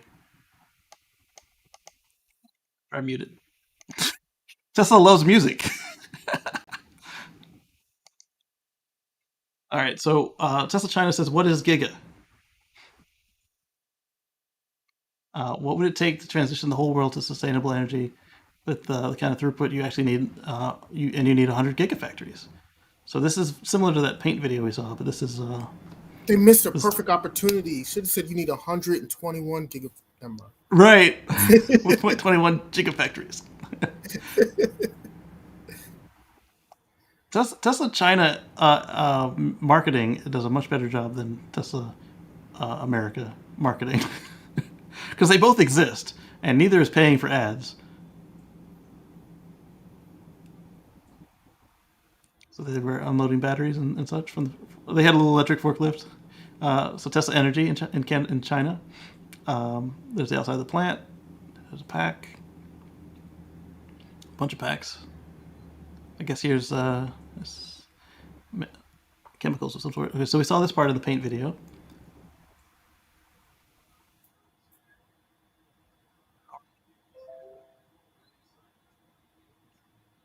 But that building is so large. You saw all those trailers and trucks next to it. They look like tiny. That's not China. That's Nevada. That was Fremont. Oh, details. That's Berlin. They're showing all of them. They just said there's Texas. Look, they said if, There's you a know if you need Cybertruck they said if you and need a 100 semi. gigafactories, so they're talking worldwide here. Okay, fair enough. Fair enough. That was definitely China there because China's got the better calibration facility. And there was before Giga Shanghai 2 came online. That was just the one strip. Yeah, it's now the full diamond. All right, so Electrek has won. Tesla confirms acquisition of battery startup in new patent. They told us about this already in Battery Day, as he shows us. They quietly acquired Colorado-based Silicon Lion Inc., a new patent for a silicon-based battery anode. And they told us about this at Battery Day. Hey, we're going to do silicon anode. They had pictures of it, and we didn't know what we were looking at. They had the folded tab battery. We didn't know what they were looking at. So, there we go. Again, they're not standing still. Not standing still. I've got some bad news for everybody right here. Byton is close to bankruptcy with missed payments and halted production. I mean, it was a nice car, but you got to pay your bills if you're going to make stuff. Wow.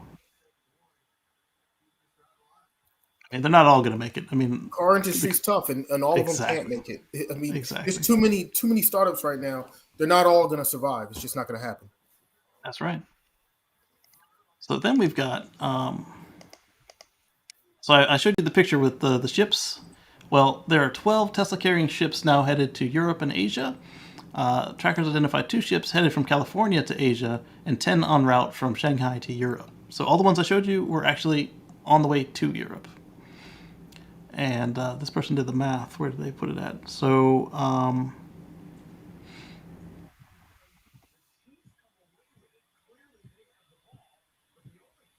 each car carrier holds 3,000 cars. So assuming that each car was full of Teslas, you're looking at 36,000 Teslas in the ocean, headed to where they're going right now. That's impressive. Probably is. Plus everything on a truck and a train. For our folks in the UK, it's getting late for you guys, I know. UK supermarkets, Tesco, plan to install 1,000 new charge points in 2 years. There are now more than 2,000 charge points in UK supermarkets as is. So that's gonna be 3,000. That's impressive because I love to charge at the free chargers when we're going grocery shopping. It's free juice. Why not? If it's free, it's for me. That's right, and it's faster than my level 1. And I mean, it's opportunity charging, right? So I mean, That's exactly what it is. But I mean, it's smart as the owner of one of these places. Hey, I could go to the one right across the street from my house, but still too far to walk, or I could go to the one a little bit further down the road that's got the free charging. right. So which one are you going to pick? Well, let me pick the one with the free charging. That's just a little slightly up the street. Especially since they have the same prices, same selection. So, as we said, the first Lucid Airs were delivered recently, last week. We get a look at their 360 aerial view feature. There are no excuses for bad parking, says Inside EVs. So this is what you see on the car. So it's very much like the BMW feature, but even more advanced. This is inside the car, on the screen. That's impressive. Yes. Why If you don't we get this, can't Tesla? park and can't figure it out at that point, like just look, You need to give up. you drive it. Need to give up if you can't handle that. All right, so I got some good stuff coming up here. Here we go. So we talked about Speed Academy. The Germans purchased a record number of EVs in October, according to Drive Tesla Canada. So it's not just the US they've got, they're all over the world. Darren writes, just in time for Giga Berlin to open and the first Tesla cars to begin rolling off production lines, Germans are purchasing more EVs than ever. They accounted for 30.4% of their sales last year, for a total of 54,000 new EVs in the 31-day period registered, an increase of 13% over last month. 35% month over month to 178,000 800, according to the German Association for the Automotive Industry, VDA. They've got some terrible car acronyms over in Germany, I'm just saying. Some good news for our not a Mustang Mach-E folks. The range and efficiency numbers for the Mustang Mach-E EPA numbers have been released. It gets less miles, but more smiles. So the 2021 gets 84 mpge. Oh, that's even worse than my car. I thought mine was the worst in the world at 89. 84 mpge and 82 mpge. 40 kilowatt hours per 100 miles and 41 kilowatt hours per 100 miles. Wow. Right. That's So much. when you talk about road trips and stuff, and you're talking about fast charging and whatnot, and they tout, oh yeah, but our car charges so fast at this many kilowatts. If the efficiency makes a big difference on how far you're going, so Yeah. your time is really based on, well, how many miles can I add per minute? Well, the miles that you're adding per minute on that is going to be a lot less if you're less efficient. You get 270 miles on the more efficient one and 260 miles on the other one. It's not terrible, but it's not as good as we thought. So Engineerix did a teardown on the Model 3 charging system, at least at the charge port, all the way up to the charge controller board. So it explains this. The CCS1 adapter is not working in the US for this person. What we've found from Engineerix is the car needs to be built sometime in 2019 or newer to even have the power line chip that it needs to talk back to these stations. And it probably needs the right software to be able to communicate over that pin in the right language. It is available in South Korea. So what this person did was they had a friend in South Korea ship them the adapter, and well, it's gonna be a little while before they can use it.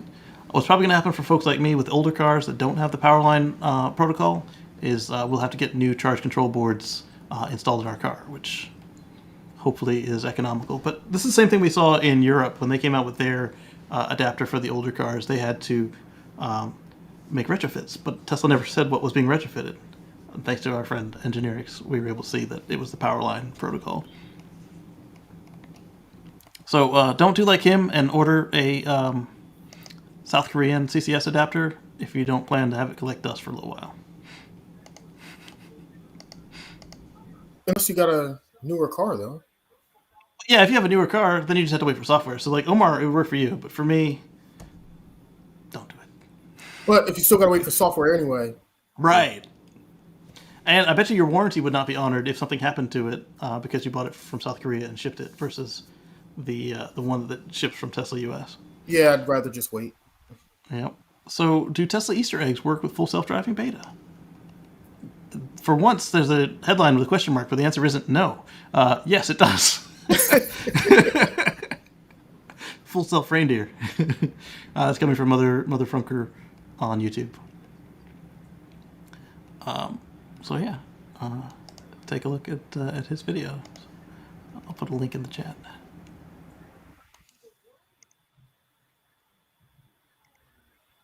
Anders is asking, what do you think about the new colors from Shanghai? Purple, light blue, green, and yeah. Good to have variety.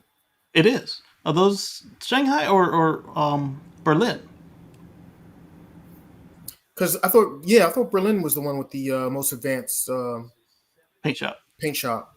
And Yeah. But I did like what I saw. That was really cool.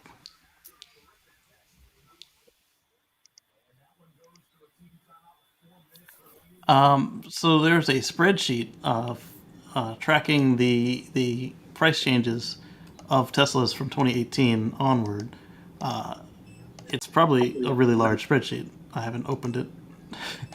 I bet you if I do, the video will crash again, so I'm not going to. But here's the link to the document.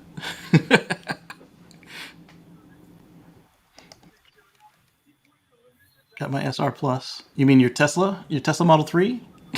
For $37,990, and assume the price will keep dropping after I purchased. Definitely lucked out.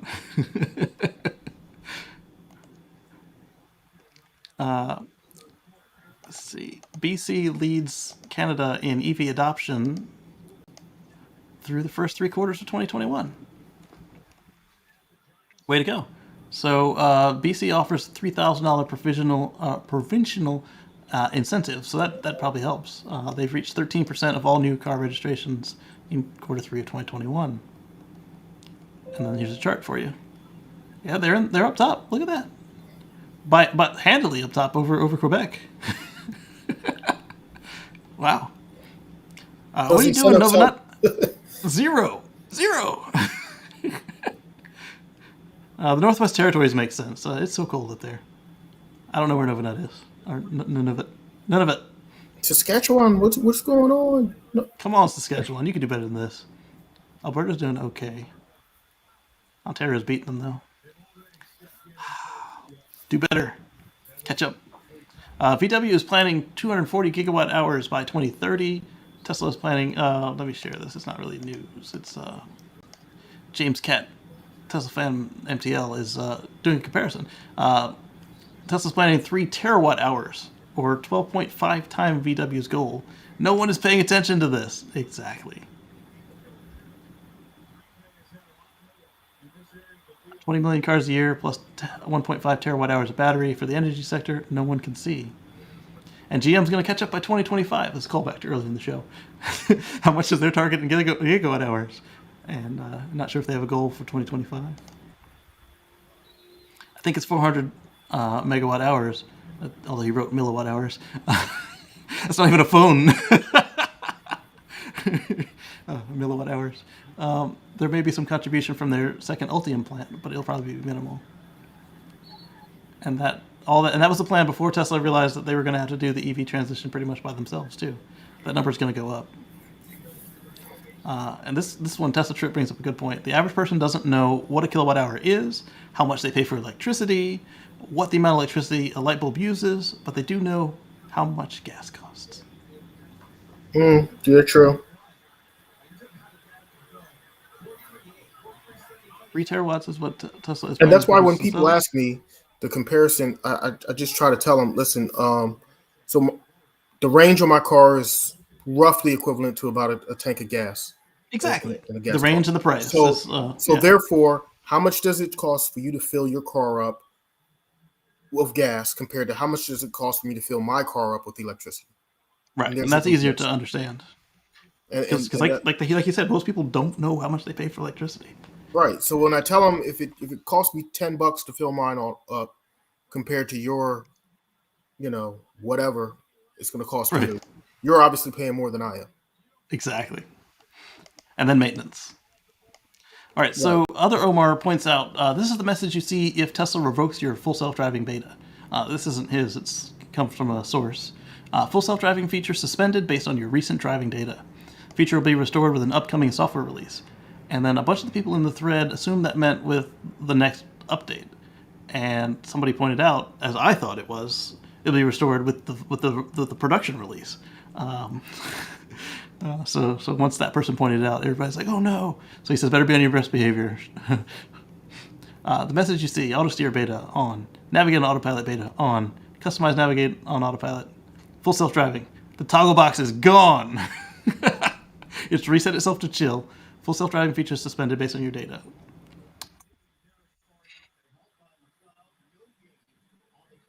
I should do this on those that use defeat devices. Here's the message you see if you're an early FSD bio release MCU1 or over 2.0 cameras. Maybe get Elon to add a button in 2.0 cars to request a camera upgrade. It's called the app. You don't need to program more software into the car for something that's in the app. We could wait 2 weeks for the button multiple times, and then once we press the button, we could add it to the camera update queue. After 2 weeks, we could wait a few more weeks. Okay, that's funny. I'm guessing the 3 strikes you're out for forced disengagement, not keeping hands on wheel. That's one way to lose it. I think the driver would have to be extremely careless to get revoked. Been using it like that normally on the freeway. But Tyler Yours says he got it revoked, and he says... Tony asked him why, what happened, and that's why I didn't heart that one, because I didn't want to hurt that guy's feelings. Super fair, better than I expected. He's asking if it was Omar. Omar says no. This guy laughs. There it is. So I was worried about this because I kept getting pay attention warnings, even though I was looking right out the windshield.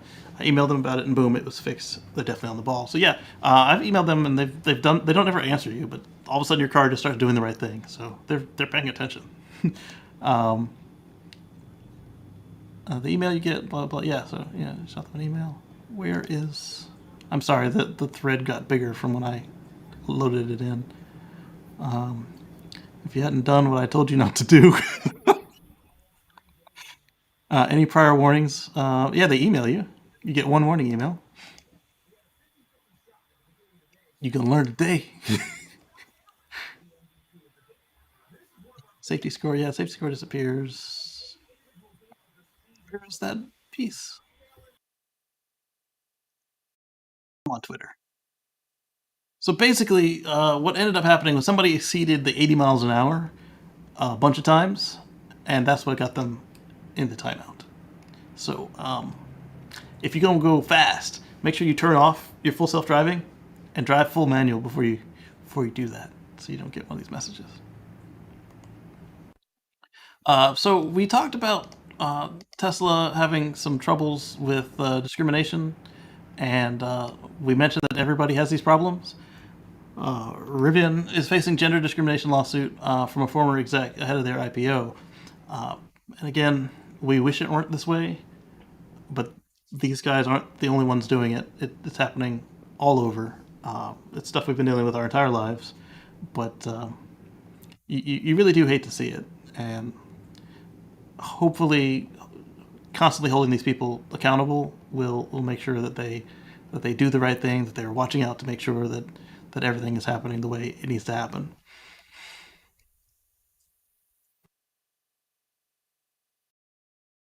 What do you think, Marcus? You're on mute. Yeah, you said it right though. You know, it needs to change now. Yeah, it's past Quick, time that needs to change. Definitely. New times we living in now. Absolutely. So, David Zipper is reporting on the newly passed infrastructure bill. It could bring major and very positive changes to auto safety. For example, the bill requires that autos be equipped with tech to detect when the driver is drunk. Finally, and prevent them from driving. The alcohol industry fought this hard. I think later on he clarified that the alcohol industry was actually the food and drink industry. So advanced drunk driving and prevention technology safety standard to allow sufficient time for manufacturer compliance. The compliance date of the rule under suspension should be not earlier than 2 years and not more than 3 years after the date on which this is issued. I like this. Because there's so many people we lose every year to drunk drivers, and there's no excuse. The bill also pushes US DOT to finally update the new car crash assessment program, the crash dummy program, to evaluate the risk that car models pose to pedestrians and cyclists, who are currently completely ignored. Minimum performance standards for advanced driving assistance systems for the wide and confusing disparities in what these systems can do right now. So while we're talking about making a standard charge port location, even more importantly, we've officially done now. We're making sure that there will be a standard for what these driving assistance systems do. So all the people complaining they don't understand what full self-driving means, well, we got you. And something that should worry Tesla, an explicit focus on driver monitoring systems, including the examination of foreseeable misuse of the ADAS systems, ahem autopilot. So this one, I think that when we saw them turn on the cameras, this was definitely, they saw the writing on the wall with this.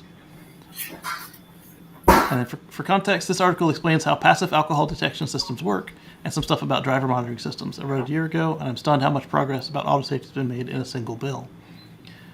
There's more about the NCAP program and more good stuff for cyclists and pedestrians. The infrastructure bill instructs US DOT to conduct research focused on incorporating bicyclists and other vulnerable road users in the safe deployment of connected vehicle systems. And he noticed that the infrastructure bill instructs US DOT to update federal crash data to identify people who were riding a bicycle and scooter. Yes. I got hit on a scooter once when I was in high school. A lady just drove off after I pulled Ouch. myself out from under her bumper. Yeah. Wait, it was a hit and run? Yeah. Oh, that's terrible. Right. I felt violated. Like I pulled myself out from under the bumper, dusted myself off, looked around, and she was gone. I didn't know how to feel about that. Wow. Yeah. Just noticed this. Well, luckily you weren't hurt too badly. Right. It was like sprained muscles or something, but it I I rode mean, the the bus fact that after you were that for a able while. to get up and dust Yeah, that yourself part. off. Yes. It could have been way worse. That let me know you weren't hurt too badly. Right. Yeah. It was a Chrysler minivan, so it could have been way worse. Absolutely. Just noticed the infrastructure bill. What happened was I was crossing and she was looking left, and I was crossing from the right, and she ran me over. Or was it in the morning? I don't remember if it was morning or night, but either way, she was looking. Was she wasn't looking looking the way I left was to going. make a right-hand turn or something? So she was Right. looking for the cars coming? Right. Whichever way she was looking, I was coming the other direction. She wasn't looking at all. She didn't look back at that last minute check. She just. The infrastructure bill instructs them to update the crash data to identify scooter crashes and bicycles. The change could dramatically improve available information about streets and roads that are most dangerous or vulnerable for road users. Yeah, because there's so many places people should be able to ride a bike that can't because it's too dangerous. And then this, okay, here he clarified the American Beverage Institute lobbied hard against the infrastructure bill. And I thought he explained who they were versus. Wait, how would that alcohol detection thing work?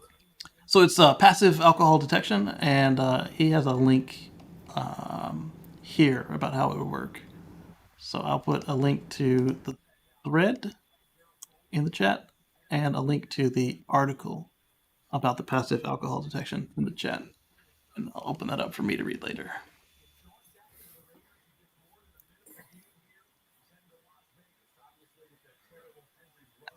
Miss anybody's messages while I was flooding the chat.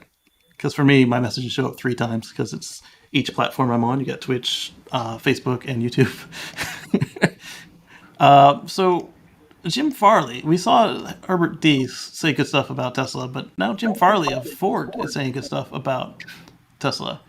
He's talking about other Omar says that even legacy auto executives get it. Jim writes obsession. During a virtual town hall aided by some 20,000 employees globally, Farley told the company that Ford must take Tesla seriously as a dominant player in the all-electric market. He noted that Hertz just ordered 100,000 Tesla vehicles last month, worth more than $4 billion, and pushed Tesla's market value past $1 trillion for the first time. And he went into detail. So even Ford is complimenting them and sees it. Homer says, imagine Mike Levine's face when he sees the meeting. Oh. And I think there was more to it, but that was the gist of what happened. Is Farley said good stuff. And then Omar and I, we were looking at the Tesla belt buckles because we like to get our Tesla collectibles. Unfortunately for us, there were only 1,500 made, handed out to employees, but it gets worse than that. So not only do we have to find an employee, there's Kimball Musk showing his off. It comes in a box, says Tesla Giga Texas belt buckle. Problem is, so there were only 1,500 made, and they all given to Tesla employees. But then Drive Tesla Canada found them on eBay. One of our readers spotted a buckle posted on eBay for the low price of just $20,000 US. According to the posting. What? $20,000 for a belt buckle? Right. Oh, it's only 2 shares of stock, or only 20 shares of stock. How badly do you want this belt buckle?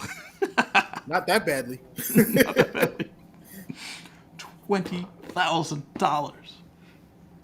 I mean, it's a nice looking belt buckle, but I mean, I like my belt buckles to be practically invisible, so I would never wear it, even if I did obtain It's one. not to wear. That's definitely a collector's item, but still. Tell that to Kimball. Well, rich people do stuff with collectibles that non-rich people do. I wouldn't wear it. And even if I got it at a reasonable price, I wouldn't wear it. But right, that's just me. Well, just like I didn't drink the tequila. Right. So I mentioned this earlier in the show, and Sawyer points this out as well. Heads up for Tesla order holders: when you place an order, you lock in your price. If you make a change to that order, for example, different paint color or wheels, then your order will automatically be adjusted to the current market price if it's higher. So just let it be. Just let it be. I'm saying this because someone DM'd me today, direct messaged him, saying they ordered a Model Y a few months ago. They changed the new color to the new free magnetic silver metallic, and the price of the car went up $4,000 for the recent price increases. Be aware making changes can change the subtotal. So he got that free paint color, but he's paying today's prices. So that free paint color cost him $3,000 because he's still paying for it essentially because it was Right, because the price of the vehicle itself went up. So right. So he didn't save anything. Right. Not only did he not save anything, Cost him. essentially, yeah, it cost him. So essentially, he paid the full price for magnetic silver metallic, and $3,000 extra. FSD does not count. You can add or remove that without penalty. Feel free to try that. I'm gonna leave it alone. I bought my model, or I reserved my Cybertruck with FSD, and I like FSD, so I have no reason to get rid of it. I'm not touching my reservation. Right. I believe you can only do that once, though. Once you're assigned a VIN, you may be penalized. Call your Tesla sales advisor if you have questions. And then get them to confirm it in writing. That way, if they try and screw you over, you got something to sue them with. Because I'd be upset if my car went up $4,000 because somebody said it wouldn't go up, and then it did. Or more. Because remember, what we say that the Model S went up $15,000 from when Marcus got his to today? 15,000 might be worth paying the lawyer. Yeah, I would say so. Yeah. Yeah. So Trevor says that it's subject to change in the agreement. Yeah. So are the current ones, and they still honor it. I suspect Tesla will honor it. Yeah. But he's right. Don't be surprised if they change the price of it. I expect that the price might change a couple grand at the most on the Cybertruck. So Tesla Oracle, was writing about price changes on cars. Yeah. It is. That's why they took. That's part of the reason why they took it down like they did. It's gonna go up because of trucks nowadays. It's gold, man. Exactly. So JPR 007 was also writing on the Farley speech. Ford CEO warns employees to take Tesla, Rivian, and VW seriously. Jim Farley's taking the all-electric vehicle business seriously, which is good to hear. Farley told Ford employees they cannot rest. The virtual town hall meeting was attended by some 20,000 employees globally. Wow. I mean, that's a matter of survival. They have to take it seriously, or they're not going to be around. But it's good to see them seeing this and acknowledging it versus pretending to, sticking their heads in the sand. He told the company why Ford must take Tesla seriously as the dominant player in the EV market. And then he went into detail. So this is the piece we saw earlier. That is awesome. Notwithstanding the BEV sales volume in Austria increased 112% in year over year. Wow, that's cool. And then Jay in Shanghai had a picture for us. It started to snow in China apparently. This photo captions the perks of owning a Tesla during the winter. First snow this winter in Beijing, China. So you see all these cars. This one manually was cleared a little bit. Look at that, right there. That's called hitting Tesla preheat right there. What can I say?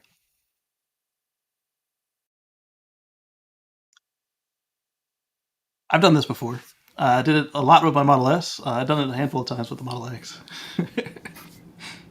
I love being able to remotely, warm up my car ahead of time. Yeah, I do that even more than I do the cold. I just warmed up. It wasn't snowing or anything, but it was cold out, and I was out to dinner with some folks, and while we were still sitting there before we got up to leave the restaurant, I warmed up the car. Definitely. And I like now that they have the feature where we can do the the defroster as well. Not just because before what I would do is I warm the whole car up and just wait for everything to happen. But now, this morning on the way out the door, I hit defrost, and when we got in the car, it was defrosted, ready to go. And I like the fact that you could do the heated seats as well. Yeah. Right from the app. And the steering wheel. And the steering wheel, yep. Yes. So, with that, we'll catch you guys on the flip side. Thank you very much.